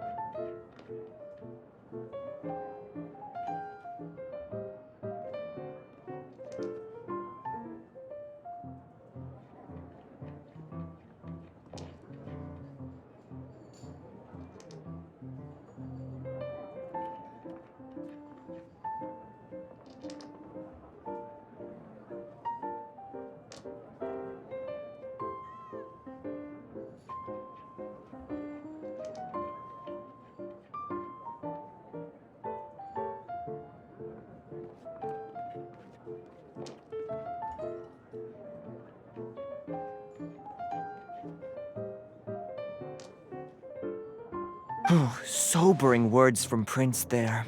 But I'm afraid he's right. To become official players recognized by the Genius Invocation TCG Society, you have to pass the test. Yes, although to be honest, it's not that difficult. Basically, to become an official and recognized TCG player, you have to best 3 opponents in a duel. So, you have to win 3 duels against 3 different opponents? The duel you just played can count towards this tally. I agree. Although I didn't get to observe the match myself, I did listen along, and from what I could hear, you both performed at a rather high level. Same way you can hear what Prince says? A well-trained ear is a basic skill expected of anyone hoping to become a TCG master. But back to the matter at hand. The Traveler only needs to beat 2 more opponents to become an official TCG player. Sucrose, you may have lost the last duel, but don't be disheartened. I can assure you that winning 3 games is well within your ability. But first things first, Shuyen. Before that, our TCG newcomers should receive their free gift. Ah, yes, my goodness. Completely slipped my mind. I'm lucky to have Prince here to remind me. Everyone who wants to start playing Genius Invocation TCG is entitled to claim a free casket of tomes.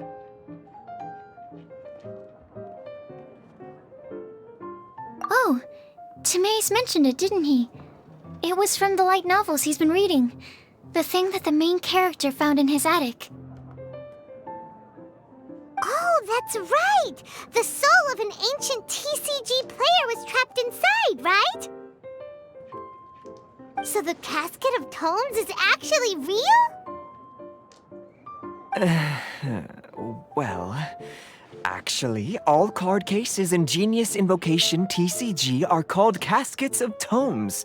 Not only do they provide a reliable and sturdy container to store your decks, they can also sense when other people in the area are also carrying a casket of tomes with them. Oh! Paimon, guess what you're gonna say next? The reason they can sense each other is because they have the souls of ancient TCG players inside! That would mean an extraordinarily high number of people in history have been turned into disembodied souls as a consequence of playing card games. No. The real reason that it can sense other caskets is because it holds a nifty little mechanism invented by Sumeru's scholars. Darn! What a letdown. Alright, now let's see this casket of tomes already! All caskets of tomes are issued by Margaret, so you will need to see her to claim yours. Probably for the best. If Prince and I were responsible for handing them out, knowing how eager we both are to promote the game, we'd probably have dished them all out by now. Okay, so go and see Margaret to claim your casket of tomes, use it to find another player, beat them in a duel, and then come back here. But even for the Traveler, that's only 2 wins in total. What about the last one?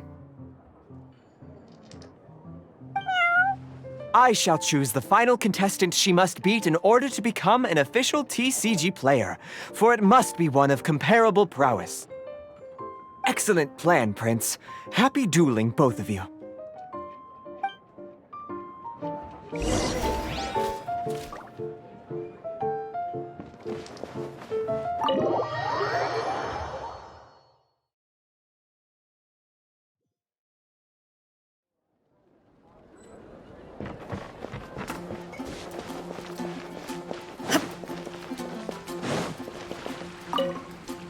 Hello, you 3. Has little Diona finished teaching you the rules of Genius Invocation? Ah, I see you're here for your casket of tomes, aren't you? A very useful tool indeed.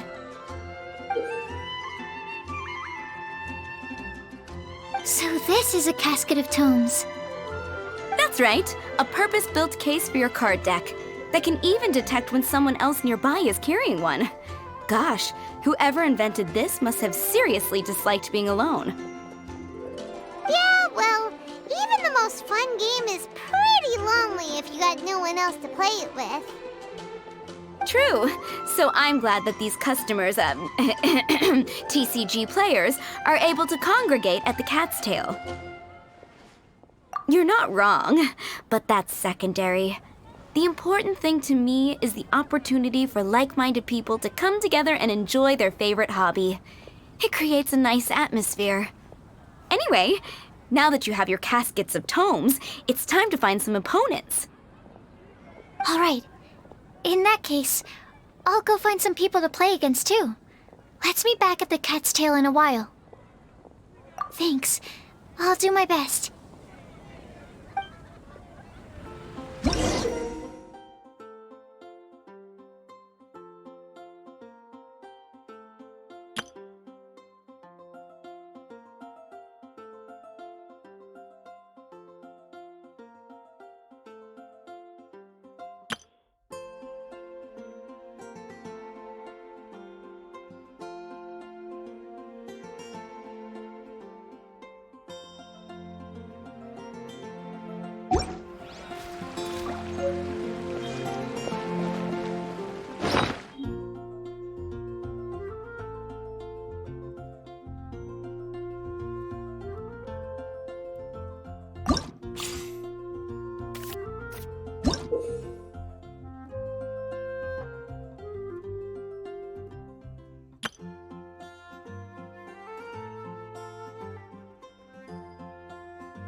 There's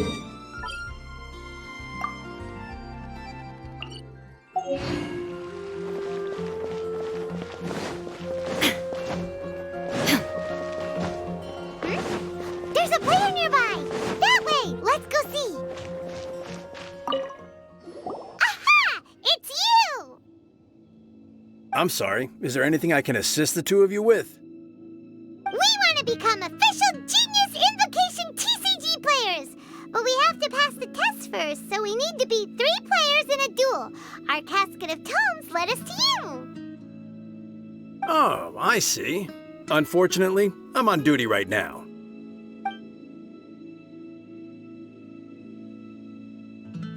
I see you're serious about this. Very well. As a fellow TCG player, I cannot refuse an earnest invitation to duel.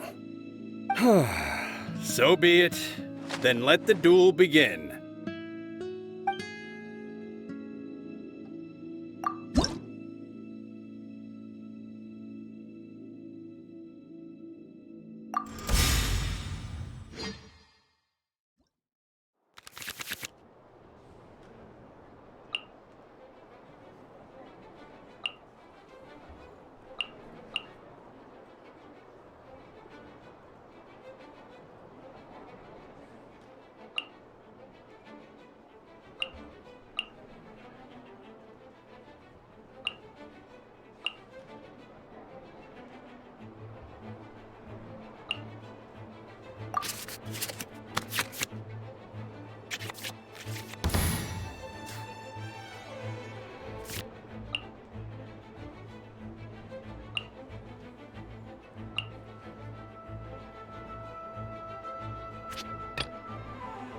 Ready when you are.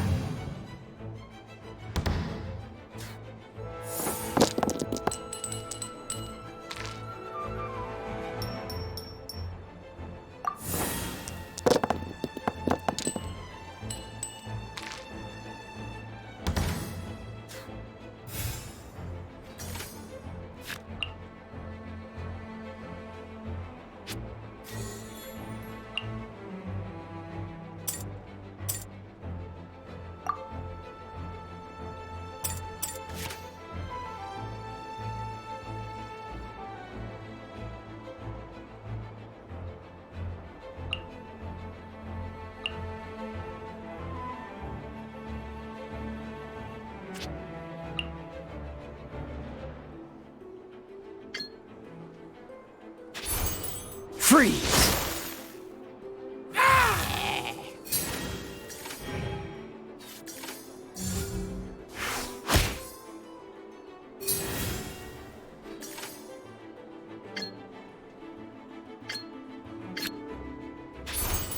Freeze!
Gosh, I lost.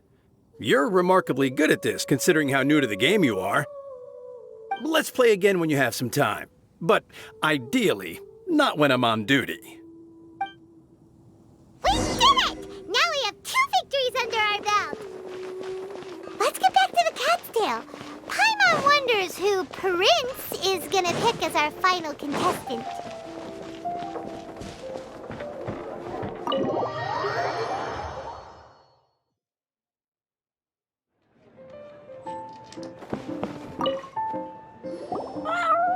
I sensed that she had what it took to become an official TCG player, but she has returned to the tavern more quickly than I had expected. Defeat the opponent I have arranged for you, and you shall become an official TCG player. I look forward to watching this game immensely.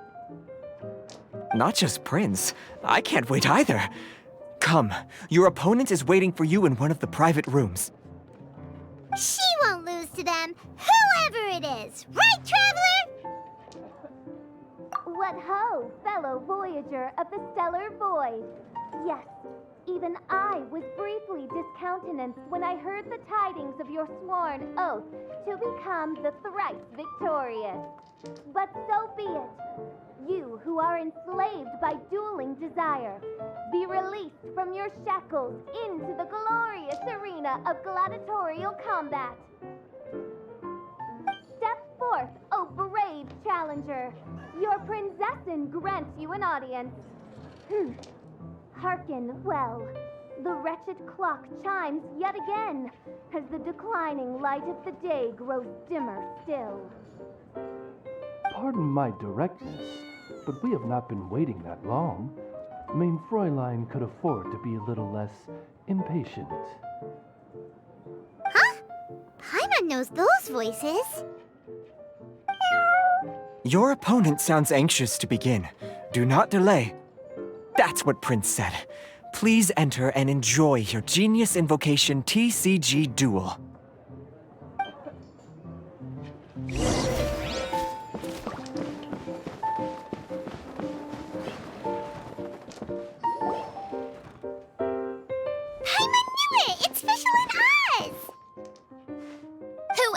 But the princessin. For, as the name of this hallowed rite suggests, only when the wisest of heroes is summoned can the master of cards hope to be crowned the champion. This path is a treacherous one. It must be tread with great caution, for eternal doom and damnation are but one wrong step away at any given moment. That is why none is more suited to appear in this audience chamber than the princessin, whose Aug de Verurtelung des großen Kaleido-Phantasmus has witnessed 10,000 battles across 3,000 worlds.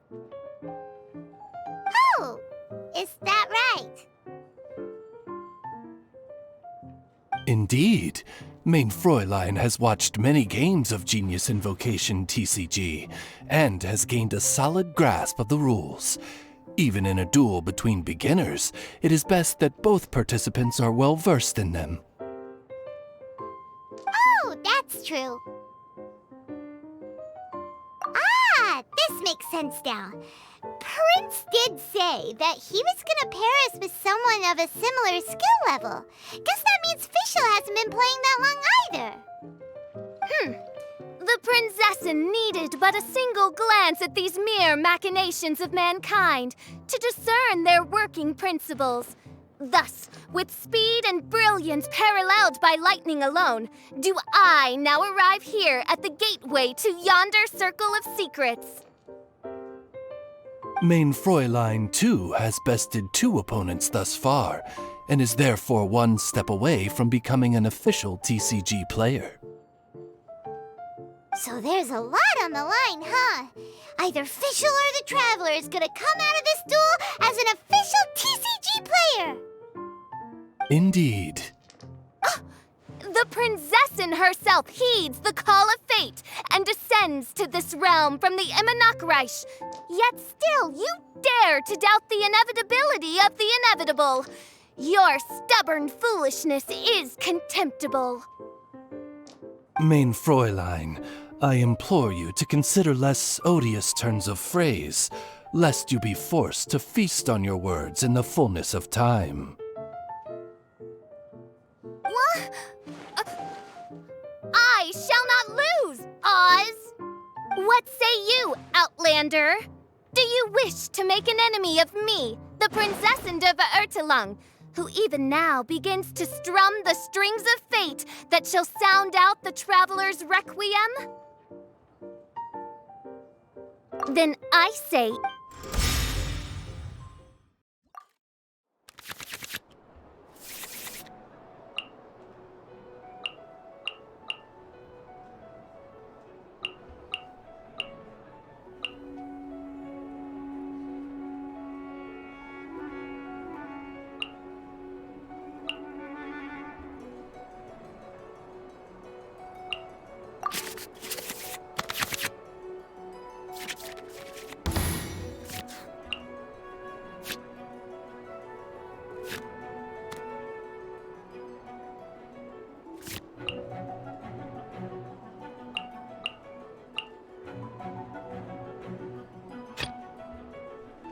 Let's finish this, swiftly.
Dodge this!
Ready when you are.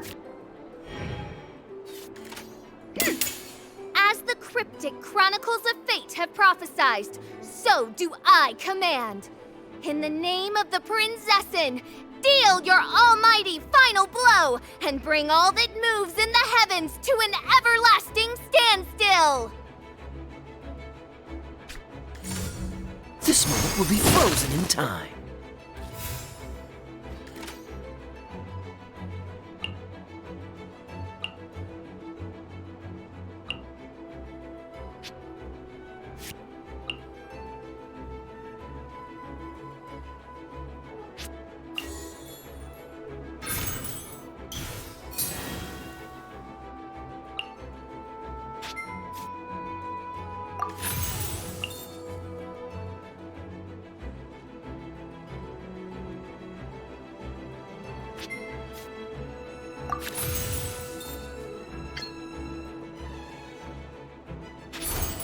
Freeze!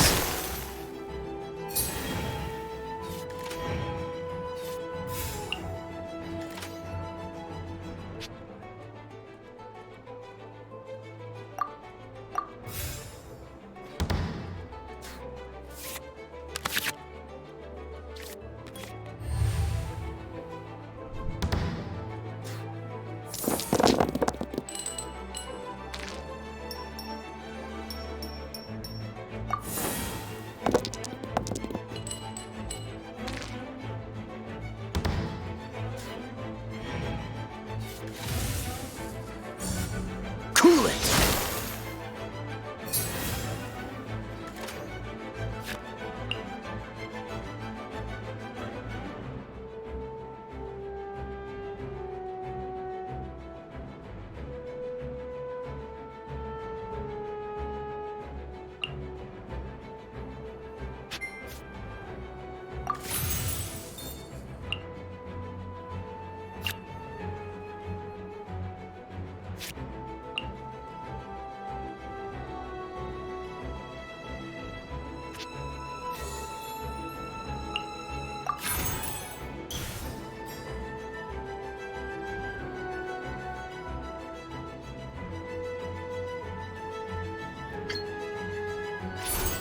Dodge this!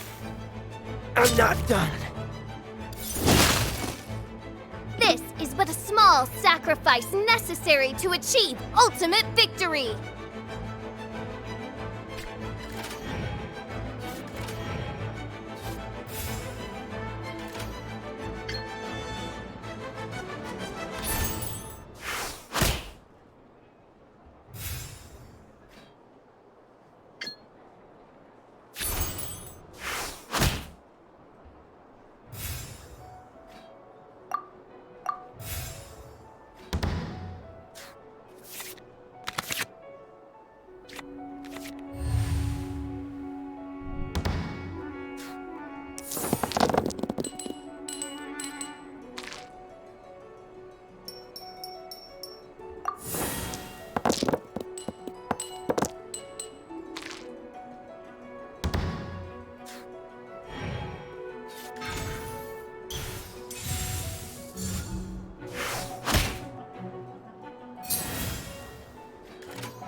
One shall descend once again.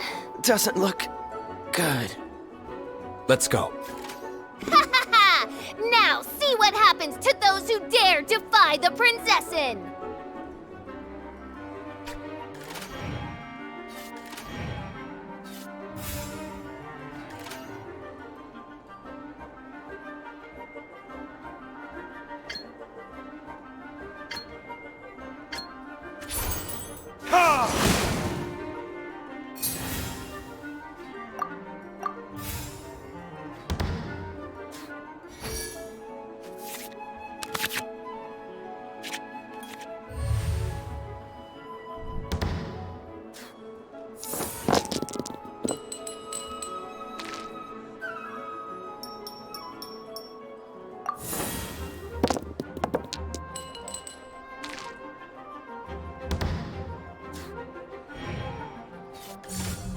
Let's light it up!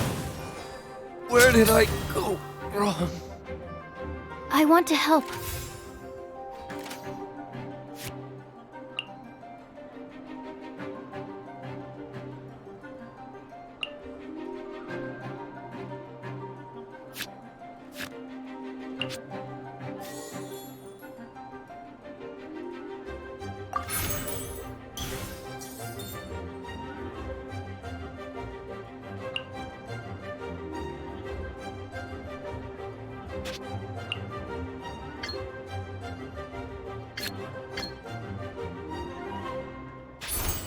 Animal test 6308.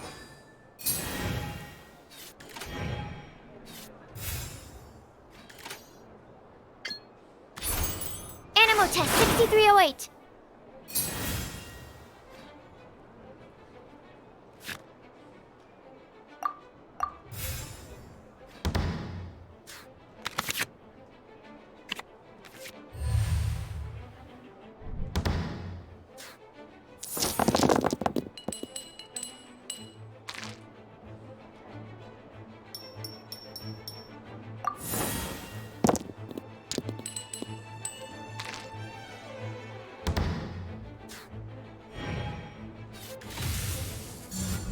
Get out of here!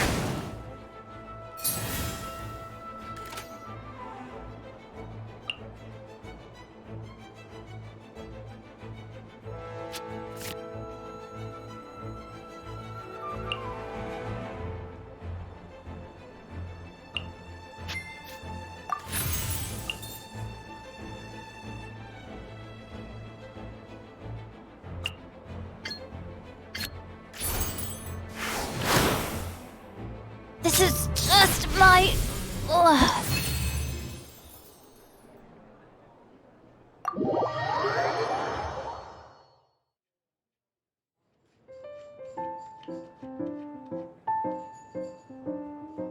Impossible!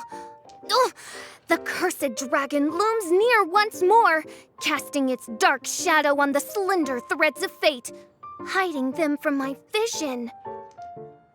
Traveler, was even this part of your plan? What a truly ingenious plot, and what an exciting duel to witness. Congratulations! You've won 3 duels now. That makes you an official TCG player. Yeah! Oh, Sucrose, you're back! Does that mean... Yep. I've won 2 games so far. When I got back, I heard you were in the middle of your final duel, so I came over to watch. Nice! Sucrose won too as well! Great work! It seems I am forced to admit, fellow voyager of the stellar void, that your mastery of the cards is second to none.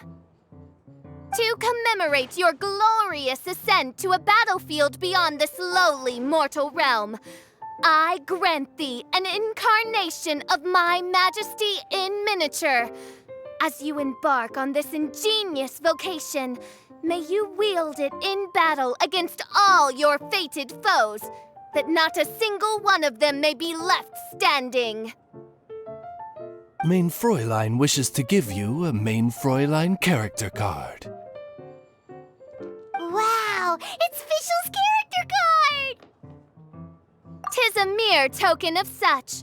To the victor of this splendid duel is a boon of commensurate splendor due. Oh, excuse me, ma'am. I am also a beginner who has won 2 games so far. Might I also have the honor of joining you in a duel? If you would be willing, of course. Nothing would delight me more. I hereby grant you permission to join me in performing the hallowed rite of genius invocation. One other thing. When I got back, Prince and Shuyan said there was something they needed to give you if you managed to become an official TCG player. No card game in the world has a card like that! Paimon bets it's some kind of prize for making it as an official TCG player! Let's go get our prize!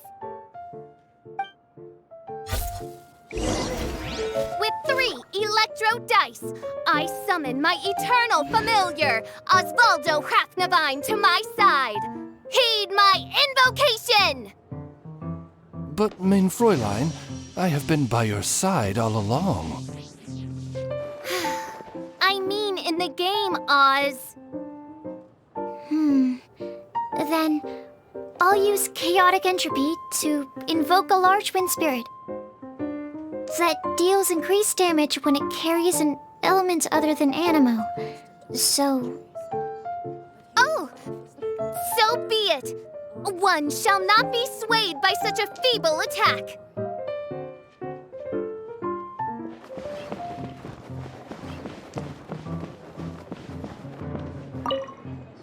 Ah, so it was you who won the duel in the end. I knew you'd do it.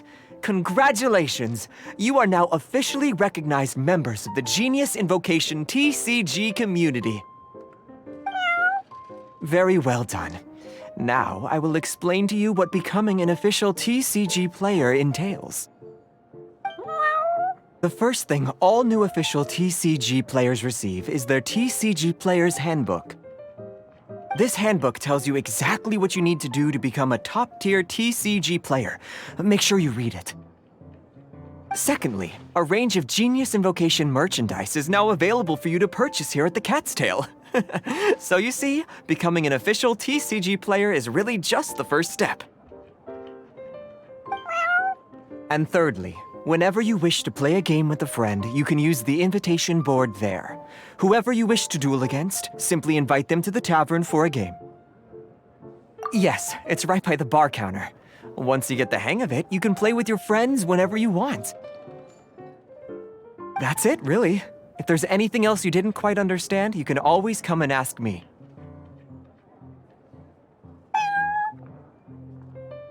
Yes, indeed, I'm quite sure they will. Oh, sorry, I forgot to translate for you. Prince would like to say, hope you have fun playing Genius Invocation TCG.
Once, there was a glorious kingdom.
Let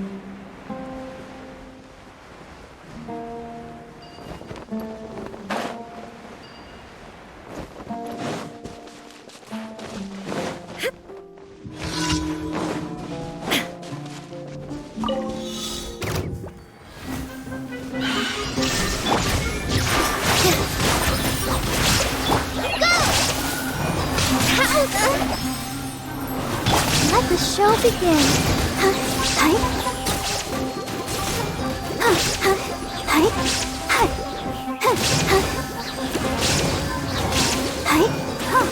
With all my strength. Shine down.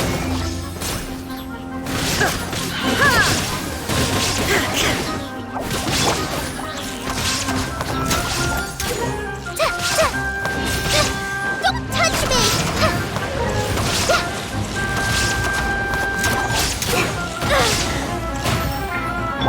Illusion shattered! Positions!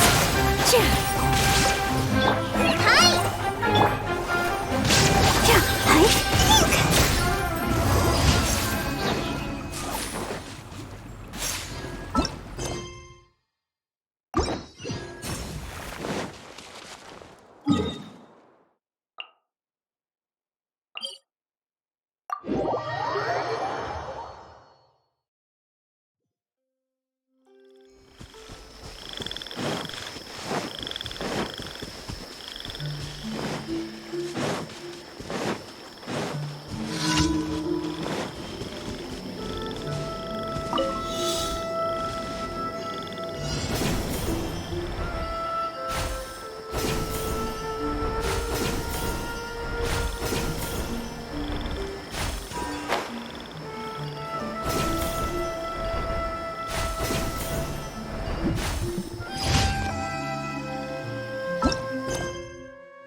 Things are so smooth.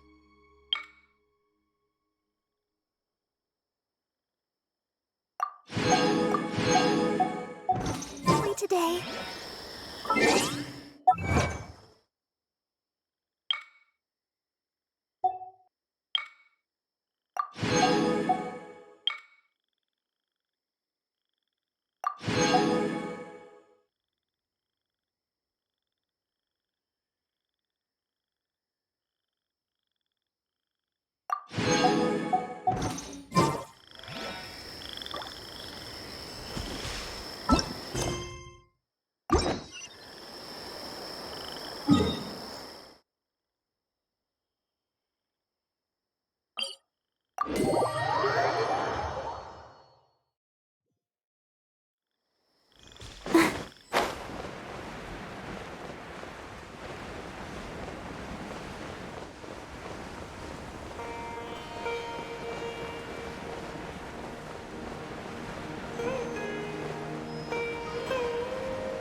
Ad Astra Abyss.